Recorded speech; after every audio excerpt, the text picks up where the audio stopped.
Welcome to another beautiful Saturday night here at Sibling Revelry. I'm Doug. That dipshit's And I am Paul. Hey, how's it going?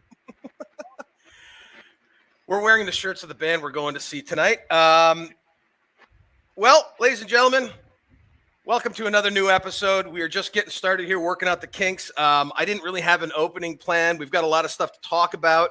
A lot of fun stuff to talk about, but I want to talk about what's been going on here today in where Paul and I live. It's the first time I've ever experienced it in the time I've been living here is freezing rain. I've heard about it my entire life. I've never actually driven through it or lived through it or tried to walk on it. And we got hit with it pretty good today, to the point where like the windows, the mirrors of my car look like tinfoil. Like, it was insane, dude. Did you go outside? I mean, you must have gone outside with the dogs today. But yeah, and I fell and busted up my fucking leg, and I took a chunk out of my finger. Ooh, that's nasty. Well, when I left, and the Impala was covered in ice and had an ice shell on my whole entire car. I believe it, dude. I left your place instead. I was going to go back the way I came, but I'm like, I do not. It's going to take me too long to get home if I go all the way back and around. So I just said, fuck it, I'll drive slow. And let me tell you something, man. I'm going to finish this thought. From your point to 95, how long would you say that stretches? Like 4 or 5 miles? You're talking about going when I leave your place, not taking Camp 5 all the way to 69. Like I'm going to. Yes, that's. You're going to Iron Mountain. Okay, no. So you're talking about going. All right, like you went the way of the BP station, right? By Randville Bar. Yeah. But when I left your place today, I went like I was going towards Cripes and down towards Luffs. I went back the normal way. How long would you? 7.5 miles at this point. 7.5. 7.5 miles. It was the longest it's the end of the story. Longest 7.5 miles I've ever driven on. Let me put it to you guys that way. The ice was fucking insane. Hello, Kim. I almost spun out about 4 or 5 times, but I drove like 10 miles an hour going down that entire road. It was fucking insane, dude. Every time I went to a hill, I like put my foot on the brake, and that didn't do shit. Like, it just kind of like I was on a wing and a prayer this afternoon, bro. I know Mom was worried as hell about you, and I was like, he said he was going back like he was going to just double back and take the long way around. I said, I hope he didn't. And she goes, I think that's the smartest move. I was like, what do you think Bates's Hill is like right now? I was like, if he goes down Bates's Hill, he's fucked. I went coming down that way. I saw 2 trucks trying to go, one going down and one coming up, and one coming up was going fine and slow. The one going down, I watched that truck just like Gabe went to work today and was sending me videos of the security footage outside the shop this morning of cars trying to park and just spinning in circles. It was fucking great, dude. I mean, not great, but I mean, fun. You know what I mean? Funny as fuck. Well, as long as nobody gets hurt, it's funny. Yeah, it's very funny. And nobody got hurt, by the way. I should clarify that. So, all right. Just so everybody knows, today is the 1-year anniversary of me taking my puppy home. And then I got my parents' puppy, which is a twin to that one. So if you see him in the background, this is the 1-year anniversary of me getting them. Also, and Kim, since you're on, I know you already responded to the email. Just so you know, you're getting the same shirt as Duck. And it's nice. I like it. I like that material. I really like that material. I'll be honest with you, and it's going to make me sound horrible, but I like your white shirt better. I mean, I just think it looks cool. It reminds me, like, the way the lettering and the color contrasts with the white, it reminds me of the Chronic, the original album cover for the Chronic. Well, Dre. Doug, tell our viewers that, and yourself, if you did want to get the white shirt, where would you go to get it? Oh, well, thanks for preparing me for that so I could go ahead and have the address pulled up, because I don't have it fucking memorized, but, whatever. By the way, I'm going to say this, Doug, and you should be prepared. It's our Teespring store. It's in the description below. If you click our tree link, Sibling, the option for merchandise. Shut up. It's at sibling-reveled, reveled.creator-spring.com. Easy peasy. So, what do we got going on tonight, man? Well, quick story since Kim's on and I can tell the story about her package.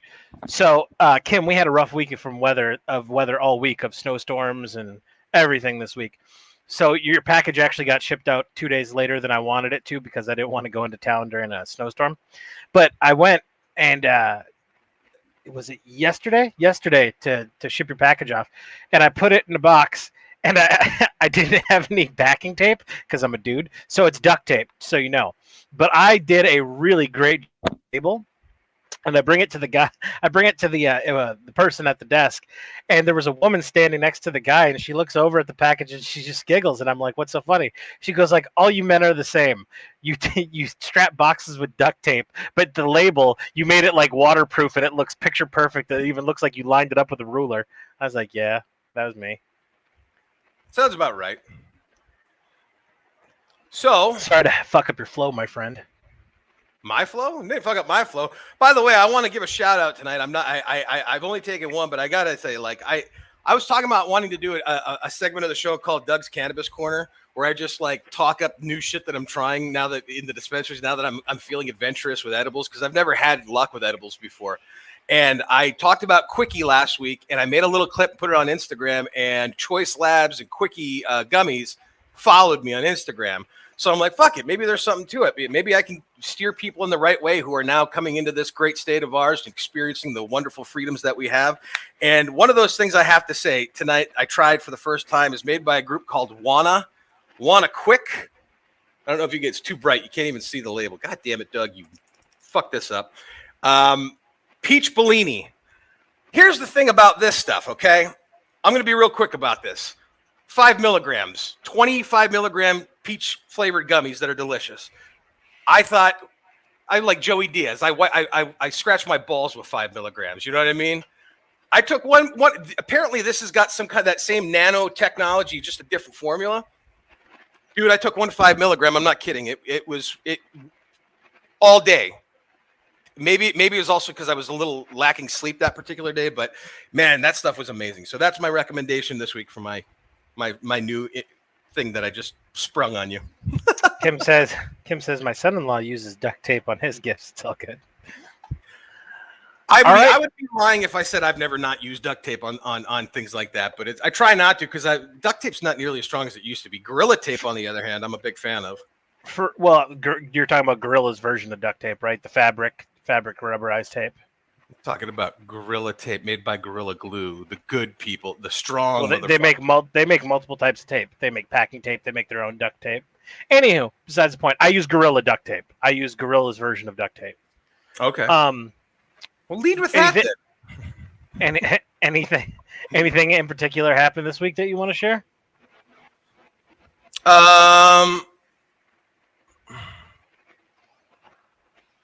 Crap! I forgot. What was there? Are you leading? I have no.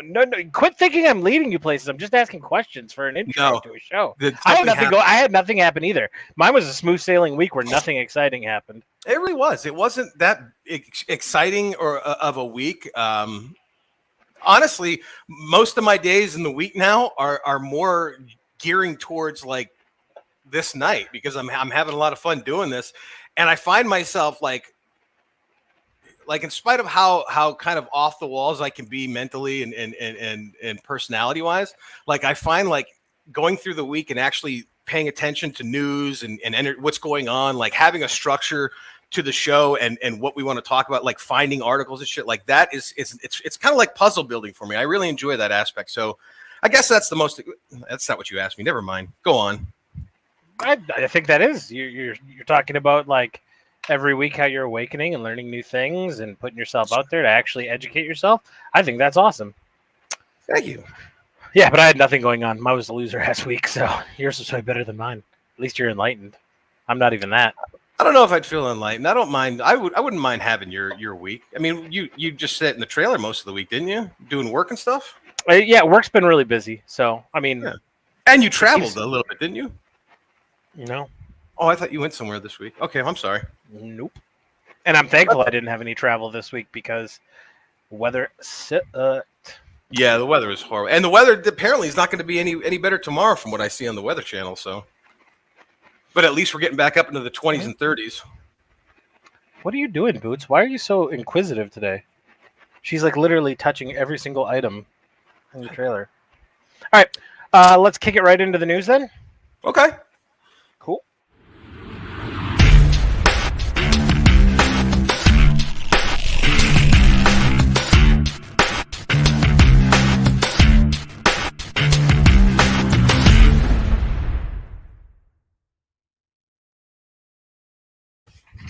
All right, let's not bury the lead here. Let's not leave the guests waiting because we all know what they're here for and they want our opinions on.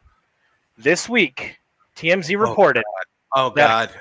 Weinstein was Wait a minute. delivered Repeat. to jail. You repeat because your audio cut out there.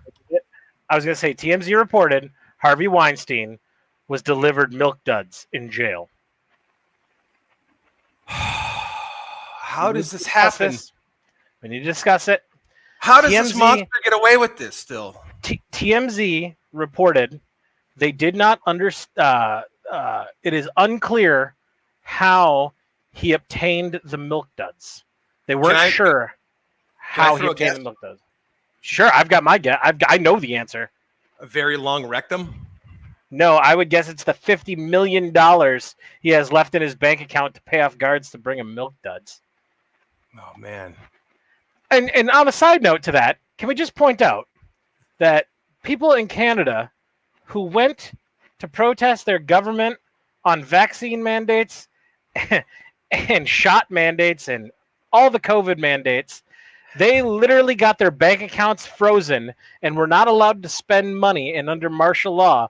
But Harvey Weinstein, who is convicted of raping multiple women and suspected of raping a shit ton more, still has free access to his $50 million he has left in the bank from the comfort of his jail cell.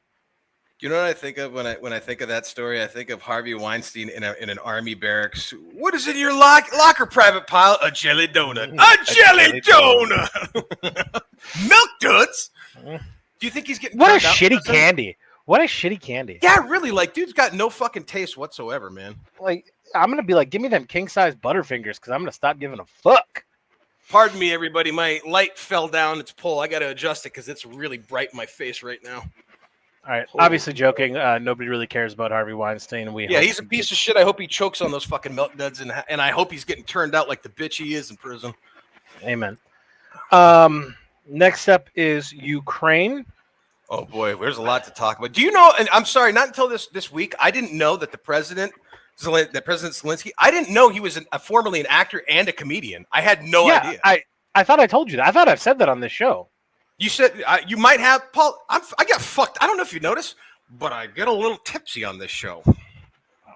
Yeah, I guess I just have a better memory, even though I get drunk here too.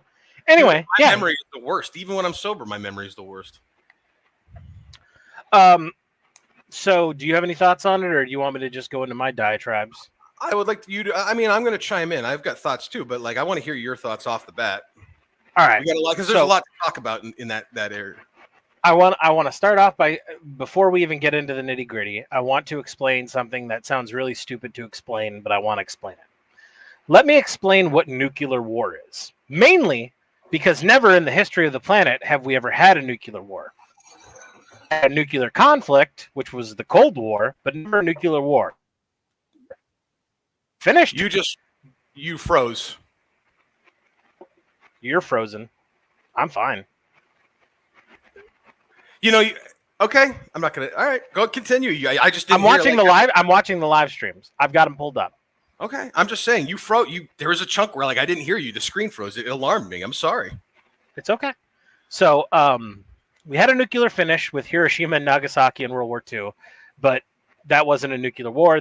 We were the only country in the world at the time that had nuclear weapons, and we wanted to end World War II as quickly as possible. So let me explain how a nuclear war actually works. Major countries in the world now have nukes. Currently, I believe it's the United States, United Kingdom, Russia, India, Pakistan, and I'm pretty sure China does.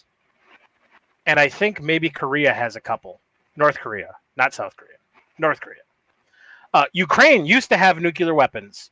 They had nuclear weapons up until the point of 1994, because in the early 90s, quick offshoot story, in the early 90s, a hero rose from the ranks of United States, and he single-handedly boarded a plane and flew into Germany, and he sang "Looking for Freedom" and brought the Iron Curtain down, and David Hasselhoff ended the Cold War.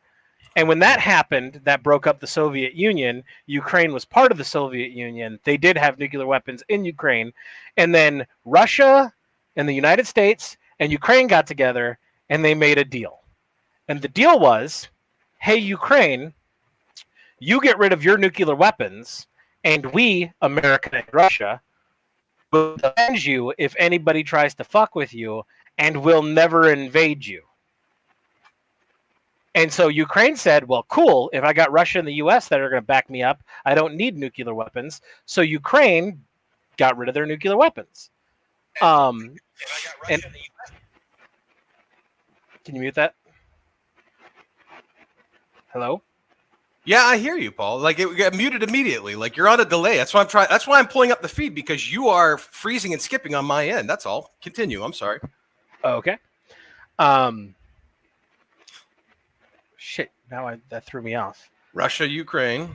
Oh yeah. So that was the deal made in 1994, which you're going to hear people talk about like crazy. How the U.S. agreed that they would defend Ukraine if they were ever invaded. Well, forgetting that Russia also made a deal in that they're breaking.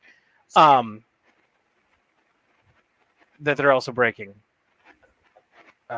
Jesus Christ, that reverb in my ear really fucks me up. Anyway, so Ukraine doesn't have nuclear weapons, which leaves them susceptible. Also, what happens then is the NATO expansion eastwards towards Russia. Russia was always worried about the expansion eastwards because Russia doesn't want NATO bordering their country. That's their big thing. And now, currently, Lithuania, Latvia, and Estonia are now NATO countries that border Russia. They're not fucking pleased about it, but they're nothing countries that they're not really worried about. The reason NATO is important is because of Article 5, because if you mess with one country, you mess with all the countries. And that's the big issue. Oh, hold on.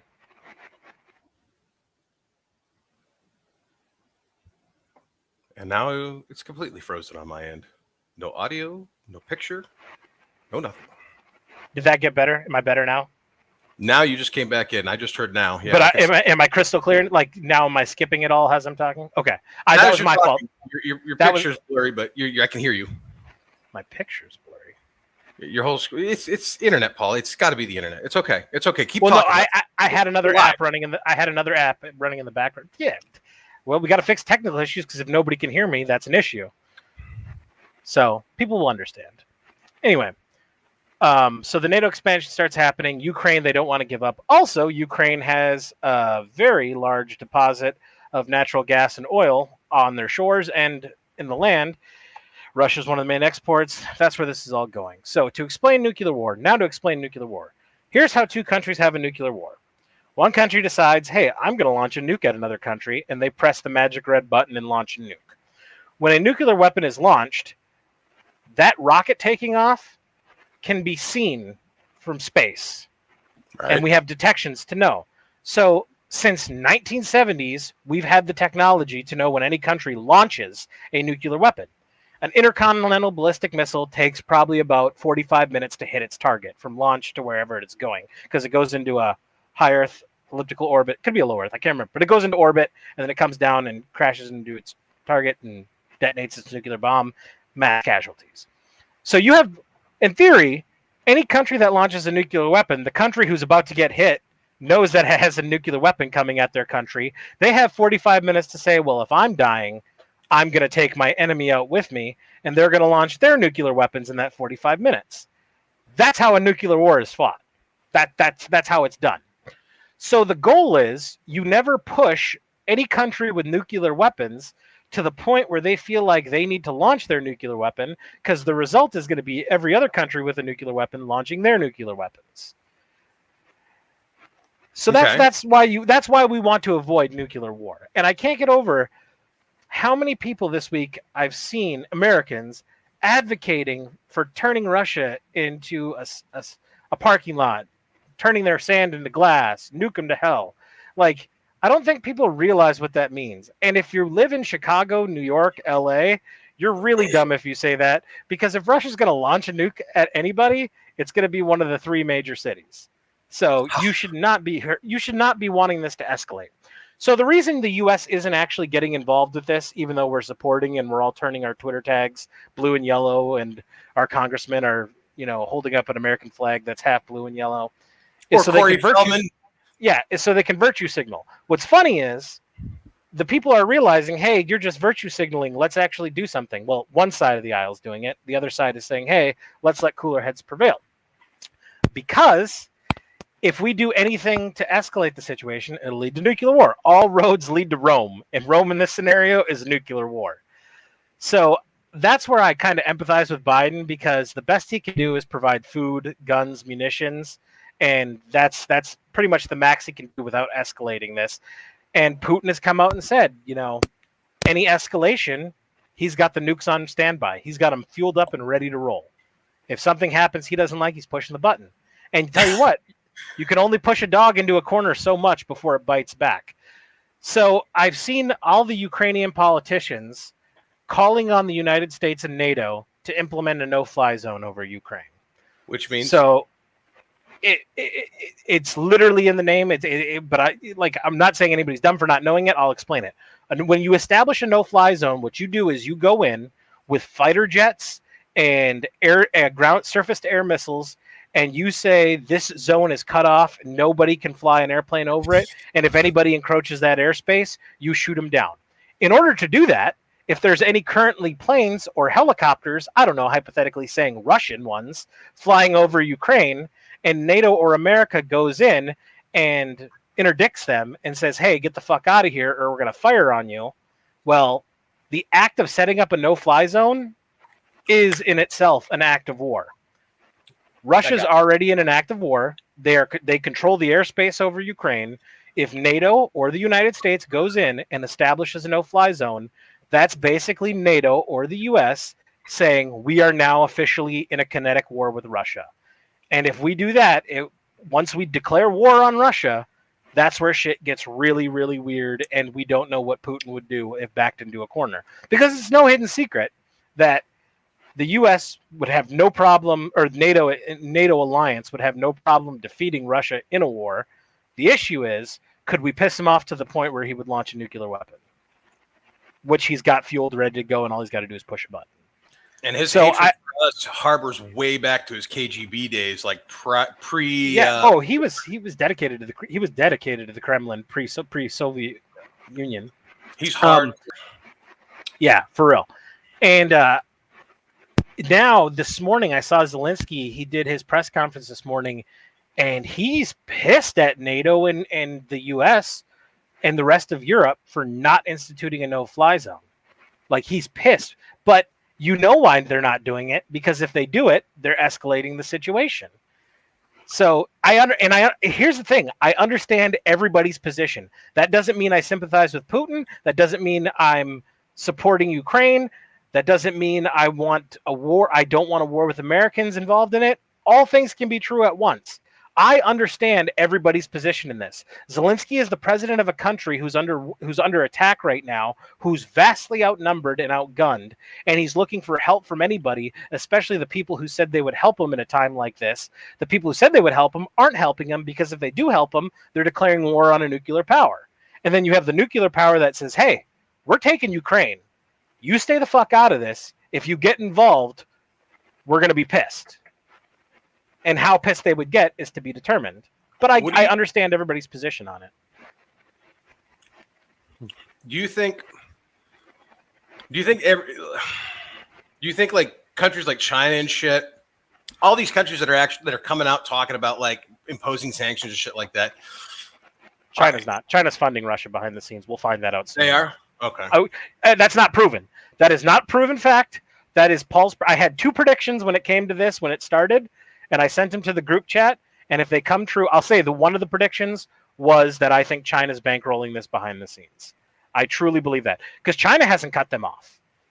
The rest of the world has cut Russia off from everything. Pornhub even cut off service to Russia.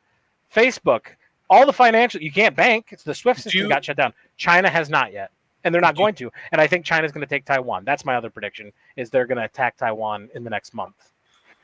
There's been some things I've seen where it says like Russians, more Russians disagree with Putin's war and Putin's thing. Do you think that a vast majority of Russia disagrees with what's going on right now and wishes they could? I don't know. It's all propaganda, man.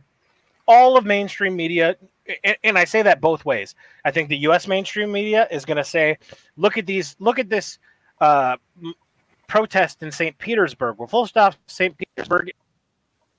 It is Russia, but it's separated from the mainland of Russia. And I've noticed that they're using the exact same footage every night of the same protest where it was packed. It's not. You could tell it's not new footage. It's the same overhead drone shot from St. Petersburg. Do I believe there are Russians who protest the war? Absolutely. Do a vast majority?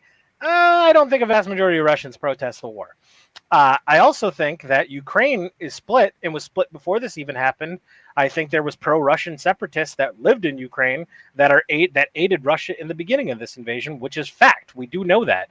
I think the U.S. is putting out propaganda to make it look like the Ukrainian government's doing better than they actually are. And I think the Russian government is putting out propaganda that makes them look like they're doing better than they actually are. What I think is happening is we're seeing an old Soviet world power who hasn't used their equipment in 20 years, wiping the dust off their military machine, and they're using Ukraine as the ability to wipe the dust. They've got trucks breaking down like crazy due to lack of maintenance. Tires are the big issue. That's why this Russian convoy that you see on the news is on roads. Normally in war, your convoy would not line up on a road going straight down a highway. They would go off-road, but the tires, I guess, are so dry-rotted because they haven't been maintained over the years that they can't catch traction off-road because this is Ukraine's muddy season. So if they go off-road, they're getting stuck in mud. So they're staying to the roads because any A-10 Warthog pilot that would see that convoy on the road would start licking their chops to fly over it and take it out. That convoy would be so easy to take out. Also, one thing we need to talk about is the nuclear power plant bombing that happened this week in Ukraine. I think the shelling of a nuclear power plant, I think it's true. Russia did shell a nuclear power plant. I think where the propaganda comes into play on that is people don't realize how big a power plant facility is, and the only part that houses radiation is only in one small section of it. And based on the analysis of the security cameras I saw, and this could be wrong, but it made sense to me, Russia was shelling like the administrative offices that were still on the same property, but were nowhere near the actual the actual radiation portion of the nuclear power plant. Now, I'm not saying that to justify saying the shelling was okay. It's not fucking okay because any bomb can stray off course and can hit something that's, on the same property. But it looks like in that shelling, Russia now has control of the nuclear power plant. All the engineers that are there working are working under duress and at gunpoint from Russian soldiers to keep it up and running and going. And this is a major choke point because when Russia took over Crimea back in 2014, Ukraine's response was, well, we're going to shut the fresh water supply off, which is on the river, which provides the water to that. So they needed the nuclear power plant to control the river because there's been no fresh water in Crimea since 2014. Essentially, somebody's just said Crimea River. Anyway. I get it. But now this is like, I want to say this is like 50 miles upstream of the river. So now they have control of the river and can actually provide fresh water to the Russians that are in Crimea. I've heard speculation that he only wants the eastern portion of Ukraine. I don't see that happening. If you're going to go on with it, he wants the whole damn country. I think he wants the country as a buffer zone. He wants it as a buffer zone between NATO and his country, which is what it used to be up until 2014, when the whole NATO expansions for Ukraine started happening. So that's my Ukraine explanation in a nutshell. Sorry for boring everybody for like 20 minutes. Didn't bore me, but I do have a two-part question if I can remember it now. Do you the Russian military, the army? What do they have? They have the army, military, a KGB. Like, what are all the different sects? Just, I don't need an explanation of what each one is. I just need to know. Oh, like you want to know what branches they have and like what agencies? KGB. Yes. It's not the KGB. It's like Russian intelligence now. I don't know. But it's like the CIA of Russia. Yeah, it's their intelligence. It's their intelligence facet. They've got an army, which are the ground forces. They have an air force, but what Russia's always been known for is their navy. Russia has the second best navy in the world, in my opinion. So here's my question: there the last three things you listed off there: the Navy, their Army, their Air Force. That all? That's all volunteer, like ours is, right? It's young Russian men and women. I don't know. I don't know if Russia has conscription, which is everybody has to serve, like Israel. I know Israel has conscription. Every person born in Israel, man, woman, doesn't matter. At a certain age, you have to choose, like you have to do 2 years of federal service, whether that's in the military or like in the post office, or that you have to give 2 years of your life to the federal government. I don't know if Russia has that or not. And I think one of the main reasons Russia's doing this invasion is because, just like a lot of other countries in the world, including America, population is on the decline. And I think currently they only have 25 million military-age men. Would you say something? Which is not a lot. You said Lation. I didn't hear the first part. Lation is on decline. What is on decline? You just said. Birth rate. Birth rate. Thank you. You cut out when I didn't hear birth rate. So you don't. Okay. So that wouldn't. Okay. Yeah. I was thinking about that. I'm like, because that's the other thing. You read different articles and shit, and I don't really necessarily believe any other one which way or the other, but. I have seen a few things where it's like Russian soldiers are demoralized. They don't want to be fighting this and that. And I was like, is it volunteer? Are they being forced into it? I was just curious about that. Well, according to some news reports, and I mean, again, take this all with a grain of salt because we don't know what's true, what's not true after so many stuff has been debunked, like the ghost of Kiev, Snake Island, and that. But according to some reports, the Ukrainians who capture Russian soldiers are having them call their mothers and saying, like, hey, like the parents didn't know their kids were in Ukraine, the military kids were in Ukraine, but Ukraine's giving them the option to call their mothers and have their mothers come to Ukraine and pick them up and take them home, which I think is funny. If true, I think is funny. And B, they're making the soldiers tell their parents what they did, and according to reports, the soldiers are saying stuff like, "We had no clue. We were told that we were going to go into Ukraine and they were going to welcome us as heroes, like the great liberating forces." The same thing the U.S. tells its forces every time we go into a country. They're not going to hate you. They're going to love you because you're liberating them and giving them democracy. Ask me how I know this. Would you like to know more? Just watch Full Metal Jacket. You got a good picture of it. Yeah. I was thinking about that. Like, if we went to, did you watch that video? I don't know if I sent it to you, but it made the rounds. I'd seen it on a few different YouTube shows that I watch, podcast of the UNT. This is a couple days. This is on the 2nd, actually, of this month. The UNT student mass psychosis video. It's 3 minutes long, and it's UNT Antifa students have a mental breakdown over Jeff Younger's speech on March 2nd. Do you know who Jeff Younger is? I imagine he's somebody they disagree with on a conservative level who doesn't acknowledge trans. Read into the story to our audience, but I'll give you the down and dirty. I think this is the right guy. Could be wrong. I'm just going to tell you as I know it. He's the guy who's been making the news. Him and his wife have gotten divorced. His wife is a pediatrician, and they have a 7-year-old boy in Texas. They share a 7-year-old boy in their marriage, and she wants to transition their 7-year-old boy to a girl. And she's a pediatrician. This sounds about right. This sounds like it might be exactly it. Yeah, and I think this is what it is. I know what you're talking about, what happened at UNT. I'm just giving you the background story on the guy. And obviously through the divorce proceedings, he doesn't want his 7-year-old boy turned into a girl. Like he's fighting it at all costs. I'm sorry, go ahead. A judge in Texas gave full custody rights to the mom. So it looks like it's inevitable that this little boy's going to get his pee-pee chopped off and fed a whole bunch of like estrogen and other hormones. And now he's running for Congress. He's running for Congress. That's probably what Texas. It was. Anyway, I watched the 3-minute video, and it's wild to me that in this day and age, there's a group of people, look, I remember being in my 20s, and I don't know the age range of these people that are protesting, that are presenting themselves this way. I really don't. But if I had to guess, I'd say between their early 20s and their early 30s. The video you're talking about with the chick who yells and like has a halt, she's 17. She's 17. She's 17 years old. Holy shit, she let herself I saw a go. piece of the video. And she goes, "I'm 17 years old. I'm a political science major, and fuck you." And I'm like, Oh no, that's not who I'm talking about. I know who you're talking Okay. about. That's not who I'm talking Okay. about. That one is clearly that, 17. okay. That's who leads the video. That's the intro of the video. Is that she's got blue and red hair and multiple piercings. I don't care. Like this is who I was. Live your life. Yeah. This is who I was.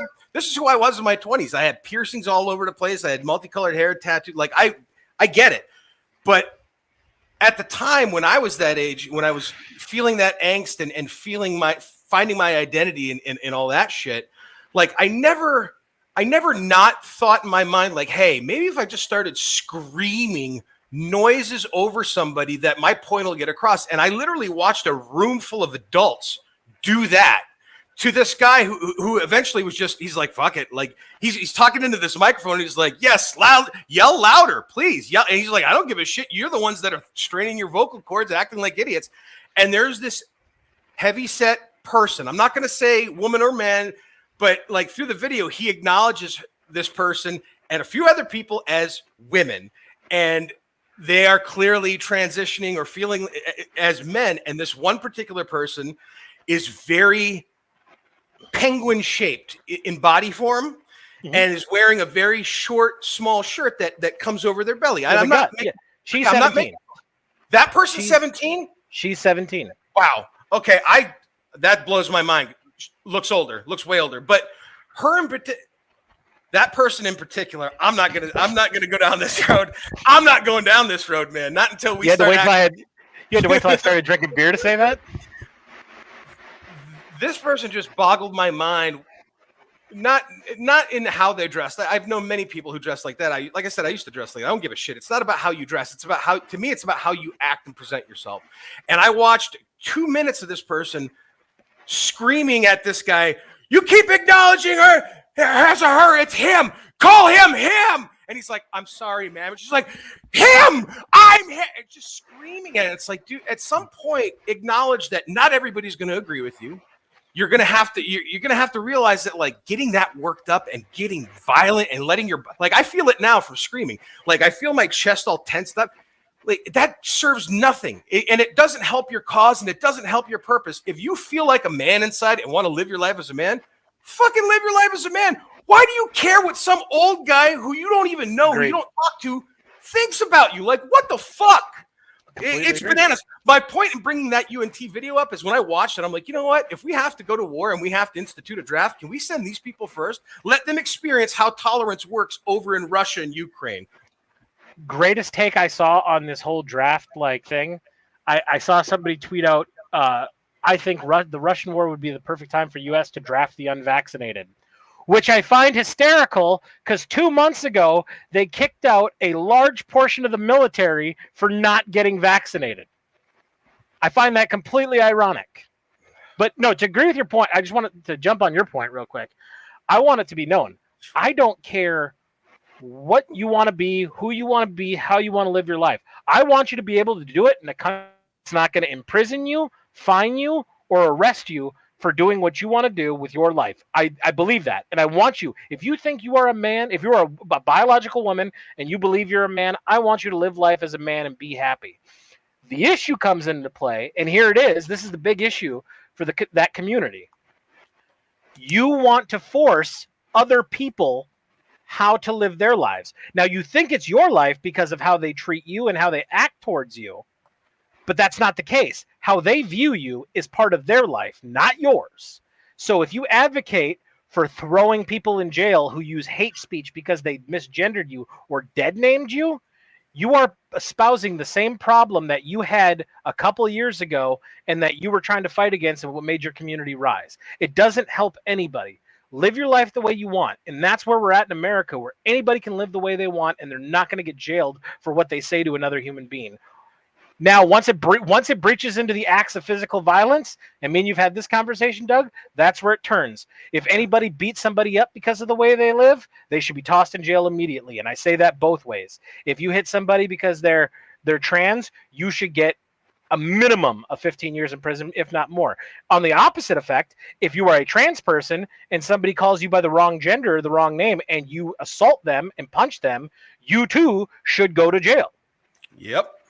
The rules should be for everybody, or they should be for nobody.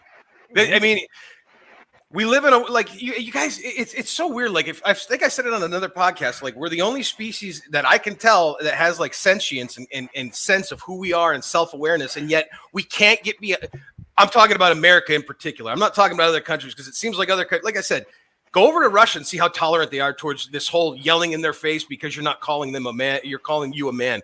They're not going to tolerate that. There's documentaries on HBO that show just how they deal with people who are trans or gay or on that, or who are that way. You know what I'm trying to say?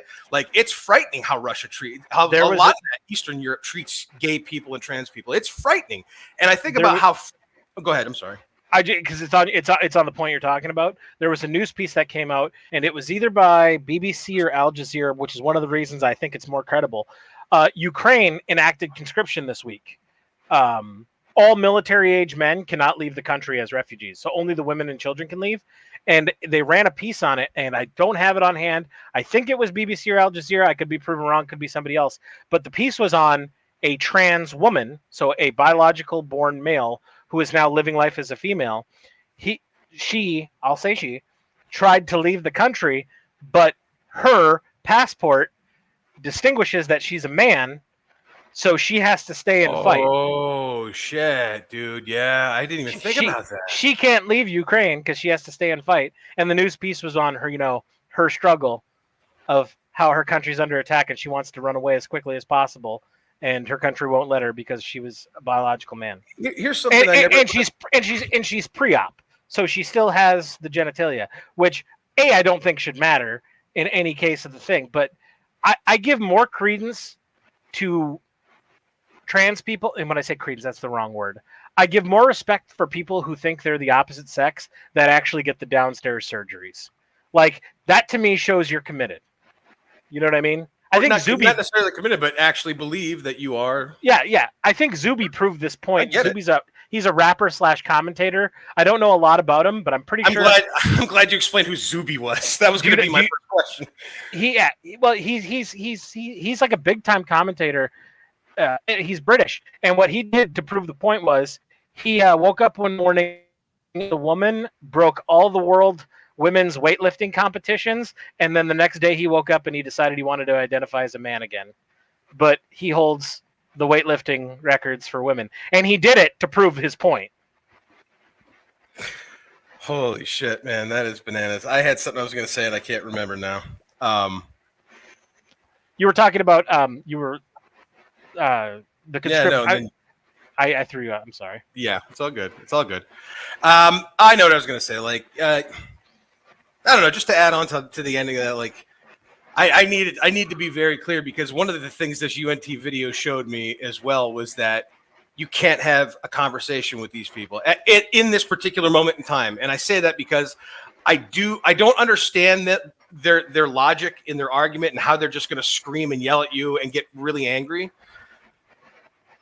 So it's hard to have a real conversation because they don't want to have a conversation. They just want you to acknowledge what they feel and move on. And I got to say, like, for the people that are taking the time to watch us who aren't that way, like, I've been pretty honest on that before, man. I don't give a shit. It's 2022. Like, I'm a pretty liberal dude. I've got no problem with dicks, man. Like, I met the right trans person.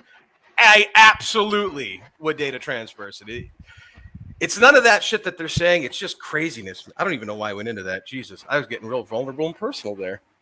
But yeah, you threw me off, and I remembered that part where I was like, yeah, but I got no problems with dicks, man. Like, I'd fight the right trans person. That shit wouldn't bother me one bit. It really wouldn't. Because I've got nothing left to say on Ukraine unless you got anything else you want to add. No, my heart is with them. I really do like the fact that the president and the people that a lot of the people are fighting. I think that's fucking amazing.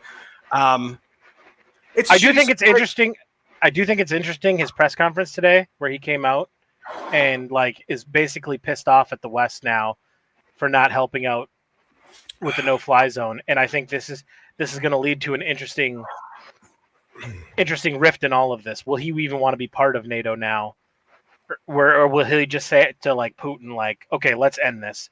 I'll join back forces. you. You go put me in the Czech Republic with Ramzan Kadyrov, and you train me in the ways of the Jiu-Jitsu young boy army, and we'll crush all of the gays in our country, and we'll be together, united against America. Oh, Eastern Europeans, I love you so much, but your leadership is as crazy as my leadership in Canada. And all leadership, that's the reality. I think Joe Rogan said it best, like, we don't need a president. There shouldn't be leaders. It's a bullshit job. Nobody needs it. We need to learn how to work together, and we need to learn how to work together without a fucking superpower above us. And the problem is there's always going to be intelligent people that come along who understand how to game the system and become those super intelligent, powerful people. And yeah. Anyway, government is a two-edged sword. Or we'll stay on it. I want to follow up on something you said and give my thoughts to what you said. Could you really mute that? It really throws me off. No, you're right. It throws me off too. But government's a two-edged sword, because if without government, you're going to have a power vacuum, and then we're going to turn into countries that like have prevailing warlords regionally. You know what I mean? Like it's a shitty situation. And which is one of the reasons America's prospered for so long, is because we've truly let liberty and freedom go. There's been a lot of corruption in America's history in their government, but for the most part, the common everyday citizen is sort of the priority. But that's going away now. Yeah, she was calling me. I'm muted. Here, you want to start the State of the Union, and I'll give a call real quick just to make sure everything's okay? You go ahead and start it, because you know more about it than I do. All right, then you call Mom. All right. So State of the Union happened this week. Joe Biden got up, and the State of the Union address I've always looked at is where you explain what the state of the current union is. And the way I looked at it was Joe Biden was just giving a what I plan to do to make the state better. He didn't actually touch it because he can't. He's in a horrible situation where if he talks about the State of the Union, he has to talk about how terrible inflation is, how COVID is an absolute failure at this point, to the point where they just stopped caring about COVID. And everything okay? No. Well, do we get Peacock? No. Continue. So, yeah, the State of the Union was not a State of the Union. It was a campaign speech on what I'm going to do to fix all the problems of America that Trump has created. And it's still Trump's fault, even though inflation happened under my watch, even though Afghanistan happened under my watch, even though COVID and the response to COVID, the last year of response to COVID happened under my watch. We're just now going to pretend COVID is gone, which is fine. I'm totally okay with. But it wasn't a State of the Union. It was a campaign speech. And he's talking about fixing the problems that he created. And surprisingly, his fixes for a lot of the problems that he explained in the State of the Union are going to be re-implementing the Trump policies that he got rid of in his first month in office, which led us to where we are today, which I find really entertaining, and nobody's talking about it. I mean, literally, the only thing he didn't do was say, and we're going to build a wall at the Mexican border. Like, that's the only thing he didn't say. Other than that, everything he's planning on doing, opening up America's oil reserves, which were wide open when he took office, and then he closed them down. He closed down the Keystone Pipeline, which I don't think he's reopening the Keystone Pipeline, but he's going to release some of the American oil reserves. Because if he doesn't, with us in now sanctioning Russia, because we get a lot of oil from Russia, our gas prices are going to go through the roof. They're going to go through the roof anyway. No shit, man. It was $3.89 today at the gas pump. I only put $20 in, man. It's too fucking expensive to fill a tank up. Mm-hmm. It's only going to get worse too. No, I know. Yeah, go ahead. Well, I know you want to talk about Lauren Boebert, which I thought was the highlight. I see. Now you think she's the highlight, and it's something. I mean, it's not something I wanted to talk about. Necessarily, just everything I've seen about the State of the Union is like, here's a clip of the moment Boebert, or however we pronounce her name, Agent Hot Lips, heckles Biden. And I watched the clip, and I didn't see the clip of her actually saying it. I heard it in the background, and then I saw a clip where the camera was on her, and you could see her listening to him intently, and then here's what he says, and she's like, you're not gonna not mention the number. That's what it seemed like to me. So it didn't seem like heckling. It was just like, get your shit straight. Like, it felt like we're now in a world. it felt like we're now in a world where everything's off the table. Nothing is off limits. Like even during the State of the Union, fuck it. Like, you know what I mean? It's like that's the mentality it feels like. And that's the only thing I took away from that. I don't really have an opinion because I don't know much about Boebert. I don't know much about what he's talking about or what she's talking about. Clearly, that's not who I am. What I took away from the State of the Union, my favorite part, was clearly high as fuck Nancy Pelosi just kind of like acting like she's being marinated like a marionette by some invisible god, like puppeteering her. Like she looked fucking wackadoo, dude. It entertained the shit out of me to watch. So obviously her doing it almost looked like like she's on coke and she was getting ready to grind her teeth. Like, you know what I'm talking about? So the Lauren Boebert thing, why I think that's the highlight is multiple reasons.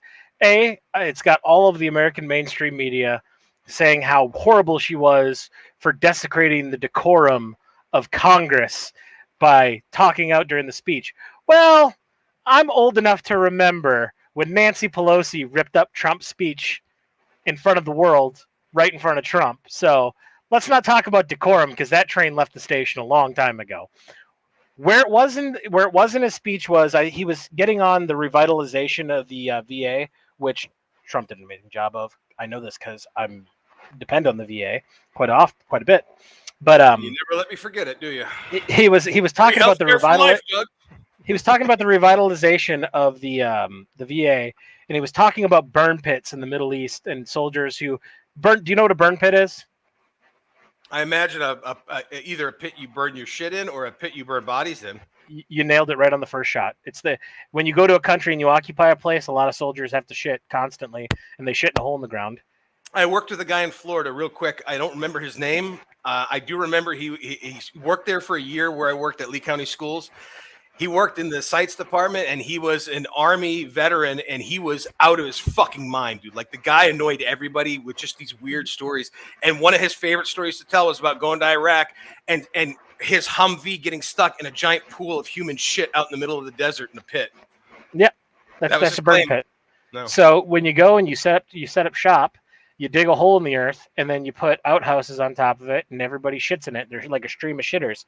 And then there's one poor, E-nothing lower enlisted soldier who it's him and his buddy's job to, like, once a week go in, dump diesel fuel into the shit pit, set it on fire, and then take like a big oar and stir it around to make sure you burn up all the shit. And as you can imagine, that releases a lot of toxins, and when you breathe those toxins in, it's going to lead to lifelong effects, which then qualify you for the VA.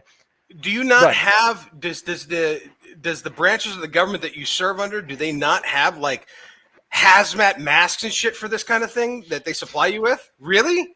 Yeah. OSHA's not important to the people fighting on the front lines? Do those masks exist? Yes. But in the government world, they cost $35,000 a piece. So there's one for every, 60 guys. Part of me really wants Tony to jump on in the worst way right now to talk about. Oh, as a Marine, he could give you way better insight into it than I could. That's Marines are trained for that shit. So anyway, he's talking about that, and then on the end of that, and he's like, and so many have come home in flag draped coffins, and that's where Lauren Boebert spoke up, and she said, "Yeah, you did that. You put 13 of them in those coffins." That's referring to the 13 Marines, sailors, and soldiers who were killed in the Afghan pullout with the bomb because of the because the way he botched. That's what she was shouting out and speaking out against. And I hear the mainstream media talking about this like it's a break from decorum. Well, first off, nowhere, and then he went right into about how he lost his son Beau Biden because of cancer. Yeah. Which, hey, L'Chaim Beau was a good dude. Obviously, the only one of the Biden clan that was kind of normal. Anyway, how young? I don't know much about him. How old was he? I think he was 42. I could be he wrong. Was my age. I think he was. Well, this was years ago too, when he died. But I think he was 42. I could be wrong on that. What about Hunter? How old is he? Is he younger? Yeah, he's younger, and he was in the Navy, and he got kicked out for coke use, making my sailor boys proud. I'm learning shit day by day. Going to be 42 in a couple of weeks, and I'm still learning shit about the world.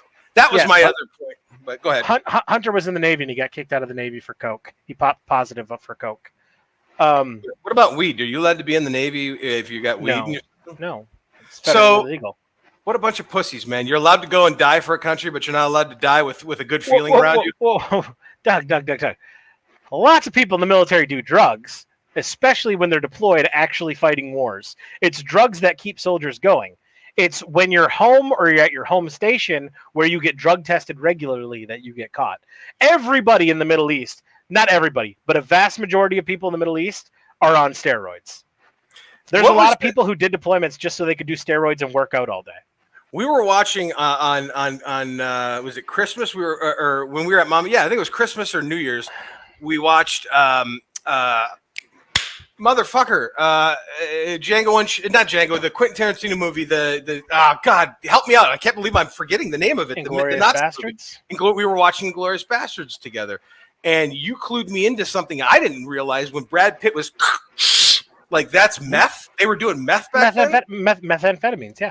That shit boggles my mind too. But okay, Yep. I don't know. I got totally the Nazis, the German army. Like I say, Nazis. The German army issued methamphetamine to their soldiers. That's fucking wild to think about, man. Now, I also want to think about it. I don't want to think about it, but it also makes me think during that period of time, like knowing what the effects of that shit does to us now as somebody who's seasoned in doing drugs himself, like it makes me wonder, like, what was the survival rate of most of the fucking soldiers out there? Because that's got to be insane, dude.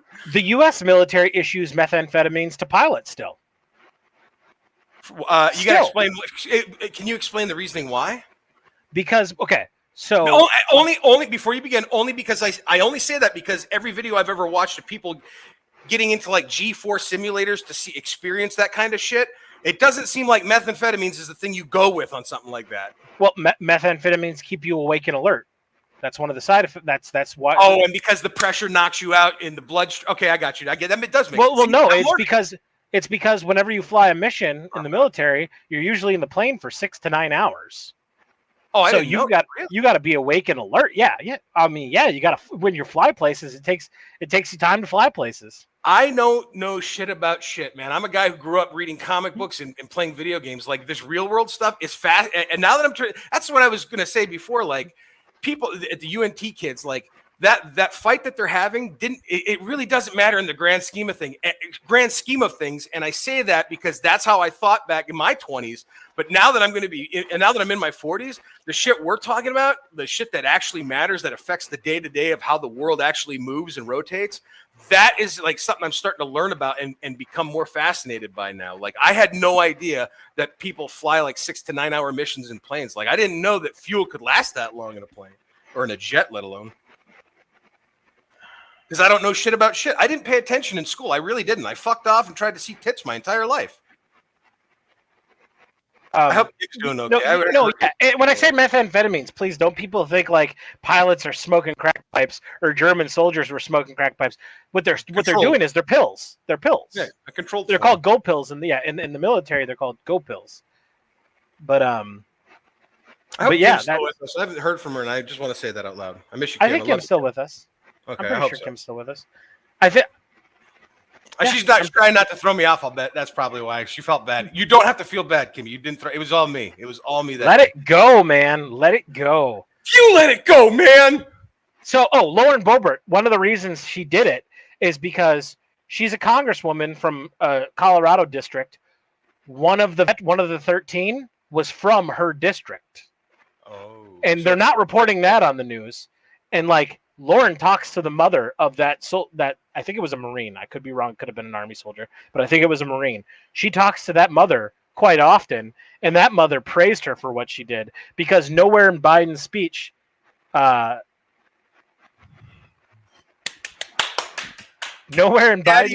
monkey happy. Daddy monkey happy. Nowhere in Biden's speech did he mention the number 13. You know, like he should have said something. Well, he should have said he should have said presidency. But the counter argument is he should have brought them up like, hey, if he owns it and just says, hey, be humble. These 13 lives, I wish they were never lost, but we had to pull out of Afghanistan. and they sacrificed their lives for the greater good of the country. If he'd have said something like that, I would have praised him. But he didn't even mention it. He didn't even mention them. Their sacrifice meant nothing in his State of the Union address. And I can understand her upset by that, especially as one of her voters who votes her into office to sit in that room while she sits there and listens to Biden's speech is the mother of one of those 13. So I do kind of understand that. All right, are we ready to move on to TV movie review? Not yet. I do want to give one shout out because we're still in. I'm not saying like this necessarily relates to news, but I feel the need to shout out somebody who I'm kind of fascinated with just recently on Twitter on the other our brothers. Love you too, Kim. Oh, love you, Kim. There's a guy that just started following me. I followed him through our mutual love of Gas Digital and Legion of Skanks. Guy named Uncle Dust Comedy at Dustin Morrow 78. Morrow, Morrow 78. Dustin Morrow. He has a podcast, and he is a disabled U.S. Navy veteran. And I just, like I said, we just followed each other last night, and I started getting into some of his clips on his podcast. That fascinating guy. I want to give a shout out to him in this. Why we're in the news segment, and we're talking about veterans and people who fought for our country. I want to thank him for his service, and he's actually funny. His videos are making me laugh, dude. So nice. That's my shout out. Nice. All right. I've become that person who says thank you for your service, just not with my own brother. I'm fine with it. You motherfucker. I love you. Thank you all for paying taxes. You got to say it back. I said I love you. You got to say it back, Gilbert. I love you too, man. All right, moving on with our special movie and TV intro tonight. Oh, yes. I forgot.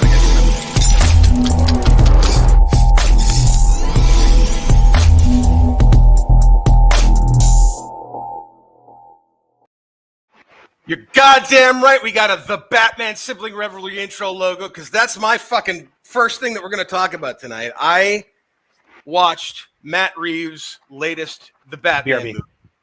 BRB. I'm listening. Go ahead. So I believe Paul did too. Paul actually watched it today. I rewatched it today again. We both went to the theaters exactly in an ice storm, in a freezing rain ice storm. And on a cruise. Yeah, on a cruise. And yeah. So Matt Reeves, the Batman. This movie was announced like during the pandemic or just before the pandemic. We didn't get any images or anything like that. I knew it was being filmed. They were talking about it. I could be misremembering. Excuse me. And when they released the first shot of Robert Pattinson, when they announced the cast, I was just like, I mean, I'll watch it because it's Batman, and you can't see it. I mean, you see that, but like I have Batman posters all over the place. You see that Batman? Yeah, I love Batman. I wasn't all that thrilled, but I'm like, I'll watch it. It's Batman, and we saw that they got the first image of Robert Pattinson in the Batsuit released as a publicity thing, and it was like a red image. It was like where he's like red lighted amongst a black shadow, and it just looked like shit. I thought it looked fucking stupid, and I didn't have high hopes for it. And then the pandemic really kind of happened, and movies were uncertain, theaters were uncertain, going amongst people in public was uncertain, and it got shelved for a while. And it might have been the best thing to happen because it truly is. As far as live action Batman movies go, like, look, I'm going to be honest. Michael Keaton, 1989, Tim Burton Batman is always going to be my Batman. The way Adam West is going to be my dad's Batman, even though I love the Adam West Batman show and movie. I believe the era you grow up in, that's what grabs you and harnesses you. But if you have a creative imagination, you love that so much, you'll explore the other avenues. We've done it with different things throughout the years, pop culture related. So Batman's no different, especially when you realize that that DC, like Marvel has the multiverse, DC has their infinite Earths. So there's plenty of stories to play around with, and there's plenty of room for multiversional Batmans to exist. That said, Matt Reeves' Batman, even though the Michael Keaton Batman is my Batman, will forever be my Batman. It's the Batman I grew up with. It's the Batman I'm looking forward to seeing. It's the Batman I look forward to seeing in the Flash movie and the Batgirl movie coming up. But that said, the most practical, enjoyable Batman movies to watch for me personally were the Christopher Nolan Batman movies. And in particular, I stand alone in this, I'm sure, with a lot of people. is Dark Knight Rises, the Bane movie, the last one. That's my favorite of the series. I don't give a shit what anybody says. I love the Dark Knight. Heath Ledger's fantastic as the Joker. But there's something about Tom Hardy's Bane. There's something about that particular story, about the overtaking of Gotham being under criminal law and justice being put on trial. I love that entire fucking story. I love how that film, how it was shot, how it looks. I love Joseph Gordon-Levitt, who I'm not a real big fan of, if I'm being honest. I loved him in that role. I loved him in that movie. I loved everything about that movie. I love that incorporated Ra's al Ghul again and Talia al Ghul, because that's my favorite aspect of any Batman story. The Grant Morrison's run on Batman, which if you've got the time, I cannot recommend enough. Getting the compendium or the omnibus, if you could find it, you're going to pay a pretty penny for it. But it's so fucking worth it. It's one of the best Batman stories you ever read. It's so goddamn long, and it spans over so many different books. But it just makes Ra's al Ghul and Talia al Ghul such remarkable characters to read and get involved with.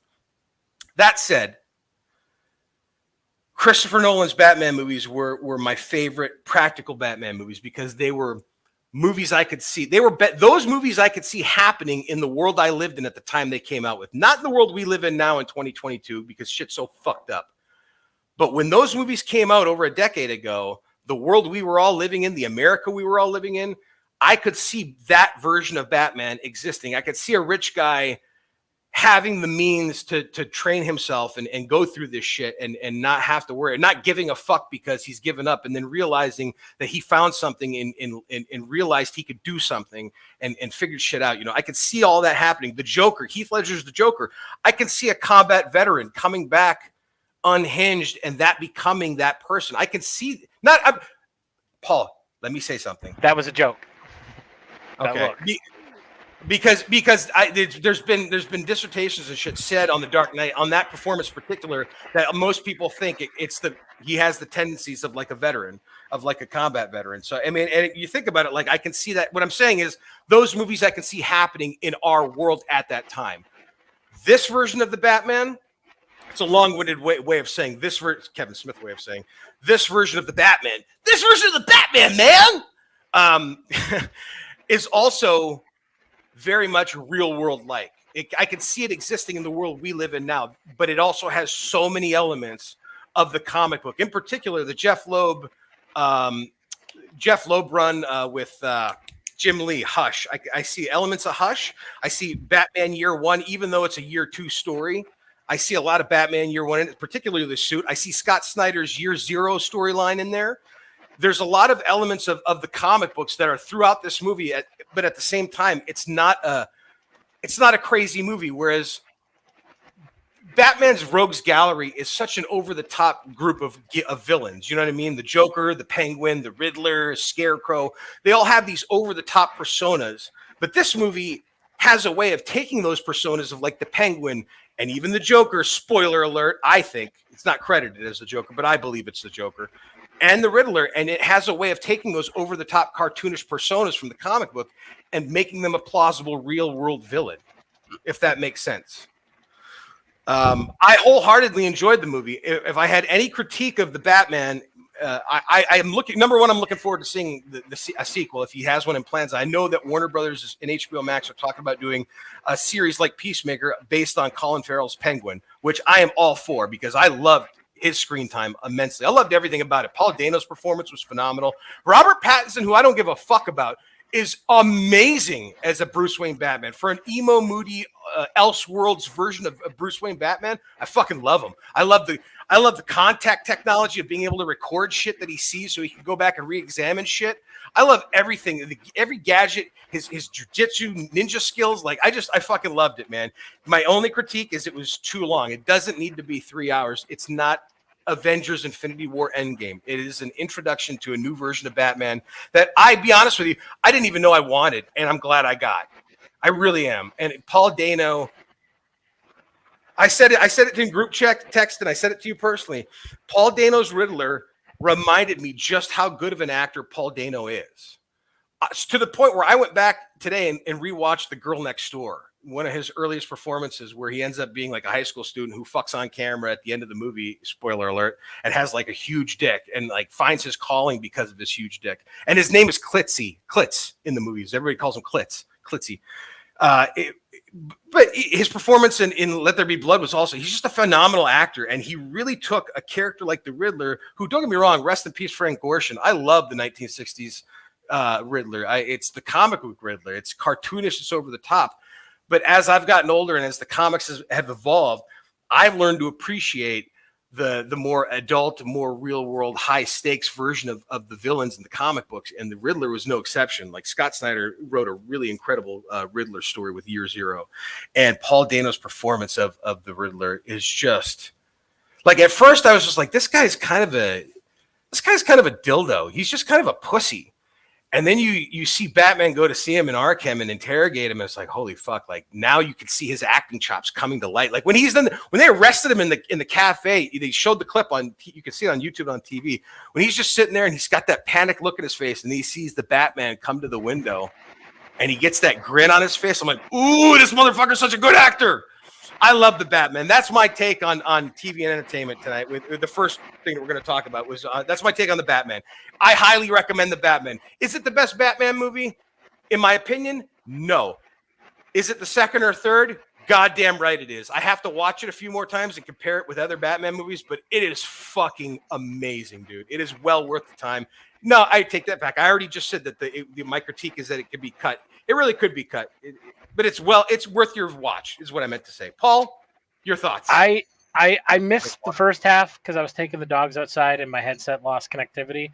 But based on the second half, I don't think me and you are too far off. I don't think we are. So first thing I got to say, it's not my favorite Batman movie, but it is a really good movie for 2022. For a movie that comes out in 2022, it is a fantastic film. Not my favorite Batman movie, not my second favorite Batman movie, not my third favorite Batman movie, probably about my fourth or fifth. I got to know what your first, second, and third are. Dark Knight, Keaton 89, Dark Knight Rises, and then it and Batman Begins is in a fight for fourth and fifth. Okay. So that's a solid list. Yeah, I mean, Clooney's at the bottom if you want to know that. It's for everybody, dude. That's for everybody. And more so because of Arnold than Clooney. I didn't think Clooney was a bad Bruce Wayne. Okay. But my opinion. I know that's a very non-common opinion, but he's still my least favorite. Anyway, that's your let's brother. Going over the goods. Okay. First time, in my opinion, we saw a detective story Batman on screen, where Batman is a detective. I think this movie, the world's greatest detective, I might add. I think this movie shares more of a kindred spirit to Adam West's Batman than any Batman movie made. Because of the Rogues Gallery, the amount of villains? The Rogues Gallery, the way Batman is portrayed as an imperfect human being, and detective skills. Great, yes. I'm not saying Adam West and Robert Pattinson are the same Batman. What I'm saying is it's this was more of an Adam West Batman than any of the other movies that we've seen before. What you just said was factually inaccurate, and everybody in this room is now dumber for it. Whatever. All right. Second good thing, the casting was amazing. I can't point to one casting decision that I thought was bad, terrible, or absolutely horrible. Like the cast made the movie. The cast made the movie. John Turturro, national treasure. Got to put that out on the fact right away. I didn't know he was in this until I watched it. He was a great Carmine Falcone. I'd like to see if they ever do a sequel and bring him back. I'd like to see. Oh, no, they killed him. They said they killed him. I thought they locked him up. But Maroni, I would like to have seen who they got to play Maroni, because Maroni's another great crime boss from Gotham Comics, or Batman Comics. As far as Robert Pattinson, is that right? Am I saying that right? Yeah. Okay, not T-1000. Going into this, I had no opinions of how he was going to do either way. I didn't think he was going to be bad. I didn't think he was going to be good. I was willing to hold my judgment. Blew my socks off. Did a fantastic job. And the reason he did a fantastic job is because he portrayed the role, like, in my opinion, unlike anybody before him. We always have the conversation around Batman movies. Were they a good Batman? Were they a good Bruce Wayne? One of the things I loved about this movie, it showed Batman as not being invincible. Yeah. Like, he's wearing bulletproof armor, that doesn't mean he's not going to be hurting when he gets shot with bulletproof armor on. Or when he has that wingman suit and the fucking parachute. Oof. Yeah, and I like how they did the squirrel suit. Like, he can't just fly indefinitely. He has to have like something that every human being can go out and buy to glide through the air. Unlike the other movies where the cape just magically turns into a parachute and softly lands him on the ground. One of the things I heard as a downside in reviews I've watched was how there was no difference between Bruce Wayne and Batman. He played Bruce Wayne and Batman the same. I agree with that statement. However, I don't knock that as a negative. I would say that's a good because of the way he did it.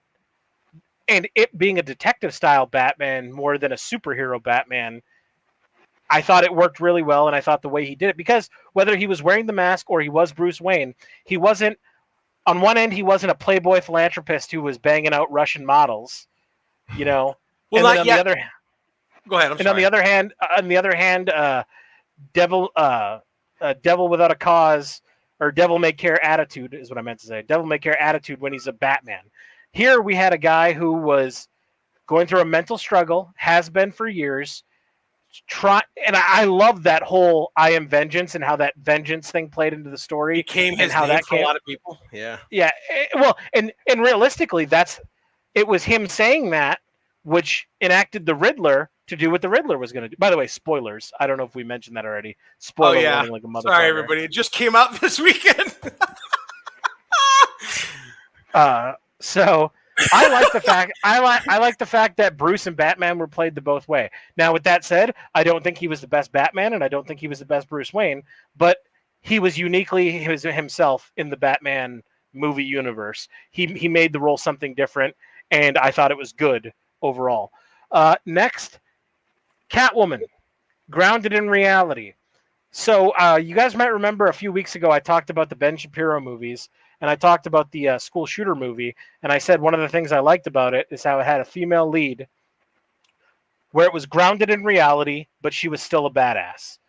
Where, like, the reality of a 90-pound girl getting into a fight with a 300-pound man, she's going to get her ass kicked, but when she has something to equal the score, she equals the score in a fight. We saw that in Catwoman. Catwoman, when she got into a fight, she has martial arts training that gives her a leg up, but was overpowered in fights. So I thought that was really grounded in reality, and I thought she was badass. And what's her name? Zoe Kravitz? Zoe Kravitz. She's Lenny Kravitz's daughter, and what's the one that just got divorced from Jason Momoa? The one from High Fidelity that fucked John. Yeah, I know who you're talking about. Yeah, I know that's her mom. That's her mom. Oh, really? Okay. Lisa Bonet, and Lenny Kravitz. That's their daughter. I thought she did a fantastic job in the movie. She was a badass female character. Loved it. I loved her role. I liked how she played it. I heard the criticism about the whole white privilege line. I didn't hear about that. I didn't hear about that. There's a point in the movie where she laughs at him and was like, that's your white privilege talking. I didn't even hear that. Oh yeah. Unlike others, it didn't take me out of the movie. It did. Did I cringe? Yes, but it didn't piss me off. It's 2022. White men are the evil bad boys in America that nobody likes. I get it. And her daddy's the ultimate evil white guy. Yeah. So I thought, okay, bad. Here's the bads. At points, the fucking story was so hard to follow. There was just points throughout the movie where you're like, what the fuck is going on? And like the way they explain shit away, they do it. And I want to say, like, they don't cover everything. It's not like they don't cover everything. It's just there's things that are really convenient for them to cover. Like, I'm like, how is the Riddler funding this? Like, what is the Riddler fucking doing where he can make all this happen? And then they were like, oh, he's an investigative accountant in a news story. Forensic accountant. So, okay, that explains how he knew, because they didn't explain how he knew all this shit. They didn't go in depth with that. They didn't explain how he was funding all this. Now, my only other bad part of the story, the movie was 45 minutes too long. Yeah, I agree with you on that. At a minimum. At a minimum. There could have been a lot of. There's also, from what I understand, I think I sent it to the group text, and I doubt you guys watched it. That's fine, but there's like a 10-minute video that some like Esquire or somebody put out on YouTube, an interview with Matt Reeves, the director and writer of this movie, who talked about how there's going to be a lot of deleted scenes in future release of Blu-rays and whatnot, including like a whole other scene between the Arkham inmate and the Riddler. Like, there's going to be a whole setup with Yeah. him and the Batman, him getting caught by the Batman. Which So I I won't wouldn't- spoil it, but you know exactly who the Arkham inmate is. It's Exactly. not you know who it is when you He's watch got a the great movie. laugh. He's got a great laugh. But I agree with you. This is a movie that could have been split into two movies based on what he's talked about as far as deleted scenes already. I would agree with you. Cut 45 minutes and just make your sequel with that shit. You know what I mean? Here's my problem. Not only is it 45 minutes too long, I don't think they utilized the time they had the best at times. I didn't set a stopwatch, but I don't need fucking 25 minutes of watching either Batman or Bruce Wayne broodingly walk through a dance club in slow motion with bright lights and EDM playing. I guarantee if I set a stopwatch, 25 minutes of the movie is different scenes of him walking through a nightclub with lights John Wick. flashing and EDM music playing in the background in slow motion. And it's just like, do we need this? This is why this movie is 3 hours long. Well, it's like I like the one aspect where it's like I want to have all these really cool sweeping crane shots of Bruce Wayne riding away from the scene on his bike, but I really want to do it to the entire length of Nirvana. Something in the way. It's like you don't need to do a whole 2.5-minute song, dude. You could do it in like 20 to 30 seconds tops. You don't need all of that exposition. It's for you only. You just sparked my memory on my whole Adam West analogy. This movie gave more love to the Bat Bike than anybody since the Adam West Batman. I gotta tell you something. I didn't give a shit about the Bat Bike. I don't give a fuck. Like, I loved the Batmobile. I loved how it looked, how it drove. I thought it was fucking awesome. And that's another thing. Let's be honest. Out of all the Batmobiles we've ever seen in live action Batman history, what Batmobile was the closest to the one you saw in this movie? Nothing, but this was the most realistic. I mean, don't get me wrong. Tim Burton's was the most. To me, this was the closest one to the Adam West Batmobile. Yeah, I guess you could. I mean, I didn't think about that because Batman's West doesn't have a top on it. It's almost got like a bubble windshield. It's got a bubble roof. It's got a bubble roof on it that comes off and on. It's either a hard top or a T top. And See, the other thing, this had fins on it, very similar to the Adam West Batmobile. I looked at this as more like an old 70s style muscle car from like a Agreed. You know what I mean? Like an old God, I can't think of his name. One of those old racing action movie stars. I can't think of his name now. God damn it. Mm-hmm. I feel like an asshole. I don't remember a person's name. But yeah, I loved it. I thought it was badass, dude. Like, I agree with you. There's 45 minutes that could have been cut. I will say your discussion about like the differences between Christian Bale's Bruce Wayne and the rich guy and all that stuff. I would argue that Robert Pattinson's version of Batman is only the year 2 version of Batman. I can conceivably see him learning. I would argue this. Matt Reeves' version of Robert Pattinson's The Batman has the potential. I would say the Batman is the real person, and Bruce Wayne is the cowl and the cape and the mask that he wears. I would argue that that's the persona that he tries to put on. The Batman is really who he is, and I would argue that he learns as time goes on from year 2 that he can utilize this persona to become something greater, to help and make more of a difference. I think he has the capacity to become a Christian Bale Batman. I wasn't just comparing him to Christian Bale Batmans. Every Batman prior to this had that philanthropist, playboy, bangs models. The Nolan films was way more out there with it, but Michael Keaton always was in the news, in the Gotham news with different women and shit like that. It was a reputation. But they were all older, seasoned Batman who've been doing it for years. This is his second year as Batman. He's not there yet. He's still trying to. It's almost like Batman Begins when Christian Bale like leaves and goes to Tibet and gets locked up and has to figure out like what he can do with fear to go back and save his city. It's like that. He's still figuring out and processing the murder of his family, the lies, what's real, what's lies. Did Carmine Falcone, did he do this? Did my dad do this? Like, he's still figuring all that shit out, but I'm saying that like we're still early on with this one. We can see him become the philanthropist that we've already seen. Yeah, no, I'm not. The philanthropy part is not at all. I think we're gonna see that. We're gonna see that philanthropy part. What I'm talking about is like the whole playboy aspect to it. Like, I don't think we're gonna see that in the Robert Pattinson films. Like, I don't think we're gonna see that because I don't think he wants to portray that image of Bruce Wayne that we've seen in the previous movies. And in the Batman Begins, as soon as he came back to Gotham and put on the mask, Bruce Wayne was a show for Christian Bale. When he was Bruce Wayne, it was a show.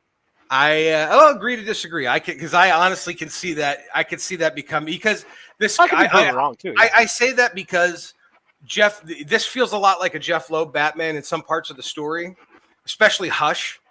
And I say that because a big part of those stories, in spite of how this movie feels like those, a big part is the fact that the Bruce Wayne in those comics does become a philanthropist. So I can see if Matt Reeves if that's the version he's going with, but I could be wrong because I don't know if he's got a planned out series or if Warner Brothers has intentions for other things beyond the Penguin. So I don't know yet. We'll see, with time. But yeah, overall, I truly loved it. I absolutely recommend it.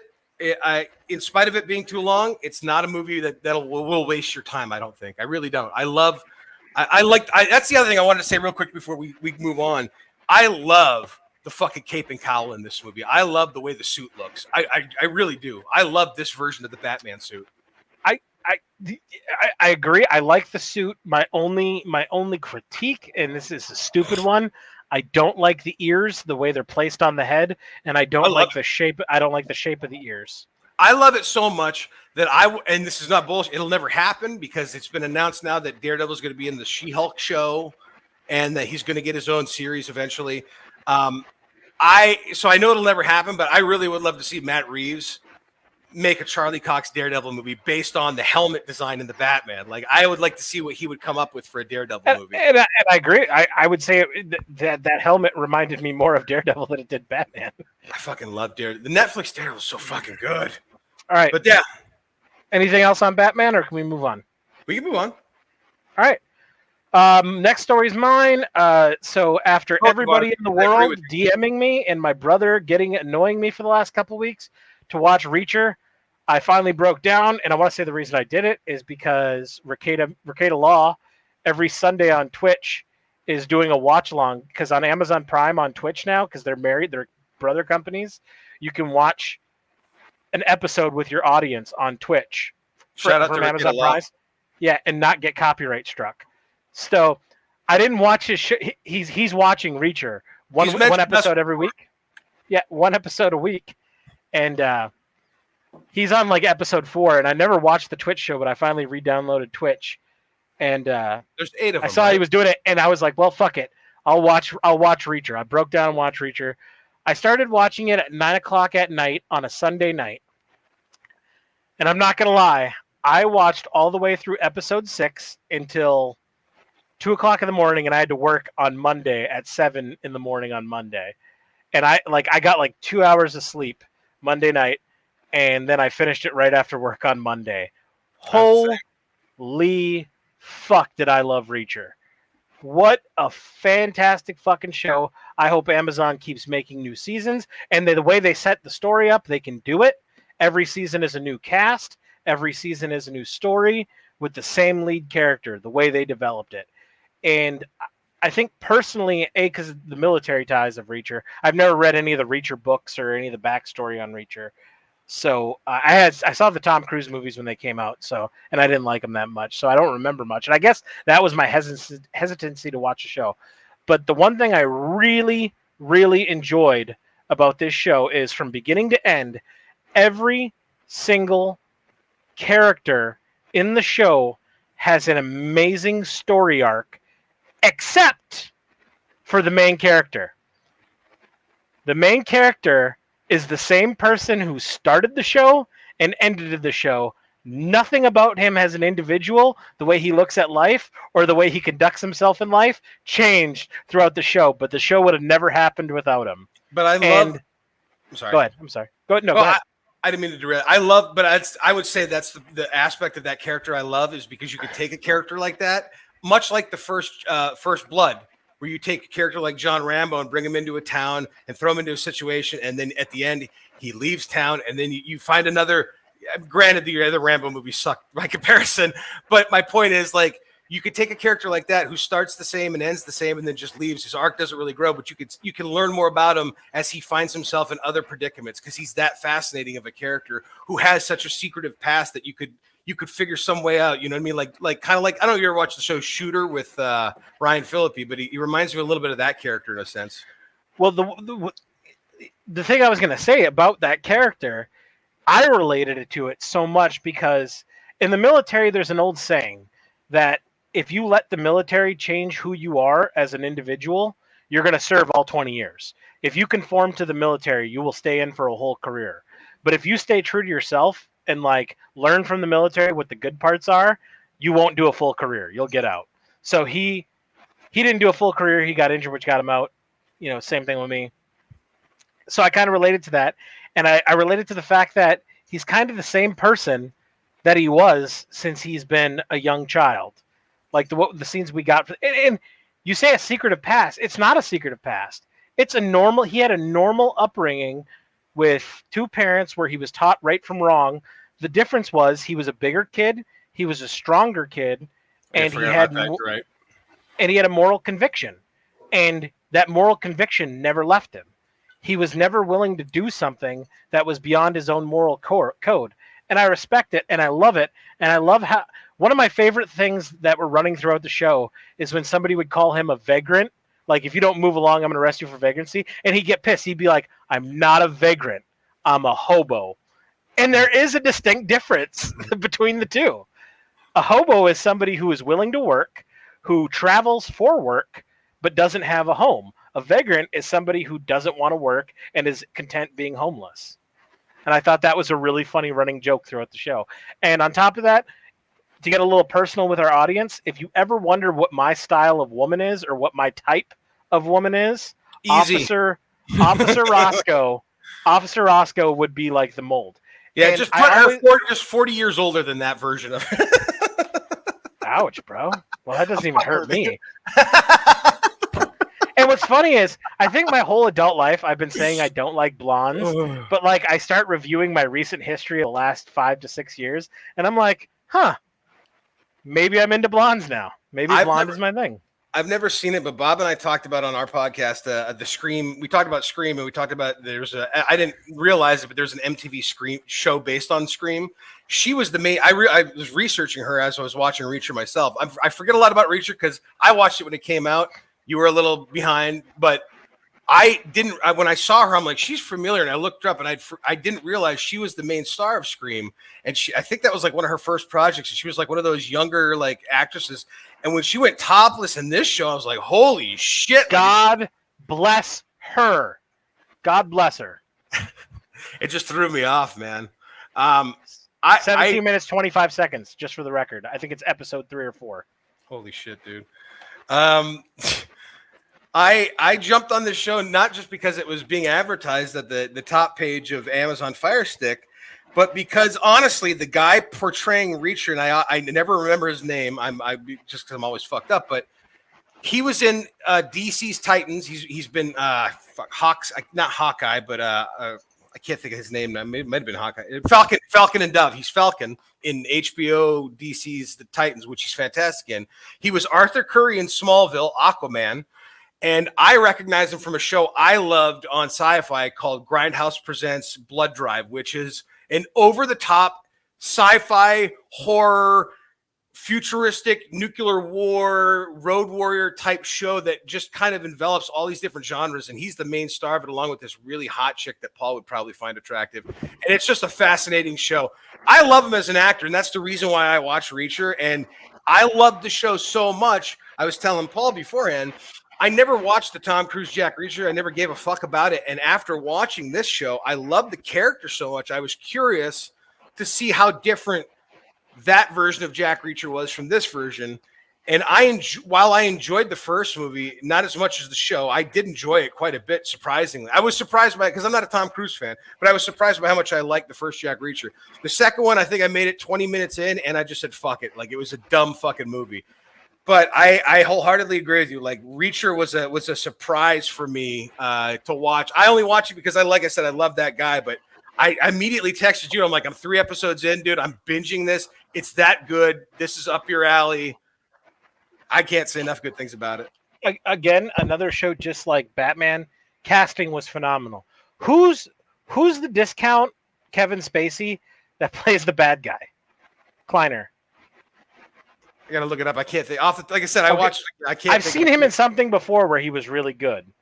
And when I say discount Kevin Spacey, everybody who's ever seen that show knows exactly what I mean. If you told me those two were brothers, I'd be like, yeah, I believe that. I think he was in NYPD Blue. I think he played the second lieutenant or the third lieutenant. Kleiner, the main bad guy. Curry Graham. Curry Graham's a Canadian-born stage, film, and television actor. Currently residing in Los Angeles, California with his wife and daughter. His roles include Patient Zero, Smokescreen, Cabin Fever, Patient Zero, Murder in the First, By Appointment, Raising the Bar. Is NYPD Blue on there? Did he play? I'm bringing up IMDb right now to go into his TV aspect. Okay. Because I think that's who he is. I think he played the third lieutenant on NYPD Blue. What year would you think that was? 2004-ish? 2003-ish? Okay. He was on Grey's Anatomy in one episode, Franklin and Bash one episode, Arrow one episode as Derek King Reston, Total Recall remake as Bergen. It was before Franklin and Bash. And I know I would know him from Franklin and Bash because I loved Franklin. As I'm going through IMDb, I'm realizing that none of this is in order by year. It's all just all over the map. He was in Weeds. Let me just Google his name in fucking NYPD Blue, and it'll be the end of it. Cool.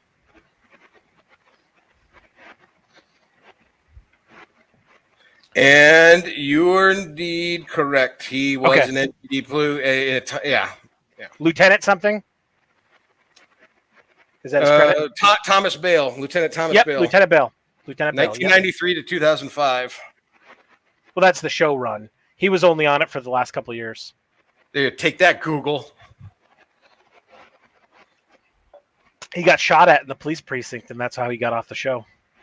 I gotcha. I never watched NYPD Blues. Never my cup of. I'll argue it's probably the best cop show ever made. Okay. Is it like an hour-long like procedural cop show? Like what would you describe it as? Like because it's clearly it's cable, it's public or whatever. It's probably watered down. It's basic TV. Well, it's remember the South Park episode where they made fun of cop drama saying shit? Yeah. That was based on NYPD Blue. NYPD Blue was the first episode to say shit on syndicated television. Okay. They pushed it on Hulu? In 1993, they pushed the boundaries of nudity on basic TV. Like that was one of the first show you got full ass, man and woman, full side boob. That's how I felt where Shield. Yeah, like it was. Well, this is NBC. Shield was cable. You could get away with that on cable. Oh, Shield was FX. You're right. I'm sorry. I forgot. But it's akin to Law and Order, where it's like every episode is a different case. However, there's an underlying running story throughout every single episode that marries every episode together. It's not a show that you could just watch any episode randomly out of order, like Law and Order SVU. You know, you can just pick up season 6, episode 12. You gotta watch it in order. There's a narrative to it. Correct, like The Shield. The Shield. God, it's such a good show. I love The Shield. Mm-hmm. And I would probably say Shield's like in second or third for best cop show ever. But I will argue NYPD Blue is the best. A, because it had the restrictions of being on basic TV. Didn't have pushed the boundaries, and Dennis Franz was amazing. I mean, for fuck's sake, huh? Actually, it does have Walton Goggin. Does it really? It does. He plays like a crackhead in an episode. There's a lot of famous people now got their starts playing like witnesses and crackheads on NYPD Blue. That's how X-Files was. John Turturro's brother is one of the main characters in the first 5 seasons. Nicky? That's where he got his start. Nick Turturro got his start on NYPD Blue. All right, off topic real quick. You brought Nick Turturro out. Like one of my favorite things about Nick Turturro has always been the remake of The Longest Yard. I love him in that movie. And every episode, I don't know if you've ever seen him on The Church of What's Happening Now when he's been a guest with Joey. Yeah. He's been on it multiple times. He's one of my favorite people to listen to tell stories with Joey. He's such a fascinating character, almost as fascinating as his brother. And I had no idea that Tony Soprano's sister in real life was their sister, that she's Adrian Turturro is. Yeah. I love those people. I love him. I love all of them. He's one of the main characters in the first 5 seasons. I would say he's like the 4th main character in the first 5 seasons. Great story. He's really young. Like you look at him, you're like, holy shit, can he buy a beer? I've never been to New York. I'm pretty sure him and his family are from New York. Oh yeah, born and raised. I've never been to New York. I've always wanted to go to New York. I don't know if I'd be welcome because I'm not vaccinated. But if I ever went to New York, there are three things I want to do. I want to see Legion of Skanks live taping on a Monday night. I would like to run into the Tuturos, and I would like to meet Action Bronson and get a tour of all the underground food eateries in New York. But I would love to run into Nick Turturro and hang out with him. That'd be awesome. The new just to bounce off what you just got done saying, the new mayor of New York announced the 7th, which I believe is this Monday coming up. New York is dropping all COVID vaccine and mask mandates, because the science changed. Good for them. I'm not going to talk about COVID. I'm really not.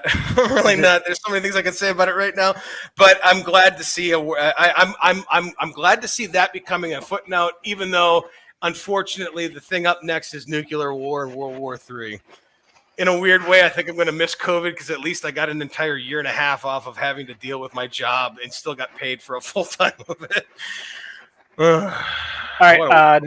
Next up is Better Call Saul. I have nothing to do with this one. This one is all you, and I'm going to let my dogs in while you talk. Oh, real quick, before you do that, let me go grab another beer. Hold on. Yeah, do that. Right. But everybody should totally go watch Reacher and watch NYPD Blue. NYPD Blue was on Hulu. I'm actually due for a rewatch. I'm going to rewatch NYPD Blue. That's what I'm going to do. Is it on Hulu? I believe it's on. It was on Hulu. Last time I do a rewatch like once every year or 2 years. Let's call Mom and see if it's on Peacock. Oh, we got Peacock now. That's one of the reasons I had to mute my camera. Dad called me and asked if we can have Peacock, so I'm paying for Peacock now. Well, Dad's gonna pay me for Peacock, but we have Peacock. WWE Network. The Office rewatch. You got it. Okay, after the show. Let me write this down because I'll rewatch the show. Fuck it. You got to give me the login info. It's something I would never pay for. It's on Amazon. It's on Amazon. We're gonna have the Amazon channel. I'm gonna watch 1883, and then I'm gonna go right into the fucking Yellowstone. But goddamn it, Dad was like, "I'll pay you for it. I want Peacock," and I was like, "It's WrestleMania season coming up, sure." Oh, but the fucking WWE sucks nowadays. It's so watered down. Now that it's on Peacock, it's really watered down. That's the other thing we got to talk about: TV entertainment. Hold on a minute. Let me write it down real quick before I forget. It'll be the last thing, but I want to talk to you about what's his face leaving AEW. Oh, sure, yeah. I haven't been following wrestling really closely, but I know quite a bit about that. Cody. Yeah, I don't know much about it. I just saw it in the news because I kind of got out of it because we started doing this and I started working a lot more and the weather sucked for both of us. But I happened to see that he was leaving. Is he going to? We'll talk about it when you come back. Yep. What was I leading into? Go ahead. Take the dogs out. Better Call Saul. Okay. For those of you watching who are like me, maybe not like me, but have similar tastes towards me. My absolute all-time favorite shows are as follows. I love in order from 3 to 1. We'll go with this, okay? Twin Peaks. This is a toughie for me. Twin Peaks, The X-Files, and number 1 is Breaking Bad. Okay, there's other shows that I love, but my top 3, those are like my 3 favorite shows of all time.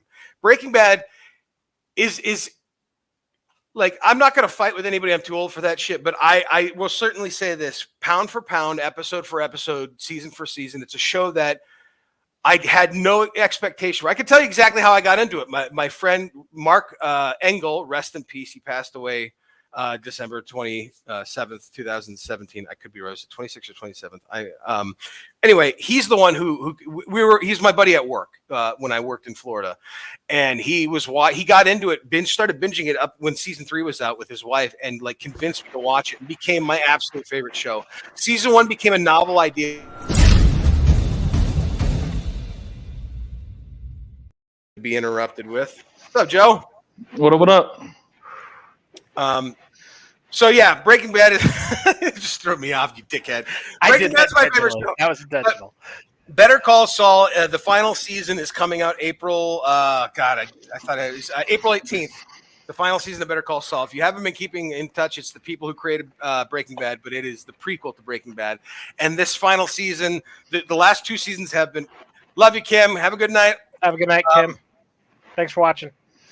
the last 2 seasons of Better Call Saul have been introducing elements of Breaking Bad, and this final season is going to lead right into season 1 of Breaking Bad. So that was my other entertainment news that I wanted to announce to people, because Better Call Saul, the final season, has been on the back burner for the last 2 years, not just because of the COVID, but Bob Odenkirk had a near fatal heart attack, and they weren't sure if it was going to finish, and they were able. He's alive, thankfully, and they finished. So that's coming out April 18th. That was what I wanted to talk about.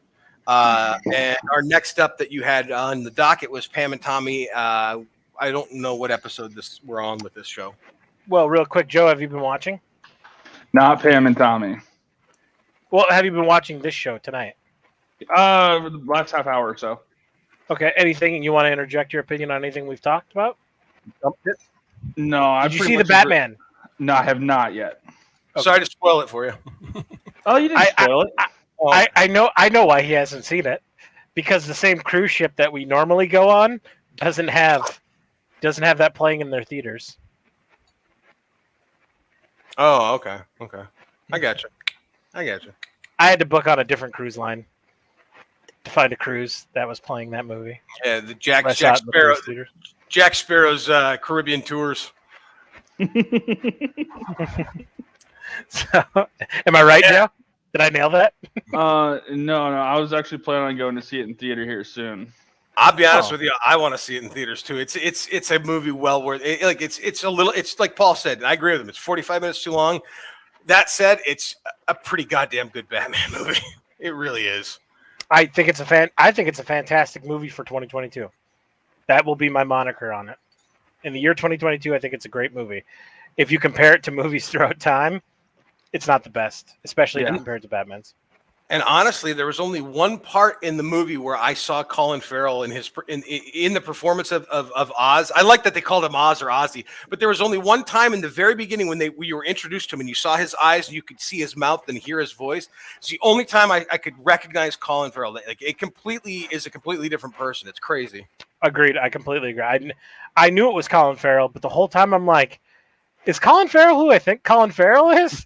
Like Bullseye from Daredevil? That's not Bullseye from Daredevil. Ray Valcoro from True Detective season 2. I love him in season 2. I love that. I don't give a fuck. I love True Detective season 2 of True Detective is horrible. Go fuck yourself. There's parts of that show that's good. Season 1 and 3, fantastic. Yeah, I agree. Season 2 of True Detectives, 15 minutes of it was fantastic. You're bullshit. You're full of shit. There's at least 30. There's at least 30 to 40. I'm not going to throw away something just because of that. I'm moved by performances, and his performance, him and the dude who played in Waco, the guy who played what's his face in Waco that was in season 2, the gay sheriff in True Detective, who got axed. All right, Paul, you clearly don't give a fuck. Move on. Pam and Tommy, the latest episode. Did you watch it? I did. I didn't love it, didn't hate it, but it felt like the last one. It was a little slow and just I didn't give a fuck. I wouldn't say it was my favorite, but it's definitely not. I didn't think it was slow. I would disagree with that opinion. Maybe not slow, but it wasn't my favorite. I will say this. I am very happy as a fan of stand-up comedy and him in general. I love I don't give a fuck. The Adventures of Ford Fairlane is one of the greatest comedies that you've never fucking seen. I challenge. Bob will disagree. I have seen it. I'm not talking. I have seen it. I'm not talking to you. I'm talking to the audience, dickhead. We're doing a show. Bob would disagree with me. I would say make your own choice. Look up The Adventures of Ford Fairlane. It's one of the most underrated comedies that's in existence, in my opinion. And the one thing I'll say about Pam and Tommy in conjunction with that is I'm happy to see Andrew Dice Clay coming back into the fold, man. I fucking love Andrew Dice Clay so much. Yeah, I mean, especially in this role. I like how I like how this episode served as the turning point where we don't find Seth Rogen so endearing anymore. I don't like Seth Rogen to begin with, though. He's such an asshole. I don't like him as a person either. I'm talking about his character. His character I empathized with. This was the episode where you start to see the switch. This is a testament to the writing. This is a testament to how good the writing is on Pam and Tommy. He was a character that you endeared, like you felt for, even though I didn't like the person playing the character. I was like, oh man, I feel bad for this guy. This was the episode where they were like, okay, how bad do you feel for him now? And now you're like, no, he was a piece of shit. He's a piece of shit. He's just an idiot. He was a lovable idiot in a bad position. He decided he wanted to be bigger than what he was, and now it's all catching up to him. And the chick from Orange is the New Black, the main character from Orange Is the New Black, who plays his like love interest, Yes, who's a lesbian. I know what you're talking about. I can't think of her name. Good I actress. everything she's ever done, I've really enjoyed. She's a good actress. She's really good, Yeah. and she's been in a lot of good stuff. And I would agree with you. And I like I don't know what it is exactly, but my stone drunkenness right now, I would say that it's like a fact of being raised as a guy. But like, I don't take into like it's. I can only attest to my experiences as a human being, as a male human being. So I don't take into consideration when Tommy says to him, "Yeah, you may have had these reasons for sticking it to me and doing what you did, but what about Pam? What did she ever do?" And it's like the first time where like I kind of sympathize with Tommy Lee. Tommy, you're like that was a good line. And I'm like, yeah, God you're a dickhead, but man, I like what you're saying right now. He's right. Like, also, Joe, I know you haven't watched Pam and Tommy, but I want to give you a reason that I know will inspire you to maybe watch it. What's the timestamp? Nick. God damn it, you know my brother so well, dude. Episode 2, 19 minutes, 20 seconds. But that's besides the point. Besides the point. I want to appeal to you, Joe. That would be appealing to me, the timestamp. But I want to appeal to you to watch this show. Nick Offerman doing what Nick Offerman does best. I disagree. He played Ron Swanson? No. You're right. That is the best. And that's where I agree with Joe over you, buddy. That's but the best I know Joe has the same love for Nick Offerman that I do. My best But friend Nick Offerman's fantastic in this show. My best Nick Offerman line is my best friend was a guy I worked with who I didn't talk to for 8 years. I still never talk to him sometimes. I can't watch the episode where of Parks and Rec where he goes, "Hey, I want all the eggs and bacon you have," and the guy walks away and he turns around and he's like, "I don't think you heard me correctly. I think you heard give me a lot of eggs and bacon. What I said was give me all the eggs and bacon you have." I can't watch that scene, Joe, without thinking about you, because that was the scene you used to get me to start watching Parks and Rec. Because it's great. And because it's right. I will say this: the first 2 seasons of Parks and Rec are like the first season of The Office. A little bit of a chore to get through, but it gets so much better after season 3. It really does. This, again, difference between me and you, I disagree. I loved every season, every episode of Parks and Rec. I like Parks and Rec more than The Office, and I love The Office. They're toss-up for me. I love Louis C.K. I dislike him in Parks and Rec. To me, that story arc is such a difficult chore to get through because I love the Ben, what's her face, Leslie arc so much. I love Ben as a character. He reminds me of a well put together version of me, a guy who loves D&D and Batman and used to love Game of Thrones. See, but we have Peacock now, so we can watch Parks and Rec, right? And I love Louis C.K. Yes. I love Louis C.K. arc in that show because I was like, God, this is giving a win for the fat guys. Mm-hmm. I don't think Louis is that fat though. I think he's husky, if anything. He's a big dude. What do you think the definition of husky is? It's not fat, dude. You remember? Hey, I lost 100. You can try to church it up all you want, Doug, since you lost weight, but a husky's fat, brother. Oh, shut up. You've lost weight too. You're starting to look really slim, buddy. Thanks, man. I'm 24 pounds down as of yesterday.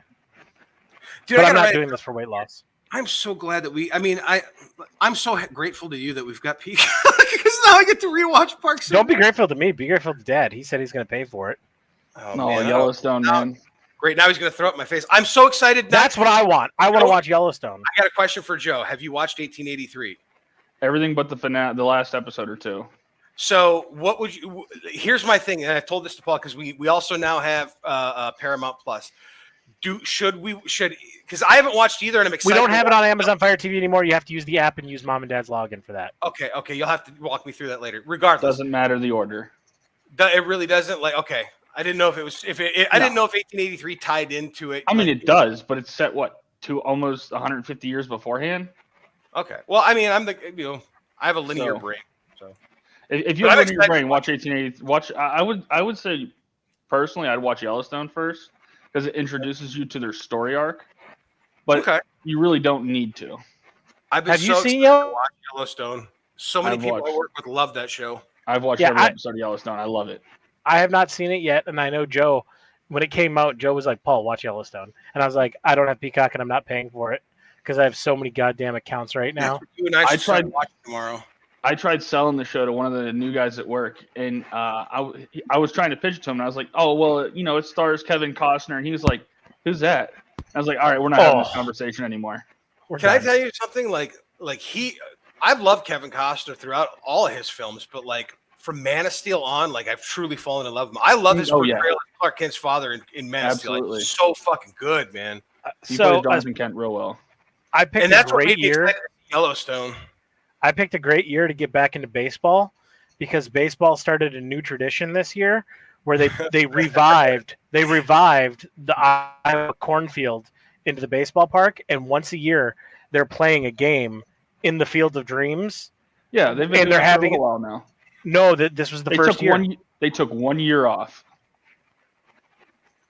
This was the first year. They've been doing it for like 4 or 5 years now. Anyway, it was really cool to see Kevin Costner emerge from the cornfield. While you guys are talking, I'll Google it. What is it again? The Field of Dreams MLB game. Field of Dreams MLB game. It was New York versus the White Sox, and they played in 19 teens uniforms, which I thought was dope as hell. And what's the argument you two are having right now? How long has the Field of Dreams game been going on in the MLB? Going on.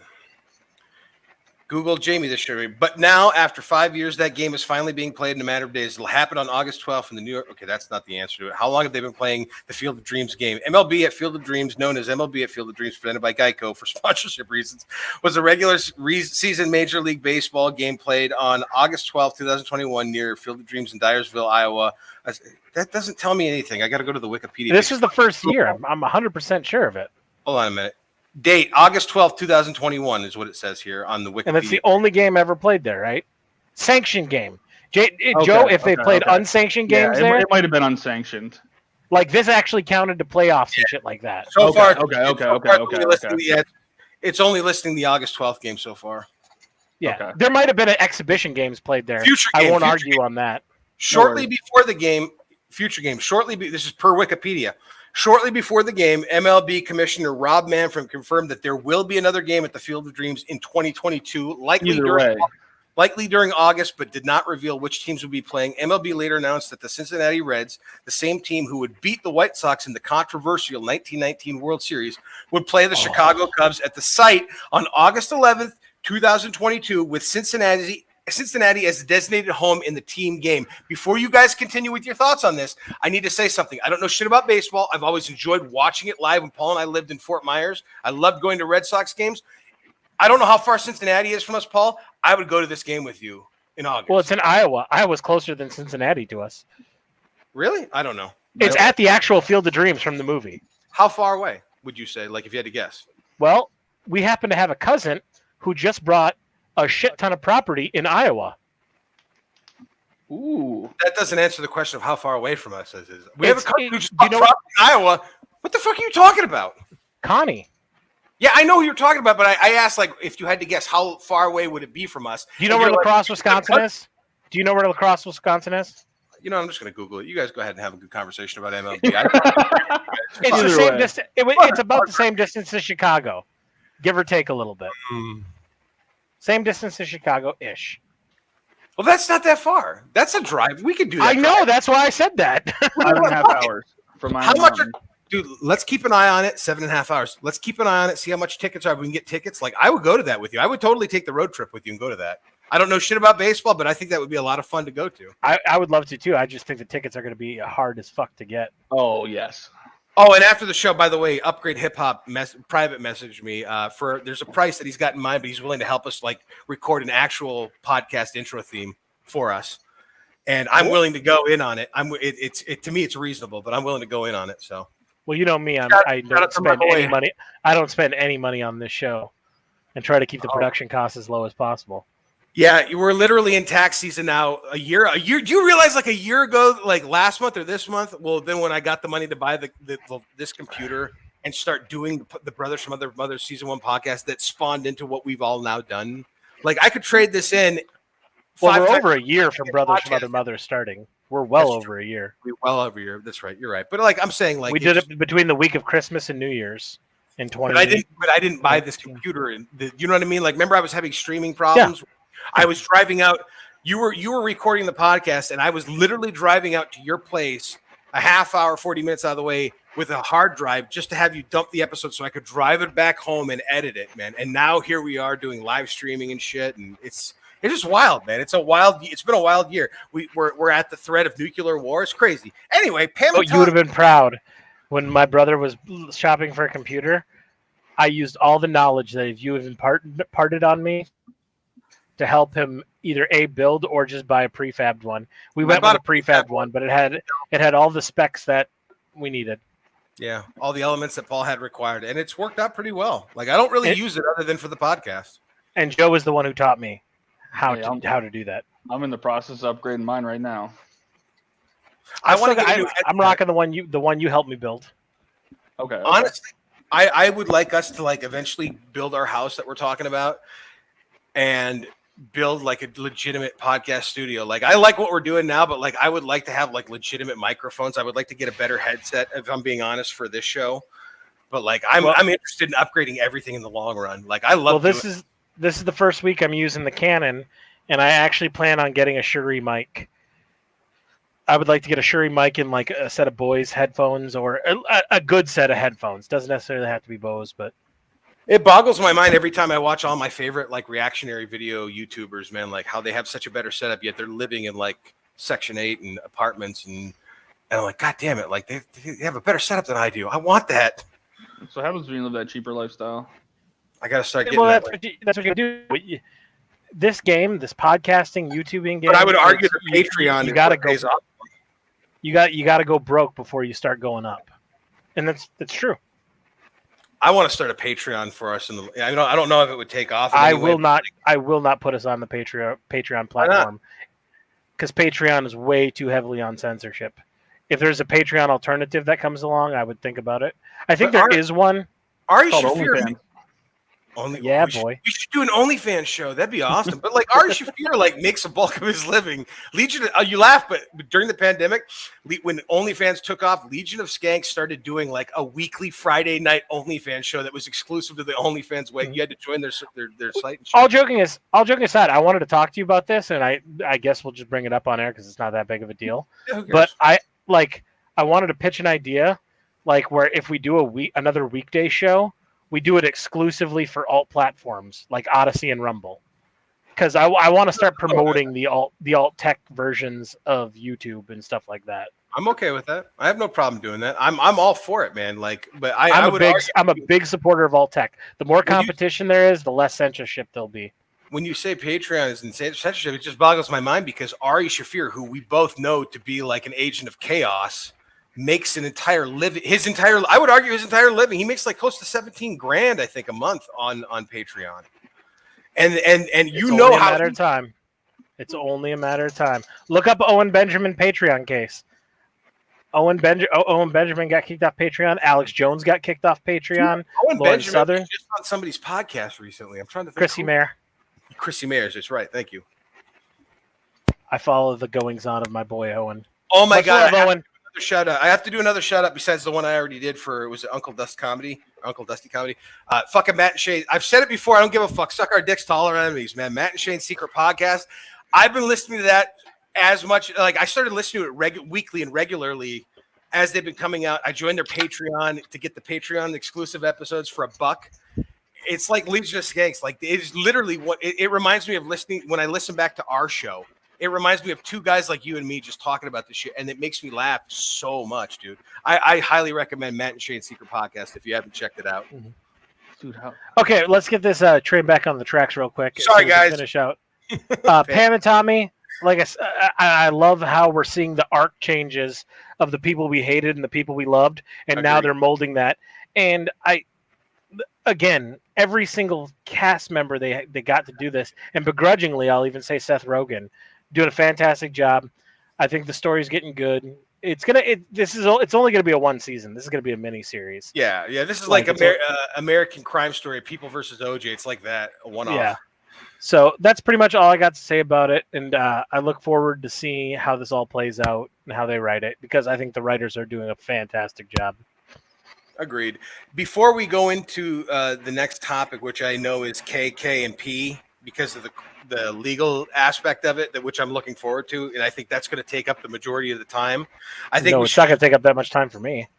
Okay, then all right, let's go. I didn't know how long the legal aspect of everything was, how in-depth it was, but I'll let you lead. So, because I'm a big fan of LawTube, where like the YouTube lawyers who are in correlation, Emily D. Baker covered the story, and she actually got published in New York Times. That's how it crossed into mine.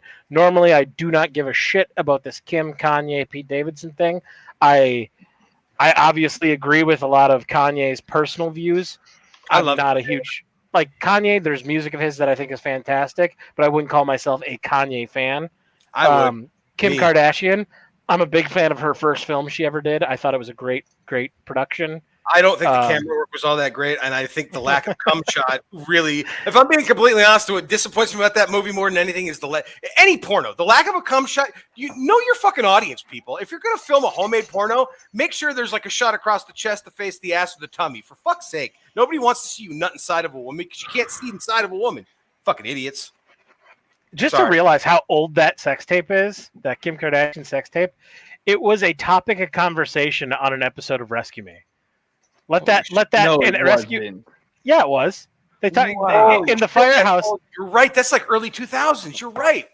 Yeah, just let that sink in on how old that is. I thought about that when I was going through this. I was like, I can still remember Dennis Leary having the Kim Kardashian sex tape in the firehouse, and it wasn't the last season. It wasn't 2011 when they had that conversation. But anyway, so. From the legal aspect, here's and Pete Davidson. Let me just go on record and saying, I have never ever liked Pete Davidson, even before all the political shit. So that don't say because you're conservative and all the bullshit with Dan Crenshaw had nothing to do with it. Never been a Pete Davidson fan. Don't think he's funny. I think he's living proof that anybody can become famous. With that said, here's what happened this week. Kim and Kanye's divorce got finalized in court, and a judge granted Kim full custody of the child. Essentially, Kanye has no say over the children, which I really think will hurt Kanye. I truly believe, after everything I've seen this week, I think Kanye loves his children more than anything. Interesting enough, the more digging I do into this, because I was of the opinion of like, man, Kanye is kind of crazy, even though he was spouting off political ideology that falls very much in line with mine. But the more I'm reviewing it, the more even I'm realizing I'm susceptible to mass psychosis, because I think he's never been crazy. I think the mainstream media was just painting him as crazy because his political ideology aligns with mine. And I should have given him that credit before. And it has nothing to do with his race or his career or anything like that. He's not in my wheelhouse. I'm not a big Kanye guy. What were you going to say? Can I ask you, are you saying that because you watched that? You're breaking up big time. I'm breaking up? He's not breaking up for me. Okay. Thank you, Joe. Thank you, Joe. Finally, I'm not crazy. Okay, I can hear you clear now. What were you saying? Do you have that position? Do you have that position because you watched that YouTube video I sent you after the Batman? No, I had the position before, but I did watch that. I watched the whole hour of that YouTube video. I fell asleep during 35 minutes. I was really exhausted from the morning. I haven't gotten a lot of sleep over the last week. I really haven't because of work. That video didn't provide me any insight to Kanye than I already had. No, but it did for me in the sense that over the last few years, like, look, Kanye has always been he's my favorite artist. I fucking love Kanye. I think he's an amazing producer.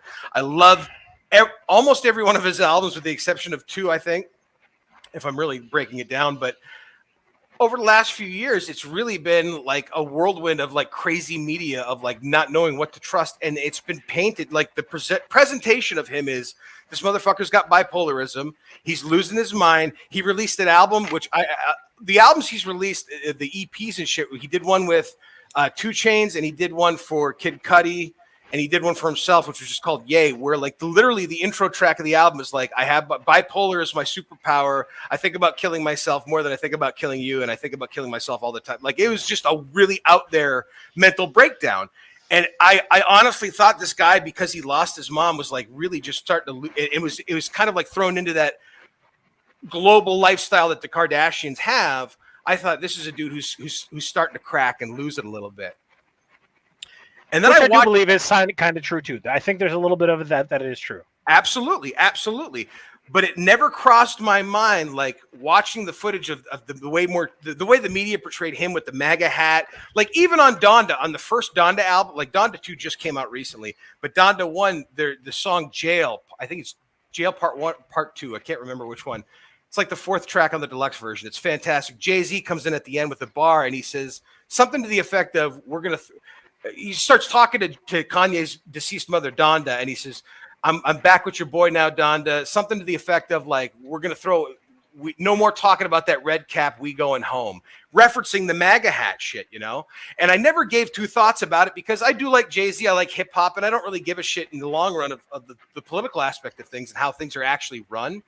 But listening to him on that YouTube video today was the first time where I've ever seen him recently in like 5 to 10 years where he's been calm, collected, rational. What he's saying doesn't sound outrageously crazy. And it kind of breaks it down and makes sense about like how the narratives you're being fed you're only seeing one version of it based on these camera angles or these narratives. Like it really fucked with my head a little bit, man. Like that's the first time I've ever seen him like that, where I'm like, holy fuck. Like watching that YouTube video today felt like I was watching like, somebody explained to me that the Matrix is real, that like you need to be red pilled. It's fucking weird, dude. It was really weird to see that shit. Yeah, and so I don't know, it makes sense. No, I agree with you. I have nothing to bounce back off you because I kind of agree with you. But after the court proceedings came out, then brought up the discussion of his new music video, which is Claymation. I watched it today. I watched it today, which is clearly like somebody wrote in the comments, like a lawyer must have told him the boundaries he was allowed to push because he pushed a lot. To me, he pushed boundaries. And that's the thing is now there's legal arguments going on, and because he didn't upload it to YouTube, he only uploaded it to Instagram. It's on, but it got re-uploaded onto YouTube. He didn't upload it. It's been re-uploaded. I guess he only uploaded it to Instagram, which you would know more about than I do because I'm not on Instagram. But YouTube, I watched everything because there's big talk about Pete Davidson going after him legally because I guess he's been giving threats to Pete Davidson for the last couple weeks or so, and like on Twitter, and they've been having Twitter back and forth because he feels like Pete's the reason divorce happened. And I think he wanted everything to work out with Kim, and obviously it didn't. And she's with Pete Davidson now. And then that video came out, which, man, that video, it's very plain to see what it is. He buries Pete Davidson alive, plants roses, cuts the roses, and then holding a severed head throughout the whole thing. Yeah, and like, there's a lyric in the song that like I'm gonna kick Pete Davidson's ass. The lyric, and I have to throw it because I am a Kanye fan. It's a throwback to the song off of his album. Holy fuck! His first album. I'm sorry, guys, I'm fucked up. His first album, he has a song called "Through the Wire," where he was in an accident in his early career, where they didn't think he was going to be able to rap again or talk again. He was in a car accident leaving the studio in Los Angeles, where he dislocated multiple parts of his jaw, and they had to wire his jaw shut for a multiple period of time. And he recorded it. The hit track that launched him into stardom, I would say, is called "Through the Wire," where he remixed Shaka Khan's "Through the Fire," and it was a song that he rapped entirely while his jaw was wired shut. And the reference was in the song "Easy," which I actually enjoy the song. The song itself I find catchy as fuck.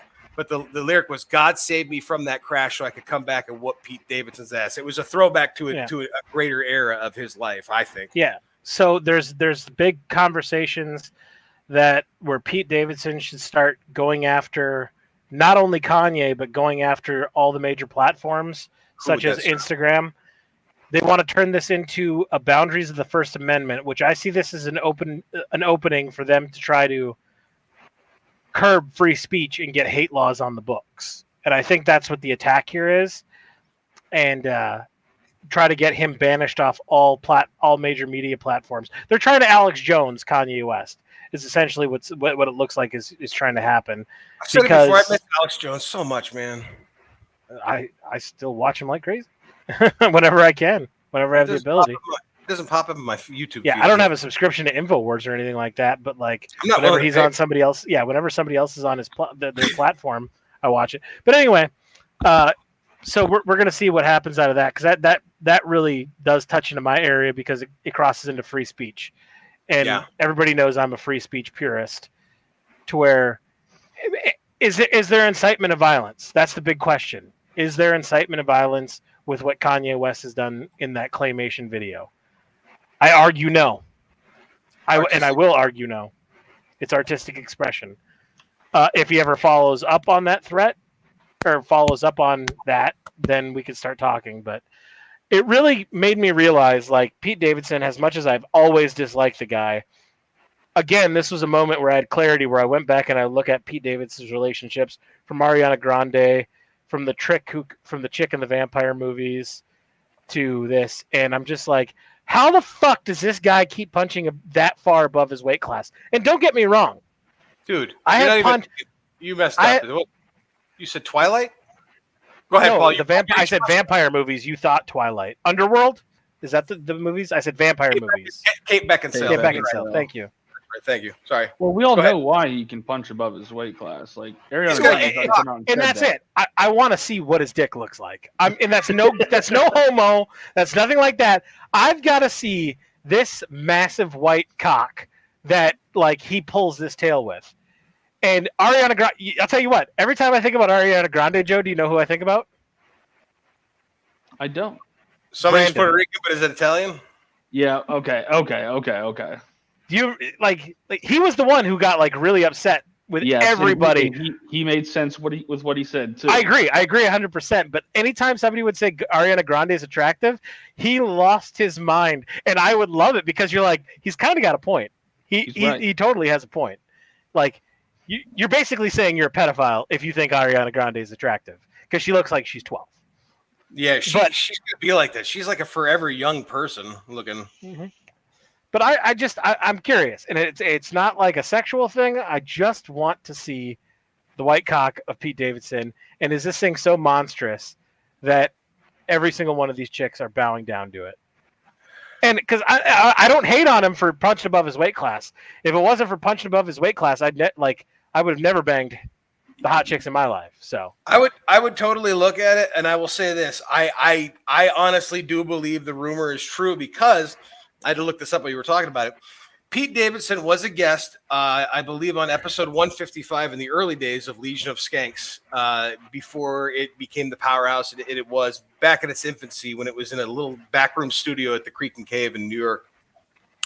And on that episode, he doesn't show it on the episode, but he shows Big J and the crew on his phone a picture of his dick.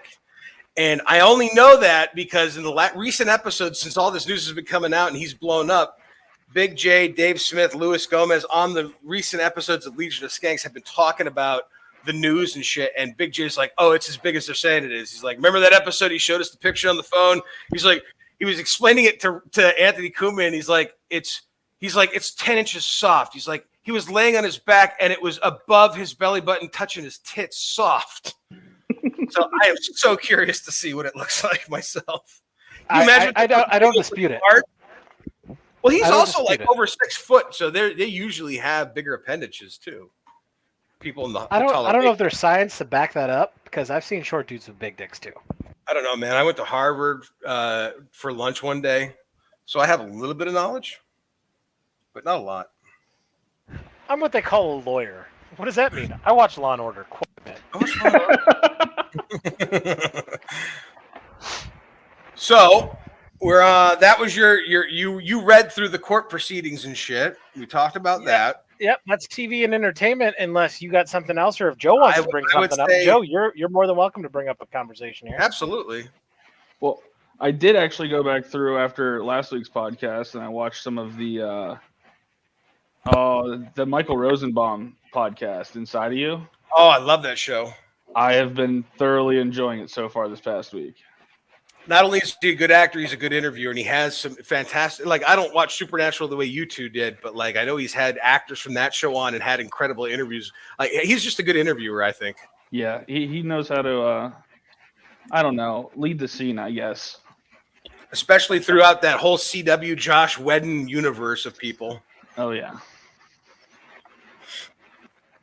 But no. You guys already covered the things I recently watched with Reacher and whatnot already. What are your thoughts on Reacher? What are your thoughts on the movie? The Tom Cruise movies? The first one, yeah. The second one sucked, I think. But what do you think of the first one? It was a 6 out of 10 movie. I had nothing special or spectacular about it, but I think the show was phenomenal. Fantastic. I agree with you on the movie assessment, and I agree with you on the TV show. I never would have watched the movie had I not seen the show first. And I like the first movie not as much as the show, but he's a great character. I love the character feature. And to your point, Doug, the reason I was so hesitant to watch the show was because I didn't like the movie. Because I watched the movies. Yep. It's funny how shit like that works out for some people. All right, so are we're good there? Before we're done with TV entertainment, you need to tell me about Cody Rhodes leaving his company. Ooh, well, I didn't hear about this yet. It's not his company. I thought he co-created AEW. Yes, let's discuss this. Let's discuss and break this all down. So Cody Rhodes is the son of the plumber. Yeah, baby. The late great Dusty Rhodes. My absolute all-time favorite wrestler. I love the American Dream. He's up there. Speaking of which, I think you still have my copy of the American Dream. Something. Here's something we're going to put on the web store that I'm going to announce right now so I don't forget it. We are going to have a shirt that I'm going to make specifically once I get my tax return. That is good. I know Teespring can't do it. I will find someone to do it, but it's going to have our logo in a black with yellow polka dot shirt. I want that motherfucking shirt, baby. Okay. I'm going to make it happen. I love Dusty Rhodes so much. I do too. And you're talking about WWF Dusty Rhodes. I love NWA Dusty Rhodes. I love the Hard Times promo Dusty Rhodes. To this day, I will say the Hard Times promo is probably one of the best promos in professional wrestling ever. When he was fighting Ric Flair in the 80s. Anyway, so Cody is the son of Dusty Rhodes. He got his career start. He got his career start because of his father in WWE, starting with tag teaming with Ted DiBiase's son and Randy Orton, and they were called Legacy. After Legacy, then he went on a solo career. He did Dash his nose, then he was undashing Cody Rhodes. Then he took on the gimmick of Stardust, which was a playoff of Brothers' version of Goldust. And Goldust was a making fun of it. It was Vince McMahon making fun of Dusty Rhodes because Dusty Rhodes' nickname was Stardust. So then Cody gets the Stardust moniker where he's dressed like in blue and latex like Goldust. It was weird. It wasn't the best thing in the world. Cody wanted to have more creative freedom. WWE didn't want to give him creative freedom. Then they wanted to do a Goldust versus Stardust WrestleMania match, and they had it all planned out. They went to management at WWE. They said, no, that match will never work. Nobody would ever buy a ticket to watch two brothers fight. That's when Cody said, all right, I'm going to wait for my contract to run out, and then I'm done with the WWE. Cody left the WWE and then went on to have one of the best independent wrestling careers ever. And this is the point where me and Joe got really heavy into independent wrestling, especially when What Culture Pro Wrestling started. What was the guy you loved? The British dude you loved? Joe Henry. I got to look him up because I remember I loved Joe Henry's promos, especially when him and Cody were going at it when Cody first left. So Cody goes on the independent circuit, and he can't bill himself as Cody Rhodes because Rhodes is not his real last name. Runnels is the real family name. Yep. Rhodes was Dusty's moniker. And it's owned by WWE. And it's owned by WWE. When they bought WCW, they bought the rights to the name of Rhodes. So, the father owned it. Dusty owned the name Rhodes. But for Cody, the Rhodes name was owned by WWE. So he billed himself as the American Nightmare Cody on the independents. And then when his wife quit, they could advertise him as the American Nightmare Cody and Brandy Rhodes because she was never billed as Brandy Rhodes in WWE. So they start killing on the American independents. In comes the son of the owner of the Jacksonville Jaguars, Tony Khan, who is a rich kid who grew up loving pro wrestling and didn't have anything to do with the business, but loved Cody Rhodes. He loved what are the fucking brothers? I can't think of their fucking names. Young Bucks. The Young Bucks. And he loved Kenny Omega. And all of those people at the time, Cody went to Japan. Kenny Omega was in Japan already, heading up after Finn Balor. What's the name of that club? Bullet Club. The Bullet Club in Japan. Cody came in and took over at the Bullet Club from Kenny Omega, who took it over from Finn Balor, who took it over from AJ Styles. I'm just trying to paint the timeline. This all doesn't matter, and nobody in our audience cares. They got so much. I do. I love. They got so much success in Japan, and Tony Khan, the son of the owner of the Jacksonville Jaguars, trust fund kid, said, "You know what? I've got billions of dollars, and I love pro wrestling. And Cody, you and your Bullet Club are my favorite wrestlers in the world. Help me start a pro wrestling business. I'll be the owner, and I'll make all of you executive vice presidents."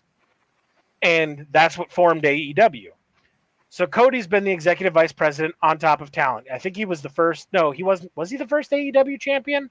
He might have been the first. No, Chris Jericho. Chris Jericho was. Oh, it said he was the inaugural. I don't know what that was means. He the inaugural? Okay. Then Chris Jericho was the second. But their pay-per-view ever, surprise, surprise, was Dustin Rhodes versus Cody Rhodes. Sold out in seconds. Of course. Largest pay-per-view numbers for an independent wrestling that wasn't WWE at that point. It's one of the best matches I've ever seen in my life. And it was to prove to WWE, fuck you, everybody wants this match. Fantastic fucking match. So he's been the executive vice president, and his contract came up, and I guess there's been a lot of behind the scenes conflict between all the EVPs and Tony Khan.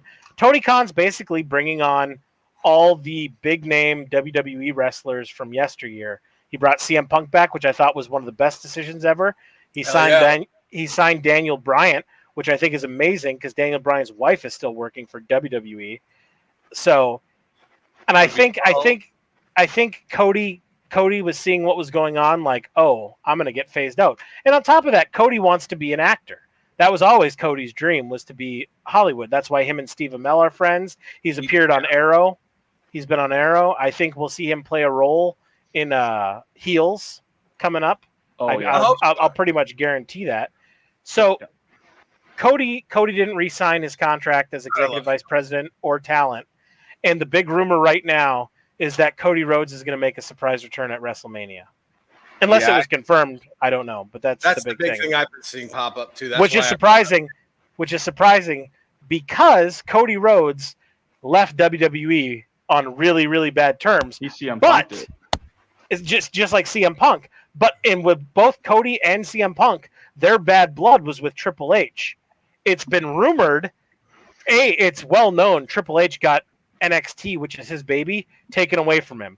Vince McMahon took it away from him, and it's been rumored that Vince fired his son-in-law, Triple H, and Triple H is no longer employed. And it's also rumored that Shawn Michaels got fired, too. It may be confirmed, I don't know. May I ask why? Because it seemed like he was one of the few people, I don't know, based on shit I've seen online and shit. I don't know as much as you guys do, but it seemed like he was the one who was helping revitalize it at a certain point. Did he start fucking up, or Triple H? I know, months ago when this all started, and the talk was that he was losing NXT. The talk was that WWE, Vince McMahon was planning to sell all his shares and take it because it's a public company, it's a shareholder company, and they were going to sell enough shares to where they could make it back into private. They're trying to sell the business. They're trying to sell the WWE.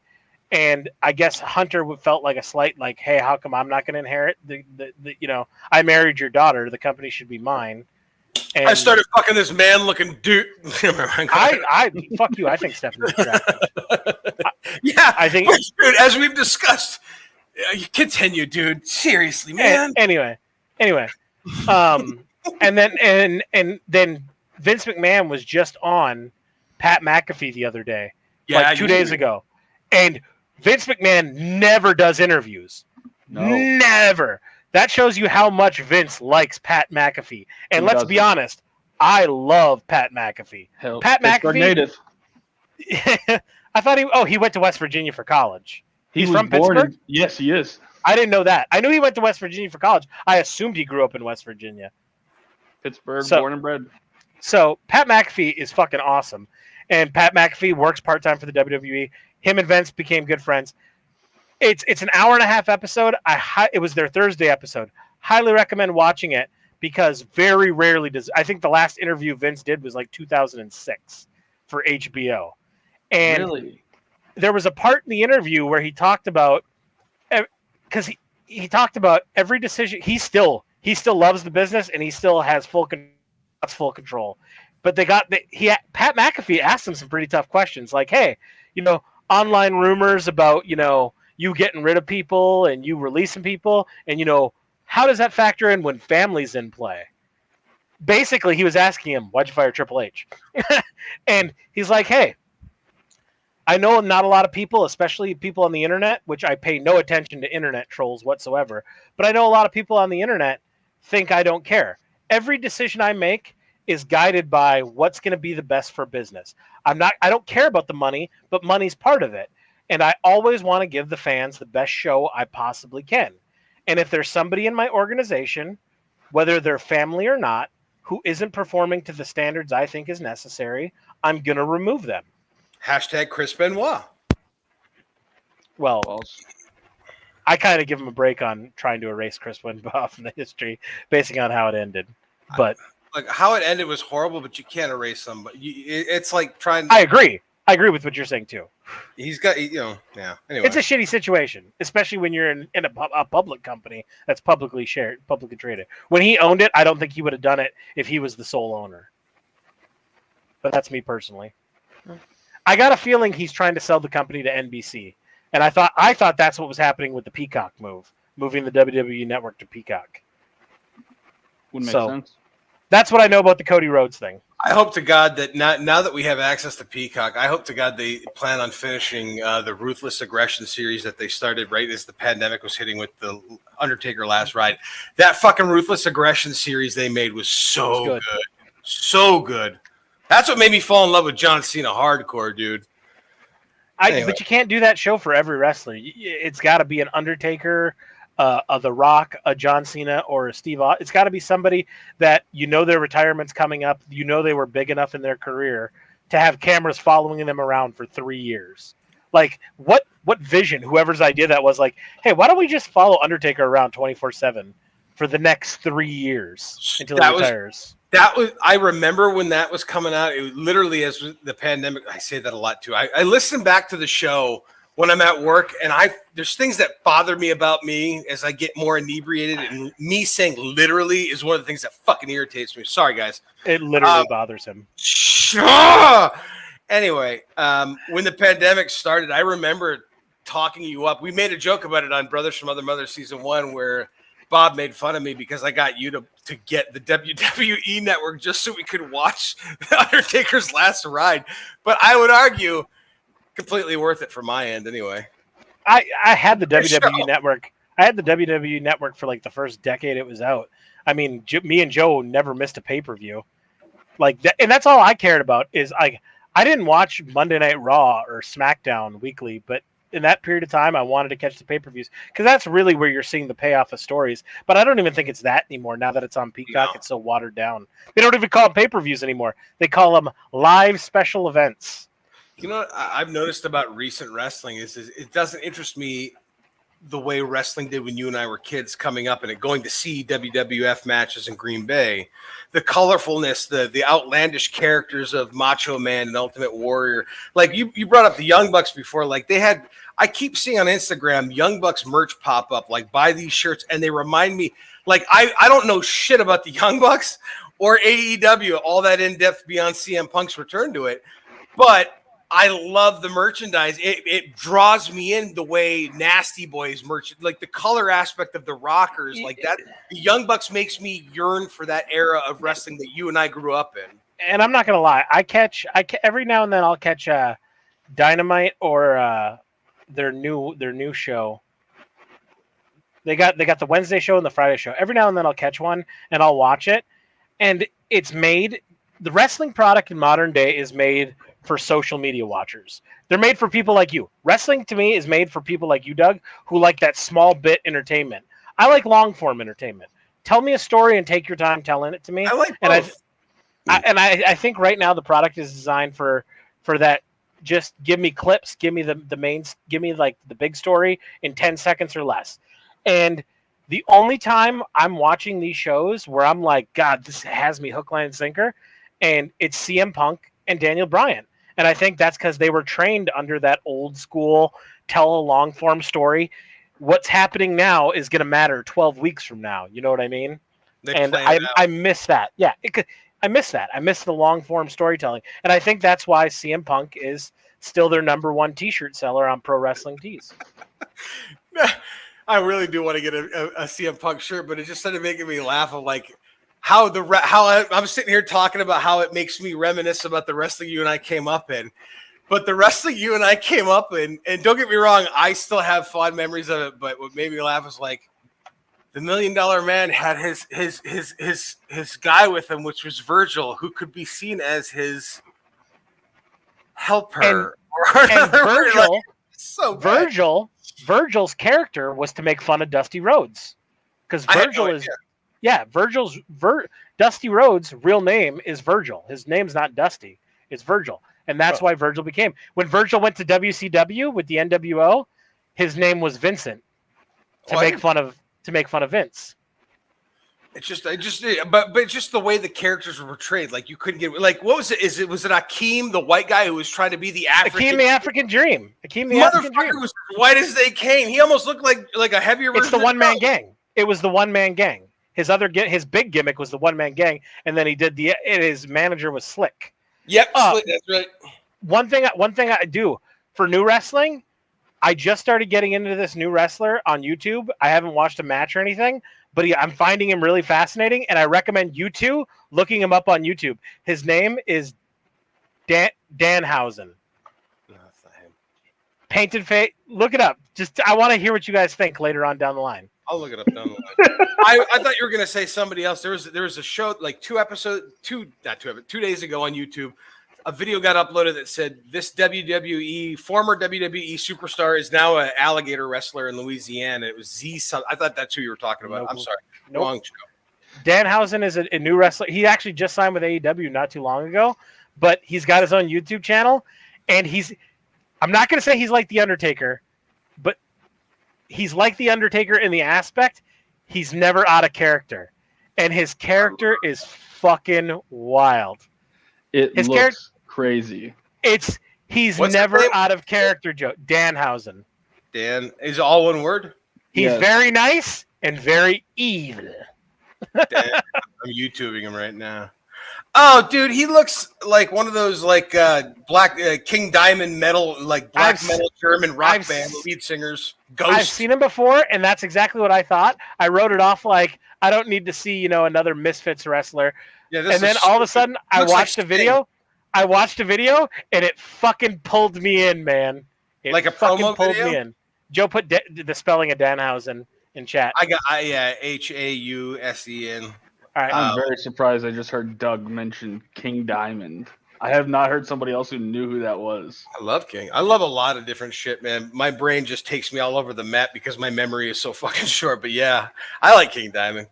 Clerks 2 was a good era. Like podcast-wise for Smodcast during the filming of Clerks 2 was an era where Kevin Smith was listening to a lot of King Diamond, and it came out in podcasting in Clerks 2. So it kind of hooked me in. But seeing that makeup, that's the first thing that came to my mind was King Diamond.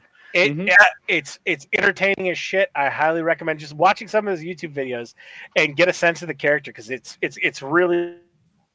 Are we ready to move on? All I heard was "is really." Are we ready to move on?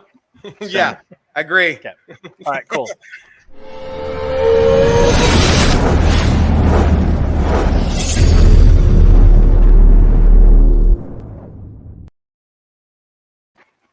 All right, it is time for the weekly recommendations. All right, Doug, what do you recommend our audience for the week? Well, we talked about it earlier in TV and entertainment, but my recommendation, without a question, and don't get me wrong, I agree with yours as well, but my recommendation wholeheartedly is Matt Reeves' The Batman. If you have an opportunity, if you're interested in it, give it a shot. It's really good. It is so good that I'll say it again. Paul, like, there's so many aspects of the movie that's really fantastic, but Paul Dano's Riddler, I enjoyed the turn of that character so much based on his portrayal and the way he chose to act that I went back and watched The Girl Next Door and fell in love with his character in that. And I plan on going back and watching There Will Be Blood, which I'm not looking forward to because last I remember, as much as the performances were great in that movie, it's a long, boring fucking movie. I'll tell you another performance of his that gets overlooked quite a bit is fucking Looper. You're right. He's fantastic in Looper. I forgot about he was in that. You're right. Every time somebody talks about Paul Dano, all they ever talk about is what you brought up, and I'm like, what about Looper? And everybody's like, oh, that's right, he was in Looper. He was fantastic. He was one of the pivotal roles in Looper. I love Looper. He was in another show too. He's been in a lot of great stuff. He's a good actor. He's a fantastic actor. But I would argue, Girl Next Door is where I remember him from because that's where I first saw him when that came out. But having watched it tonight, it's a movie that would never get made now. It's still funny to me because that's an era I was coming into who I am in my early 20s. And Timothy Olyphant is, dude, whatever you do in life, Doug. Whatever you do in life. Make sure the juice is worth the squeeze. Fucking fantastic performance when he punches him in the car. I love all of it. But there's so much of that movie I forgot that is so unrealistic even for that time. But what made me laugh that I did forget was Paul Dano's character's name is Klitz. His buddy calls him Klitzy throughout the whole movie, and it kept making me giggle throughout the whole fucking rewatch. What do you say to the people who say that you just got really lucky on your first film and that really you have no talent and you're an ass clown? Oh, good question. Shut the fuck up. Next question. Fucker for me, Matt. Fucker for me. It's such a good movie, man. I love Paul Dano, but that's my recommendation is the Batman and his performance. Not just his, for everybody. Robert Pattinson, who I don't give a fuck about, is fantastic. Is a Batman Bruce Wayne I didn't really know I wanted. Jeffrey Wright. I'm sorry. Jeffrey Wright's version of Jim Gordon, sublime. I look forward to seeing him going from lieutenant to commissioner in future films if that's the plan for him. Everybody in the movie involved, we've already talked about it. Absolutely fantastic. That's my recommendation. Paul? Me and Doug kind of did a similar thing where we're rehashing something from earlier in the episode. I'm recommending Reacher. Fantastic show. If you have Amazon Prime, check it out. If you don't, quit being a loser in life and get Amazon Prime. I don't have Amazon Prime. Or buy the episodes, whatever. I'm just joking. You don't have to get Amazon. You're going to buy them on Amazon anyways. Yeah. But Reacher, fantastic TV show.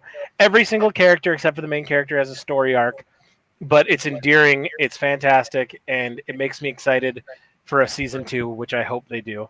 And that's what I have for a recommendation this week. Joe, as our guest, anything you want to recommend to our faithful listeners? Following today's raid race, I would recommend Destiny 2, The Witch Queen. Oh, was the raid released today? Yeah, Dado finished second by 3 minutes. That poor motherfucker. Are you serious? I shit you not. He got world second for the 12th time in Destiny history? Luckiest streamer on the planet. Okay, Dado, I know you're never going to watch our show. I want you to know that I was one of your most loyalist followers ever. I still, to this day, think you are one of the most entertaining Destiny streamers, YouTubers there on the planet. One thing I want to recommend going forward, and it's irrelevant for me. Don't ostracize your audience with your political beliefs. If you have a political show, and you talk about politics and news, that's one thing, but you don't. I still love you, and I wish you nothing but the best, and I'm sad that you got world second again. Who got worlds first? Was it Gad? Nah, Salt Greppo. Okay. So Destiny. All right. I've been watching a lot of videos. I'm not getting the itch quite yet, but I feel it growing. Top tier right now. I'll tell you what right now. I saw an article recently that said that Sony was working on, it had a new patent on ray tracing for a future version of PlayStation 5 that could be coming out. Now, whether or not that becomes fruition, considering the drops of PS5s that have been coming into stock, I'll say this: Far Cry 6 has taken up a lot of my time, and I don't mean to encroach on Joe's recommendation. I just realized that's what I was doing. I'm sorry.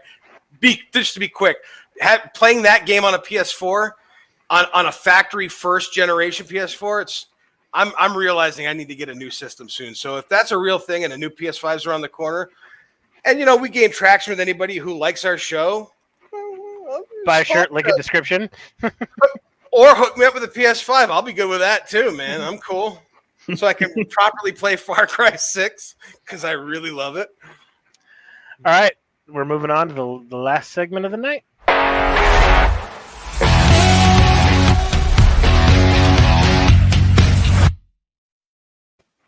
Truly is my favorite segment where we have no rules and we can just bullshit. Is that what it was? I wasn't paying attention. I'm sorry. Shoot the shit. Shoot the shit, man. Shoot the shit section. That's right. All right, cool. I got notes. I gotta remember to watch. I'm so excited. I get to rewatch Parks and Rec, and I get to rewatch like Ben put on the Batman costume and sit in the Game of Thrones throne and little. I'm so excited, man. And get to see Mouse Rat all over again. Oh, Mouse Rat, man. I don't know how the Peacock. God damn it, Jerry. I don't know how the Peacock channel integrates with. Hold on. You're still on? I was at my son's house. Yeah, for dinner, Kim. I'm hungry as fuck right now. I'm pretty hungry too. I didn't eat at all today. We still got to go on though, at least for a little while. Shoot the shit. But I'm gonna have chili later on. Gabe said he gets out of work at 9:30, and Kate's making chili, so I'm gonna skate down the hill. I'm gonna have chicken and vegetables. Oh man, that sounds awesome. It's not. 12th day in a row. Hey, you're looking. No, I'm on a month. For a month. I'm on a month in as of tomorrow. Is my 1 month mark. Go back and watch middle to later episodes of Brothers from Other Mothers, and then watch you in this episode now, or even last couple episodes. You'll see the difference. You really will, in your face especially. I'm not doing this for weight loss. Like weight loss. I know you're not. I know you're not, dickhead. But God damn it, positivity reinforces structure and going forward, dumbass. I can't wait till I go to my doctor and she sees how much weight I've lost, and she goes, "Wow, you've really been sticking to this." I'm gonna be like, you know what? I started drinking once you told me I had to do this, and she's gonna be like, "Well, that's dumb," and I'm gonna be like, "Yeah, still succeeded." Shut up, bitch. I love my doctor. She's awesome. You know what else is on Peacock? What's that? I don't know how the Peacock Amazon works. Well, I didn't hear what you said, Joe. Brooklyn Nine-Nine. That's on Hulu though too. Yeah, but Peacock, you might as well just abuse what you can out of it. That's true, but I only ever watched the first 3 seasons of Brooklyn Nine-Nine, and I liked the first 3 seasons. I fell off, so I know it ended recently. Mm-hmm. But yeah, like I haven't. I don't know. There's a lot. That was back when those first 3 seasons. I don't know what happened towards the later seasons, but they were like 20 some odd episodes. Glad to see you. What up, Joe? You are already. If you are in the good graces of Kim, you can keep coming on. Oh man, all that matters. If Kim didn't like you, Kim has veto authority on guests. By the way, in case nobody knew that, if Kim hit me up and was like, "Hey, Joe's a prick and I don't like him," I'd be like, "Well, Joe's never coming on again." Here's what you need to do for Joe now. Now that he's become a fan favorite, get a screenshot of him doing this with his Minute Maid bottle. and then cut his face in the bottle out and make die-cast stickers. We can start selling die-cast stickers. and I'll do a little thought bottle that just says vinegar strokes. I like it. I like it a lot. Joe, I need you to sign a contract saying that you don't care if we use your likeness rights and you're not going to get paid any money whatsoever. Shit. I'm not letting you CM Punk me. So Joe's from Pittsburgh. Have you ever watched the Kroll Show? The Power. Yes. I don't know. I brought that up. Like every time I think, like I worked with a guy in Florida who was from Pittsburgh. I can't remember exactly where. Like he always used to make jokes where, "Oh, you know, my Aunt Una from Altoona, she used to make 239 bean soup. One more, make it 240." Like I've been to Altoona. Out there, he'd had all these weird like Pittsburgh. He got me into. Are you okay? You're not there now, right now. He got me into Middleworth chips. He'd go to Pittsburgh once a year and bring back cases of Middleworth chips and all the fucking Pittsburgh regional snacks and shit. And I fell in love. Like for a long time, I hated Pittsburgh people because of his accent, like how overbearing it was. It's terrible. It really fucking is, man. But I've grown to love it through Gillian Keeves and Shane Gillis, and especially like when I bring up Kroll Show, the Pittsburgh Pawn Stars, where it was Pondo, Pennsylvania. Yep. Oh my God. Like that really brought it was the first time where I'd heard that accent and had a level of like love for those people because of the way it was portrayed. Hit him up with a little Ian's headed downtown, go down Giant Eagle before you go visit the Stiller game. Hey man, don't stop, all right? Don't go on being a fucking dirt, okay? Stop being a fucking dirt. Mm-hmm. I fucking love that shit. Pittsburgh's got so much. It's like a whole different language. I'm so glad that accent doesn't ride thick with me. It really is one of the worst accents, but it's so much. I don't know. As I get older, it's so much more endearing as I get older with certain things that I find myself loving about Pittsburgh and Pennsylvania and all that shit in regards to it. Speaking of hometown stuff, there's another good thing on Peacock, the good old Curse of Oak Island. It really is, but you like introduce that with like such an accent. Like, speaking of good stuff, also on Peacock.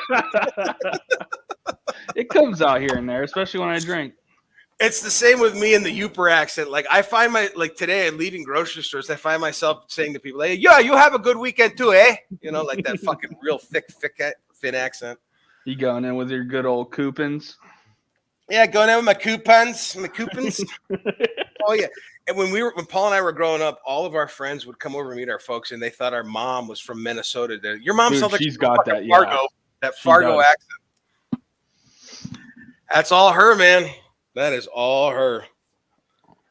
We're on Shoot the Shit. I have notes, and I'm looking at the notes, but as I'm looking at the notes, my eyes are kind of like going all over because I've been drinking too. Like, I'm not fucked up drunk to where I would say that out loud until just right now, but like I'm definitely seeing my eyes like go all over my notes. Like, what are we on right now? Oh, that's right, Shooting the Shit. But I'd specifically written down Pittsburgh, Pennsylvania because of that. I love Kroll show though. I love Nick Kroll. He's one of my favorite parts of the fucking league, if I'm being honest. Oh yeah, he's right up there with Taco for sure. Taco's like Taco's the brother that I wish I had. I love Paul. If you can hear me, Paul, I love you. Taco's the brother I wish I would have gotten. I wish I would have gotten a stoner brother. But I also love Andre. He's also like, dude, the fucking series ends on the perfect fucking note with Andres and his son. Jesus Christ, dude. I love the character of Andre. Who the fuck falls in love with somebody who finds his perfect soulmate only to find out that they're allergic to that to his fucking cum? Jesus Christ, man. Those writers on that show, they had a blast writing it for sure. There's something that's on Amazon Prime I haven't watched. It was the creators of that show and some of the cast of that show doing a Paley Center interview. I believe it's on Amazon Prime. They did it for Parks and Rec and another show too, like some of the big NBC comedy shows at the time. And the League was FX, but the Paley Center or Paley Center, however you pronounce it, did like these hour-long things that I think you can buy them on Amazon or they might be available to Amazon Prime users. But it was like at the Paley Center, the cast and creators of Parks and Rec, the cast and creators of the League, like there's a couple different series at the Paley Center where they talked in depth after the show had ended about like the impact that it had. I don't know why I brought that up. I'm fucked up. You're fucked up. We're talking about shit we love. Anyway.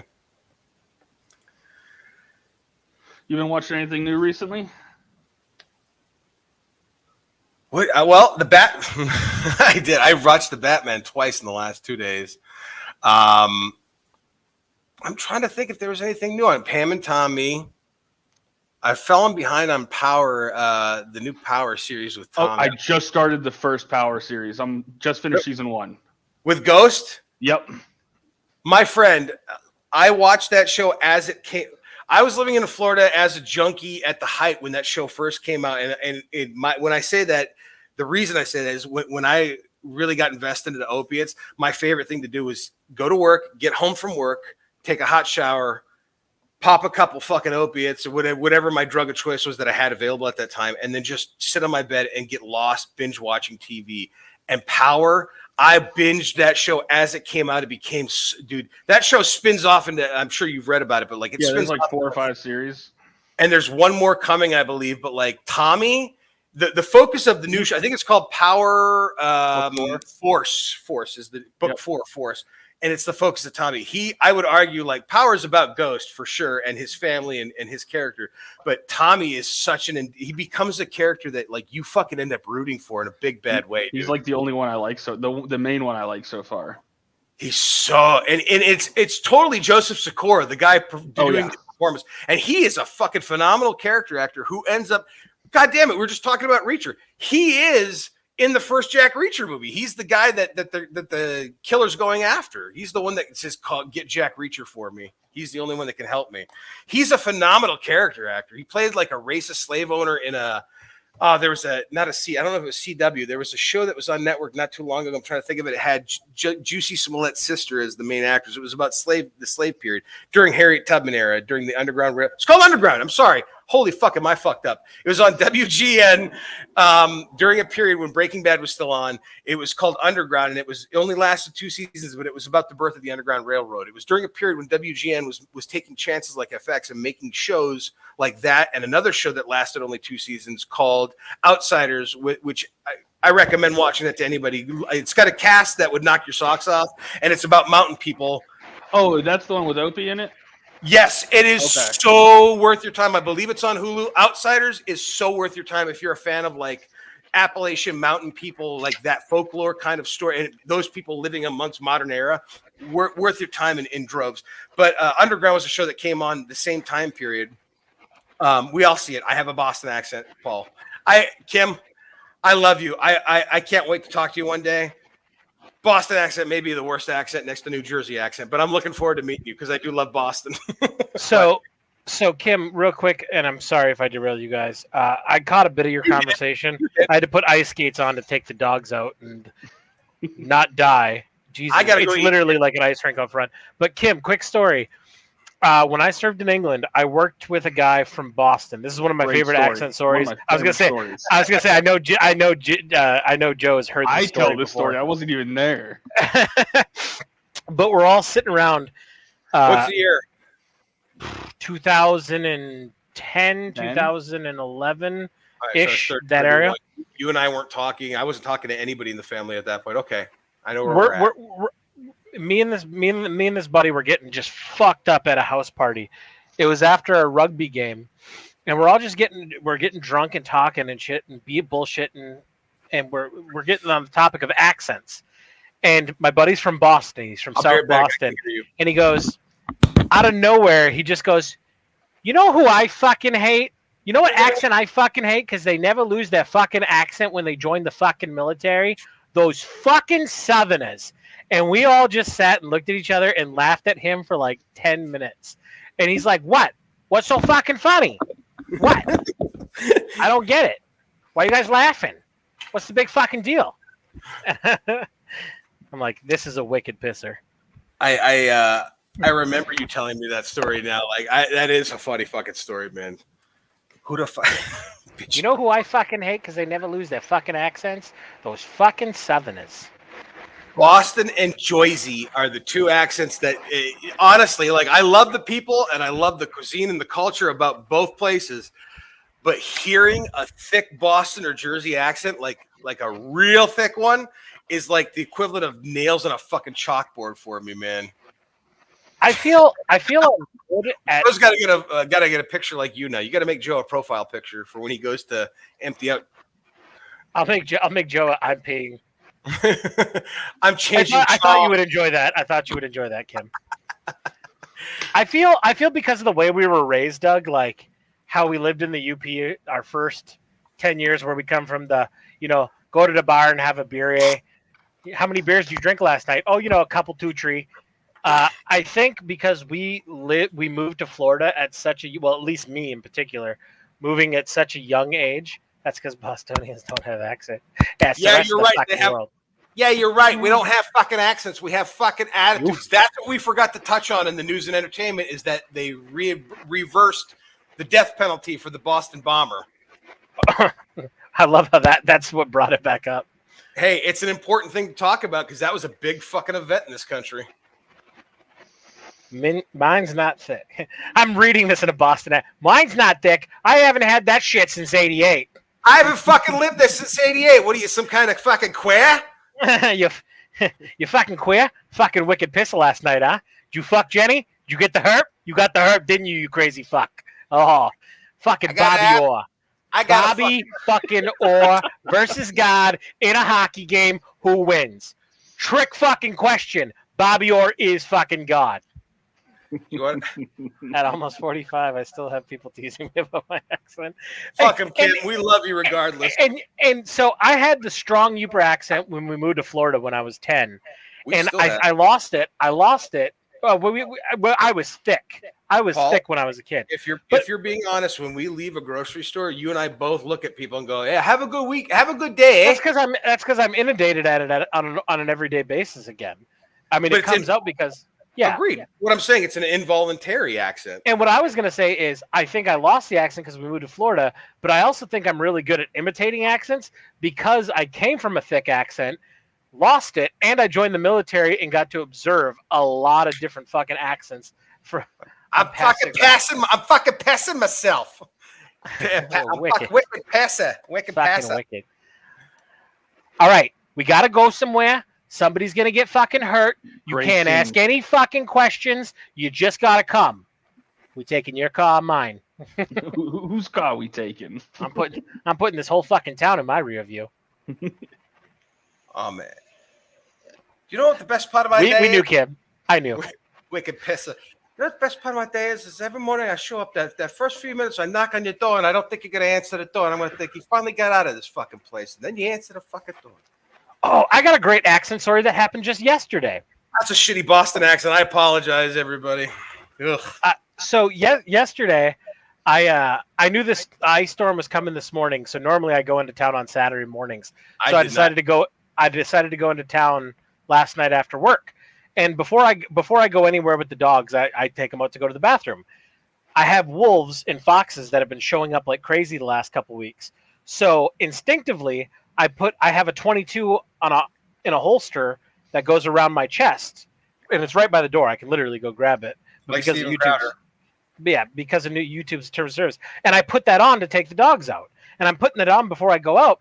And this car, it was the same make and model of the Impala you had, the blue Impala that you used to have, Doug. Oh, yeah, I remember. Comes rolling out of a driveway, kitty corner to my place. And I know this car doesn't belong down that driveway.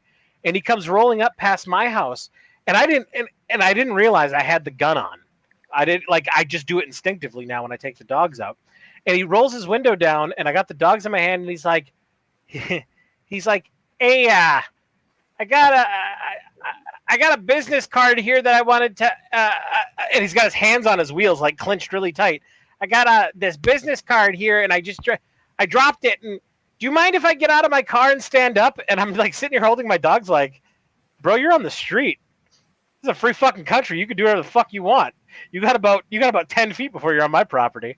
And he's like, he gets out and he puts his hands up in the air, turns around, he grabs the card, and he's like, I'm looking for fuck, I got the Boston accent in my head.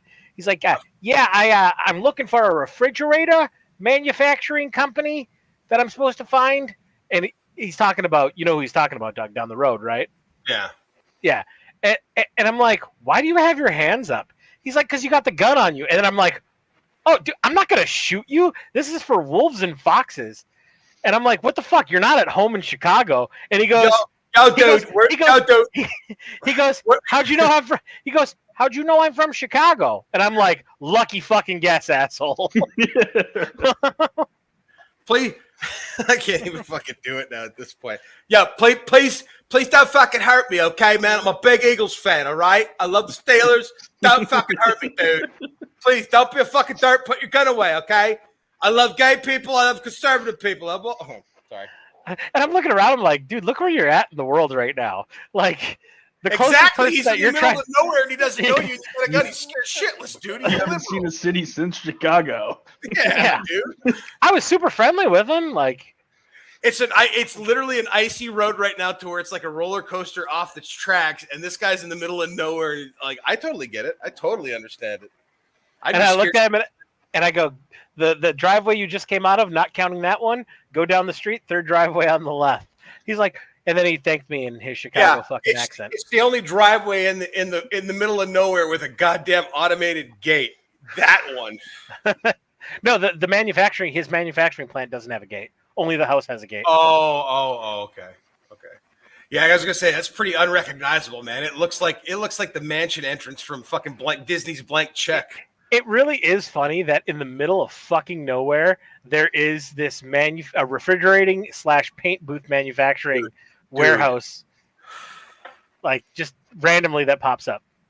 He's a nice guy. I like him a lot. Really nice guy. The person I'm not going to name him, but the person we're talking about, like my dad we've been heard stories about when we were younger.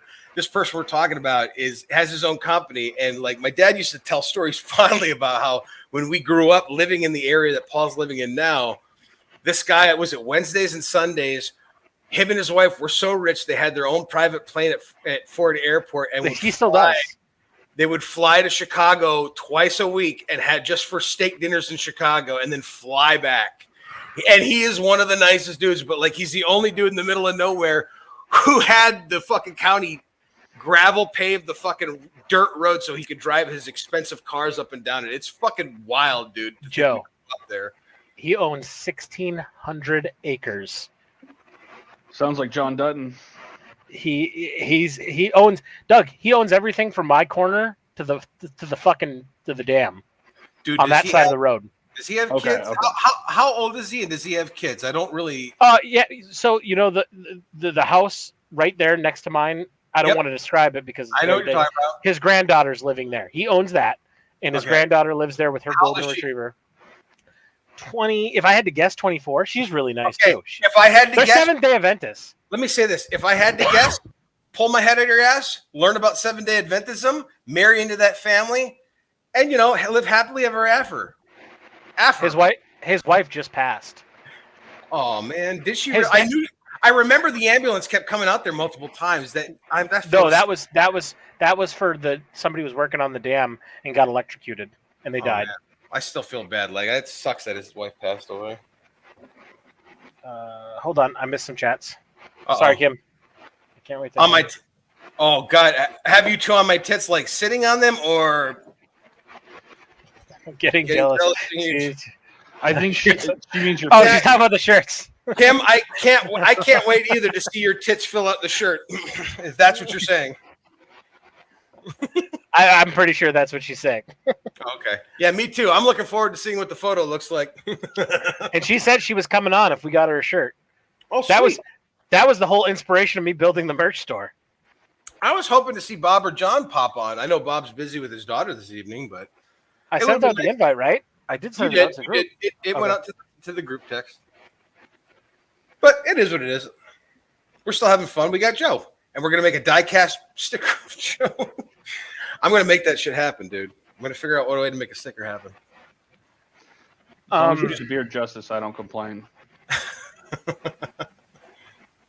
Man, I don't know. I guess my mind's kind of blank right now. I don't know what else to talk about. I haven't eaten. Like, that's what the main thing is. Like, I'm on my last beer, too. You got the final beer countdown. Okay. Well, we still have the final thought, so there's something to be thinking about there. Like, think about everything. Look, we do this show once a week on Saturdays at 6 p.m. Central Standard Time. Link in bios, whatever. But we do this show once a week, and the only real goal that we have is, like, keeping track of what's going on in the world, keeping track of what entertains us, whether it be TV or music, movies. So all you really have to think about is a final thought. If you want to end the show, I have no problem ending that. I'm hungry too, and I'm supposed to be going to Gabe and Kate's in like a half hour to an hour to eat chili, which I'm excited to put my shoes on and slide down the hill to do so, because I'm sure the sidewalk is all fucking ice from here to there. But my whole front yard is ice. It's like an ice rink. My thought would be this. Yeah, I know it is because I stopped by your fucking place. The longest goddamn drive of my life. But I would argue. I would argue that the final thought just has to be about. I think the final thought for every show just has to be about like an encapsulation of what we talked about in the week and what we think about it, you know. And considering what we talked about, the majority, honestly, that affects everybody globally. What's going on in Ukraine and Russia, and the possibility of us soon. Is this your final thought? No, but I'm saying like you literally said like I'm losing track of time. I didn't say that at all. Literally did not say that. You didn't say lack of try. You said my mind's drawing a blank right now, guys. I don't know. And I was just saying, hey, if you need to think about something, because you didn't have anything else that you were thinking about. I said, if you need, shut the fuck up. Stop laughing at me. I'm trying to get a thought across. If you were thinking about something to think about or talk about, start thinking about your final thought, dildo. Oh, I know something we could talk about. Joe, did you see the clip that we posted from last week's episode? No. I think it's the funniest thing we've ever captured. And I tell you something, there's something that's not in the clip that you have to watch the episode for, because it dovetails after Kevin and Joe jump off the show, where where I start talking about how much I enjoyed what was in the clip, and you fall back into a laughing jag that just made me laugh so hard. But I'll let you explain the clip to Joe, and maybe it was the Kevin Doug, where Doug goes, I come from it, we come from similar fields. You're in education, I'm in cleaning up after education. I edited it. And Doug's like, God, you laughed so hard. I'm like, watch Joe's reaction. I cut it into a teaser where at the end of it I bring up our logo. And I have it kind of like fade out like Star Wars style with our Linktree link in it. And I have Breakfast Club's hey. Like I have it like dubbed. It's so fucking perfect, dude. And your reaction is something I wasn't paying attention to until like yesterday when somebody pointed out, like, have you been watching the other guy at the bottom of the screen? I'm like, which one? Because Kevin doesn't give nothing. Kevin's just like playing his fucking game. Like, that's Kevin. What you're saying. And like I just started paying attention to you, and when I was always focused on Paul, because Paul's his mouth just gets like a whole thing of fucking white, and it made me laugh so hard. So that's all I ever focused on was Paul's reaction, because it's rare that I make him laugh. And when I make my brother laugh, I run that shit into the ground as hard as possible. And when I started when somebody told me to pay attention to you, I just found another new appreciation of that clip, because you just you're in the middle of doing something and I say what I say and you just throw what you're playing, like what the fuck did I just fucking hear? And your hands go in your fucking face. It cracked me up so hard to see it. It was one of the funniest things I've heard in a while. I didn't even intend it to be, but I'm glad it made you guys laugh. Gabe just. Oh no, that's Paul. Paul lost power. Oh, Paul just texted me. Paul lost power. So figure. His screen is frozen, and there's no way of ending the live stream because it's all on his end. Oh man, I'm glad I pulled another beer out of the fridge, because I am just gonna ride this wave of fucking fear right down the fucking rabbit hole. Oh, he's gone. He's gone. Let me text him real quick. I hope Kim and whoever else is watching this besides us is loving this shit. I will try. I'm going to well, fuck it. Let's see if I can FaceTime him while he's fixing the problem. He's going to be so angry at me, but fuck it. It's funny, and we're doing a live show. Lost power. Are you guys still on? Yeah, the YouTube's still going. I'm watching it.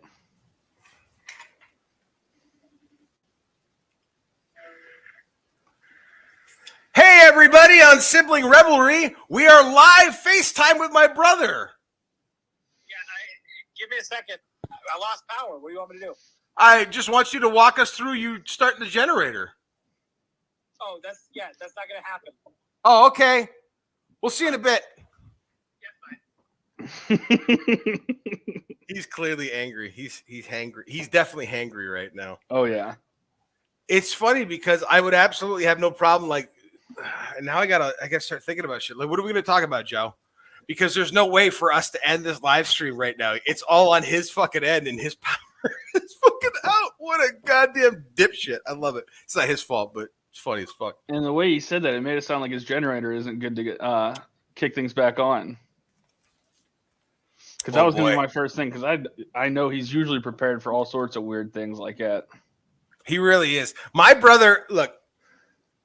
I don't know this is something I could say honestly. I don't think I know my brother as well as you know my brother, because I didn't spend formative years with him becoming who he is the way you did. My formative years that I'm spending with him are right now doing this podcast. So Kim just messaged me laughing. It's still on. This is fucking great. So I've learned that my brother is in effect he's Ted Kaczynski. Like, there's no getting around it. He's not a madman. He's not But he is certainly like on the fringe of craziness, man, living out in the middle of nowhere, dealing with this shit. But like, you're right. He always has weird contingencies. And I'm hoping, fingers crossed, that he comes back on, because I know he just bought recently over I want to say November or December. He ended up having to buy like a brand new generator because the line freezing and shit like that. So, okay. Hopefully he gets it back on track, because I know that was a big point of contention with him. He's like, fuck this. I'm buying a top of the line generator. And that's exactly what he did. So fingers crossed it comes back on. If not, worse things could be said. We could just leave the live stream and just let it fade out. And it could be like a fucking Doors album. Kim Peavy, looks like this will be the longest show. You're goddamn right, Kim. I'm glad that I bought I'm not glad I bought. It's a poor excuse to drink, but like, I had a 12-pack I had a 12-pack in my fridge from last week that I didn't fuck with. And then for whatever reason, I went to visit my folks today and I bought another 12-pack because it was on sale. So I have just like an endless supply of beer that I don't need in my fridge. I have one small tray of sushi and a loaf of sourdough bread. So let's fucking do this until the wheels come off, man. What do you got in mind, Joe? What's on your mind, man? What's interesting you today? Like this is the first time you and I have ever had to really talk alone without a former structure. So let's get to know each other, goddammit. Well, let's see. What have I been doing recently? I've been watching Power. I just finished season 1. I'm so fucking happy to hear that somebody else besides me has started watching that show. I'm so excited for you. Yeah, I had a guy at work recommend it to me about a week ago, and that's when I started it. But I've also been watching Walker from the CW. Who's in it? It's Jared Padalecki, the guy that plays Sam Winchester in Supernatural. Oh, okay. He plays Walker, Texas Ranger. Oh, it's a reimagining of that? It's really, really, really PC, though. Most CW shows are. Like, CW started out really good with it. They like, did. I would argue that the first 3 seasons, 2.5 seasons of Arrow are maybe the longest jaunt you'll ever have watching a show. Like the X-Files. I love the X. I have every season of the X-Files and all the movies on Blu-ray and DVD. It's one of my favorite shows. But like, even I can acknowledge the X-Files has episodes that just drone on for when you're not slurring your words yet. Drink. I'm trying, Kim. I've been sucking down water. That's the sign of a good show, when you're so fucked up you don't make any sense. The X-Files, I would argue the Arrow is a lot like the X-Files. It's a series made in a point in time where the network idea was to make a 20 to 24 episode series of hour-long episodes. And not that there's anything wrong with that, but god damn it, Arrow is a show that doesn't need to be that long. I will say, though, by season 3, it became so entertaining to watch, and especially with the with Grant Gustin's the Flash. The crossovers, the first crossovers. The first crossovers, but the Crisis on Infinite Earths that binded all the movies and shit. Getting Tom Welling and shit in there. Not just Tom Welling, but what's his face, who was the reporter from the Tim Burton Batman movie, the original Dick Grayson. Like everybody, I didn't even catch that one, dude. Crisis on Infinite Earths has. I can feel myself starting to slur my speech. Crisis on Infinite Earths has so many cameos that you wouldn't recognize from all of forms of DC live action media. It's fascinating, dude. Like fucking Kevin Conroy's in one of them. Mark Hamill, obviously. Yeah. But yeah, like the original Dick Grayson's in it. He's a bystander who's running away from like carnage and chaos. So good. I am vengeance. I honestly expected to hate. I'm not gonna lie. I expected to fucking hate Matthew Vaughn's Robert. Not Matthew Vaughn, because I like his Planet of the Apes. I like Matthew Vaughn as a filmmaker. I don't give a fuck about Robert Pattinson. Now the Batman, but beyond Harry Potter and the Goblet of Fire, I didn't give a fuck about. And yep. I didn't fuck. No, I'm not you, and I'm not my brother. I don't give a fuck about Supernatural. I don't give a fuck about Twilight. I went to.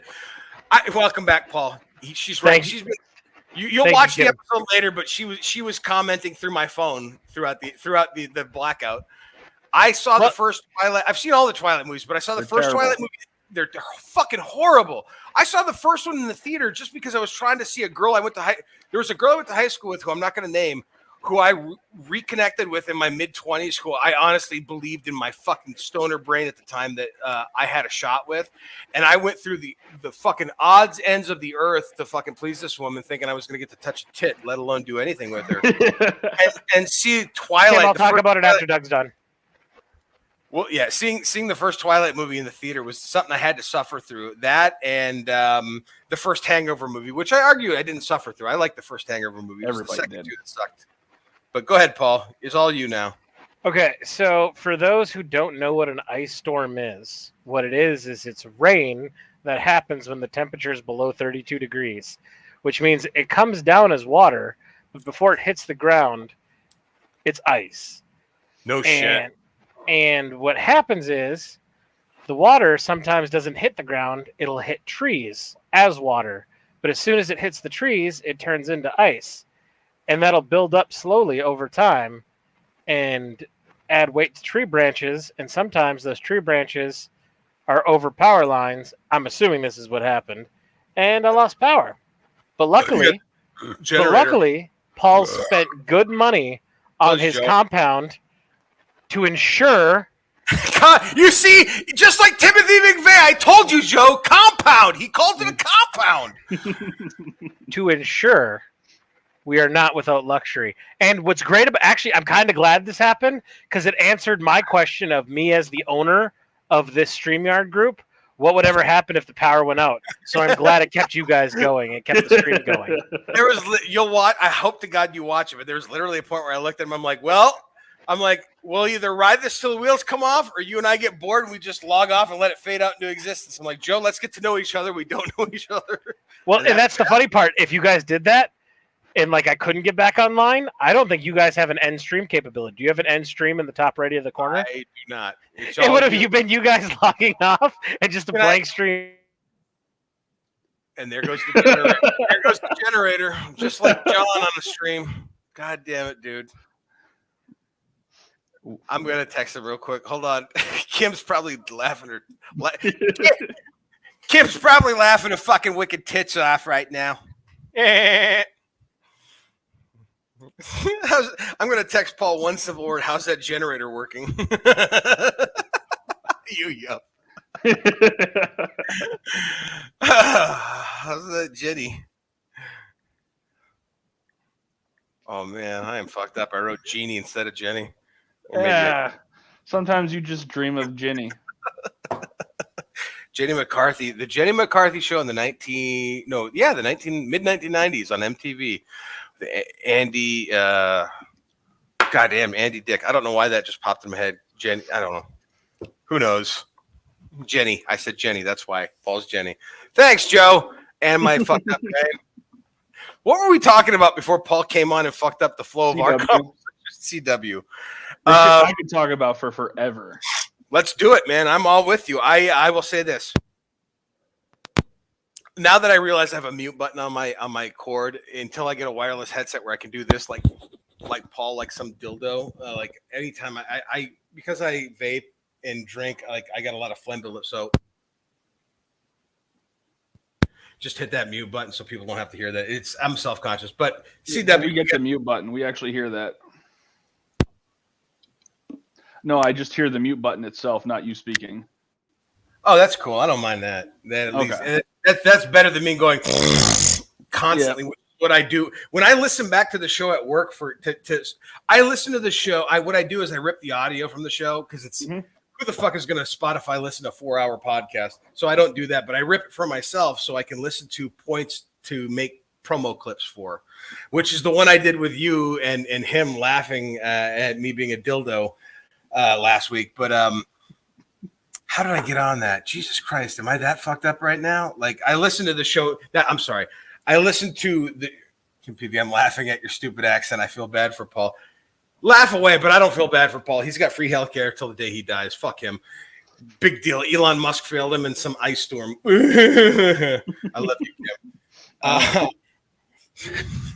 I don't think that was Elon Musk. I think that was the electric, but. Yeah, you're right. It was God. It was that God that Paul puts a lot of stock into, which I don't as a proud atheist. I'm not one of those kind of people, but What the fuck was I saying? CW and then it went to mute button, and then mute button, and that was the point. I'm sorry. I just don't. When I listen to this show at work, I rip the audio for myself and I listen to it so I can find promo clips. I hear myself doing, like in the first couple episodes that we did, I hear myself snorting endlessly, saying literally a lot. Last week's episode, I owe you and Kevin an apology. Me personally, I feel like I owe an apology because when I listen to it, I'm like, God damn it, Kevin's talking. Like, Joe, you're just doing what you're doing.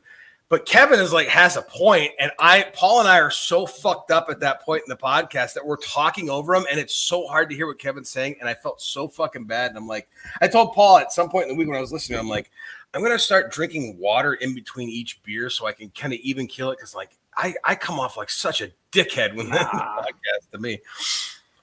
And but yeah, that's where I was going with the CW. Yeah. The Arrow, I would say the first 2.5, 3 seasons are a tough watch because of the length and because of just the Arrow like dragging out me. And see, for me, it didn't. It's weird because I don't know. Smallville did it for me, but I was in my 20s in my Smallville. Arrow was a lot later in the game, and it didn't really get There we go. How's the Jenny working, Paul? I didn't lose power. My internet extension box, what I have my computers in the living room and everything running on, which extends the Starlink in, it just updated. It ran its updates after the power outage. Elon Musk says he's a man of the people. It's not Elon Musk. It's my Wi-Fi range extender. No, I'm just thinking in my mind what Tucker Carlson would say about the situation with it. I'm okay, Kim. Everything's good. Power went out. Kim's been laughing her ass off at the whole situation. She's been messaging me the entire time. But Joe and I started going into a long-form discussion about CW, and you're not going to derail us, you piece of shit, because your area sucks where you live, because you want to be some fucking weird. I hope the fuck your power goes out too. The feast too. It'll never happen. My heat'll go up before my power goes out, dickhead. Because I lived without heat for 4 months. If anybody pays attention to this show. But I would say that, you see, it hooked you. For me, it didn't, because it took forever to get to the good parts of the comic book aspects of DC. Arrow, in the first couple seasons, it just felt like a fucking chore living through it. And then I'll be honest with you, I don't know if it's season 3 or 4 when there was a serial killer who was like a protege or a friend of his that turned out to be a serial killer that wore like a potato sack mask, if I'm not mistaken, and he outed Oliver as Arrow, and that's when Oliver might have been later than season 3, but that's where I really fell in love with the CW's take on DC, and the Flash just pushed me over the edge. And then I would argue the first 3, I would say the first 2 seasons, the third season's okay, but the first 2 seasons of Legends of Tomorrow, that's That's my favorite aspect of the comic books, man. Like, I love those characters in the comics so much. I think Legends of Tomorrow is my least favorite show. I think the characters are great, but it came out after CW-fied everything. What about the first, and I'll say this, Paul and I had a conversation about this too. I think I would say the first 2.5 seasons of Supergirl I enjoyed until they started getting clearly having an agenda. I would say the first season and a half to 2 seasons. That's fair enough. They were very entertaining. Had some interesting DC characters that were introduced on the live action screen. Flash, I can't comment on the Flash over the last few years because I stopped watching after the Thinker or the Thinker. Yep. Yeah, that's the last season. I take it back. I'm sorry. I watched part of the pre-pandemic season where Iris West went into the Mirrorverse. I didn't see any of that. That's where I left off, is when the first couple episodes that they had filmed prior to the pandemic had ended, and then they went on a hiatus.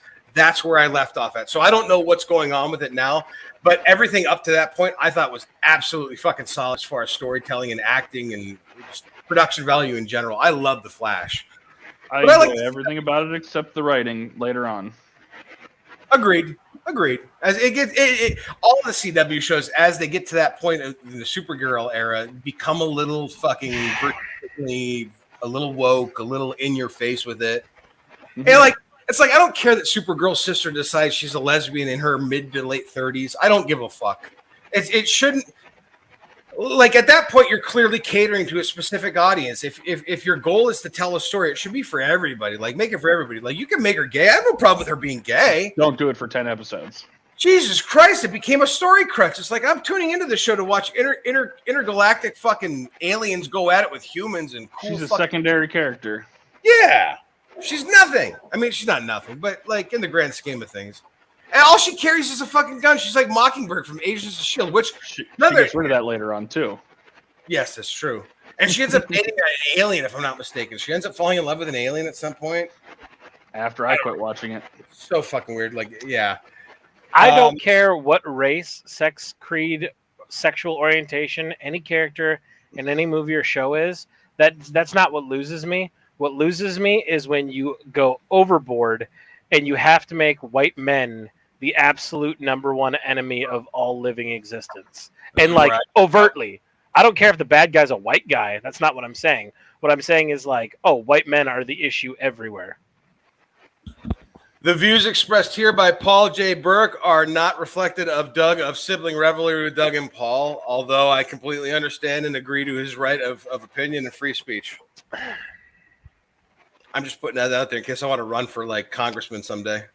I'm just saying, like, look at all those shows. Who always ends up being the big bad guy? They always try to portray it as a white male, like an Alex Jones type character. I'll tell you this: the last season of Supergirl that I watched, where I checked out, it's right when I moved here. I would say 2017 to the beginning of 2018, when I first moved back to Michigan from Florida. It was the season where, and I can't think of his name. He's a fantastic character actor who's been in a lot of stuff. Played the villain in Supergirl in this particular season, where he ended up becoming like a hero of like their version of like the MAGA crowd. It was like at the height of Trump's the beginning of his presidency. I can't think of the name of the character, but he wore like a gold mask. Oh, yeah, Agent Liberty. That was Sam Witwer. Sam Witwer.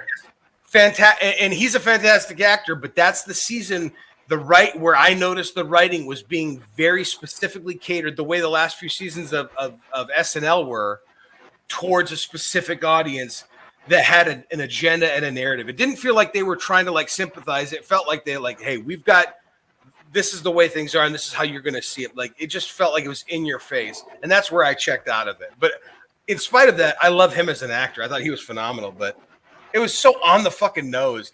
But then again, so was American Horror Story. What was the one with what's his face? When Trump became president. I can't think of the name of that season of American Horror Story, where the clowns and shit, where people were. Okay, I don't know if either of you guys watch American Horror Story. I thought Paul did. I stopped after around season 3 or 4.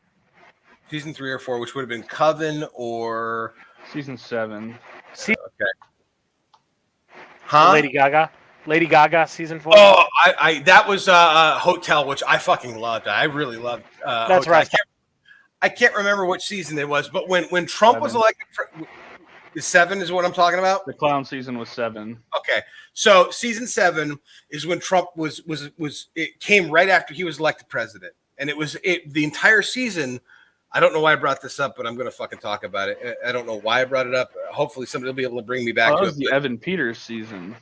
Yes. Well, he's been in all of them from season 1 going forward, but it was the one where basically this particular season is the season where in real life, when Trump was elected president, how all of the far left really lost their, you've seen the clips online on YouTube of the lesbian or the trans person. I don't know. I'm not trying to be offensive, but the one going like, no, God, why? That person, it was that season when this came out, when he had first gotten elected, where it was catered towards that. The whole season was I can't think of the name of it now. It's driving me fucking nuts. Somebody Google this shit while I'm talking. But it was about Evan Peters and I believe his sister, who was played by Princess Leia's daughter in real life. I can't think of her name. Carrie Fisher's daughter? Carrie Fisher's daughter in real life. She played his sister in the show. And it was during the Trump presidency. He was just elected. Everybody lost their mind. And they were living in a neighborhood in an area. Billy Woods, thank you. Where he was just a crazy person. Like, he was portrayed, Evan, whatever his name is, Peter, portrayed himself as a crazy, not a crazy person, but the role was like a person who was on the far right fringe of the MAGA, the way they were portraying MAGA people at that time. And he had blue hair at the time, if I'm not mistaken. Blue hair. And his sister in the show, I haven't watched the show in so long, so my memory of it is starting to fade a little bit. But like his sister in the show was more sympathetic to like the far left and the trans and the pro right community, and she ended up working with him. I don't remember the logistics of the show, but there's a couple in the neighborhood that they live in who is far left. They're a lesbian couple who just opened up a coffee shop, and it's during the Trump presidency, and everybody's losing their mind. And he sees this. I think it's called Hive, American Horror Story Hive, or if I'm not mistaken, I could be wrong. But he ends up seeing this as an opportunity to bring all of his followers, Evans Peter's character. He ends up seeing Trump as this catalyst for his craziness to go online and create this whole fucking following of people online that are giant fucking Trump fans. And the show is essentially portraying Trump people as cult. Thank you. God damn it, Joe. You're way better than Paul as being a Jamie. American Horror Story cult. He basically used Trump to start his own cult within this little town that he was living in. I hope his power went out. I hope that's why he's frozen. This little town to terrorize the far left coffee shop owners, and that's what that was about. And I have no idea why I got on that point. Not anymore. You were, but not anymore. I have no idea why I got on that. What were we talking about that led into that? God damn it, Doug, you fucking idiot. You've eaten a total of 15 milligrams of one. God damn it. Anyway, we were talking about something. We were talking about acting and politics and shit that led me into that. What the fuck were we talking about? I can't wait till I listen to this episode at work and go, God damn it, Doug, you say literally too much. You overtalk. I believe we stemmed that from Supergirl somehow. Yes. This is the same thing. Thank you, Joe. God damn it, Joe. You're the voice of reason. I like you more than my brother at this point right now. I really like talking TV shows. We are so good at Paul. When I get my tax return, there's two things that are going to happen. One, upgrade hip hop. Mark this down. He messaged me $200 to come up with a 30-second intro for the podcast, an original that he would produce and record for us. When I get my tax return, if you're willing, I'll go $100 in. If not the whole 100, I'll go 150. Just because you've been so cool with me on a lot of shit. That's number one. Number two, when I get my tax return, I'm going to find the website from Bob. We're making a die-cast sticker of fucking Joe's face. I don't give a shit. We're going to make 50 or 100 of them, and we're going to give them out to Kim and people who listen to the show as like a gift. Like, it's going to be a rare VIP commodity. Like, it's going to be a rare shit that you see on Pennsylvania in the future. Anyway, I already lost my train of thought. What was I talking about, Joe? Help me out again, man. Politics and acting. That's the era. American Horror Story cult. Paul, sorry. I am too. We'll end up here, Paul. But American Horror Story cult. I didn't say anything. My internet's just internet box here is fucking up for some reason, and I don't know why. When you're ready to end, you let me know. I have no problem ending. I don't think Joe does either. But where I was going with that was American Horror Story cult came out the same time as Supergirl when all that virtue signaling shit was happening. So sorry, guys. That's a low-witted thing. I'm sorry. Go ahead, Paul. I literally have nothing. My mind's in 20 different places right now. You look good. You sound good right now. Thanks, man. I just fucking pulled the cord and plugged it back in for the internet box, hoping that would fix it. So it seems like it's stable now. You want to talk about why we've got you two on, and you have both have strong political opinions that I both respect because of what you've done for this country. And that's not me being funny or being facetious, but I fuck around and joke with you a lot. But I tend to respect people who have actually put their shit on the line to fight for what they believe in. So I do have legitimate respect for you. That said, I just lost my train of thought. It was going towards a political aspect. Having to do with something that just happened in the week. Paul, what did you just say before I cut in? I pulled the cord out of my internet box and plugged it back in. Elon Musk. What do you have? What's your thoughts on? What's your thoughts on Elon Musk and the shit going on with the Union and Biden? Not being mentioned with GM and all that shit. Creating. Okay, before that goes on, I just want to say, Doug, it doesn't bother me that you say literally too much. What does bother me is how you incorrectly use literally. Hey, man. Like, he literally got on a flying carpet and flew off into space. Like, that didn't happen. That's metaphorical. It did if it was in a movie or a TV show. With the main character named Aladdin. So Elon Musk, Tesla, being snubbed, being snubbed by Biden in any EV conversation ever since he's been president. Is that what you want to know about? Yeah.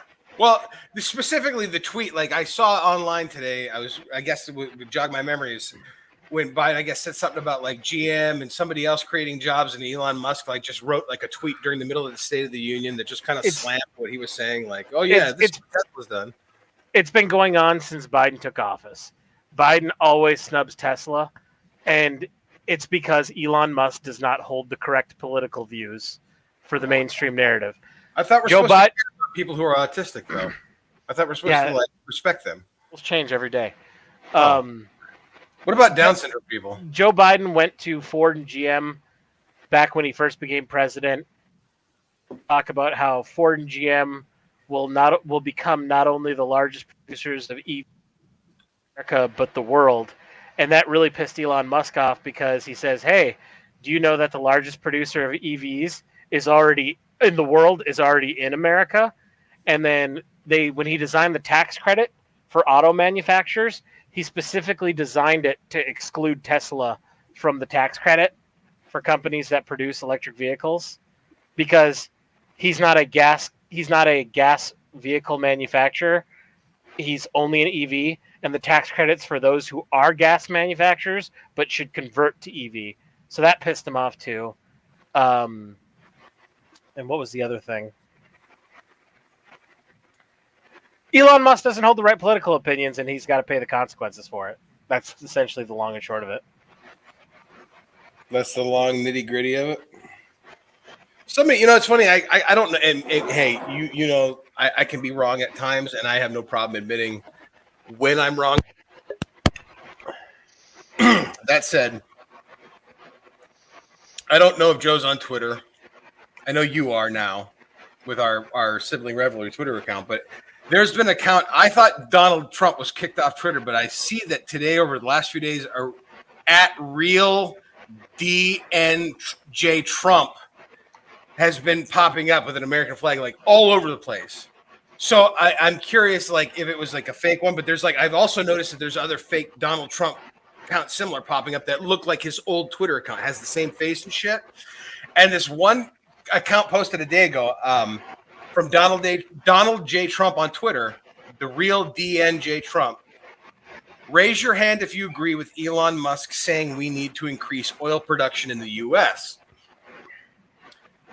Now, I saw this pop up in my feed, and I started looking at some of the people responding to it. Now, I don't know shit about shit the way you and Joe know about it. I don't know the ins and outs and the intricacies of all of this. I don't think Joe follows politics at all. I say that based on the fact that you guys have both like served.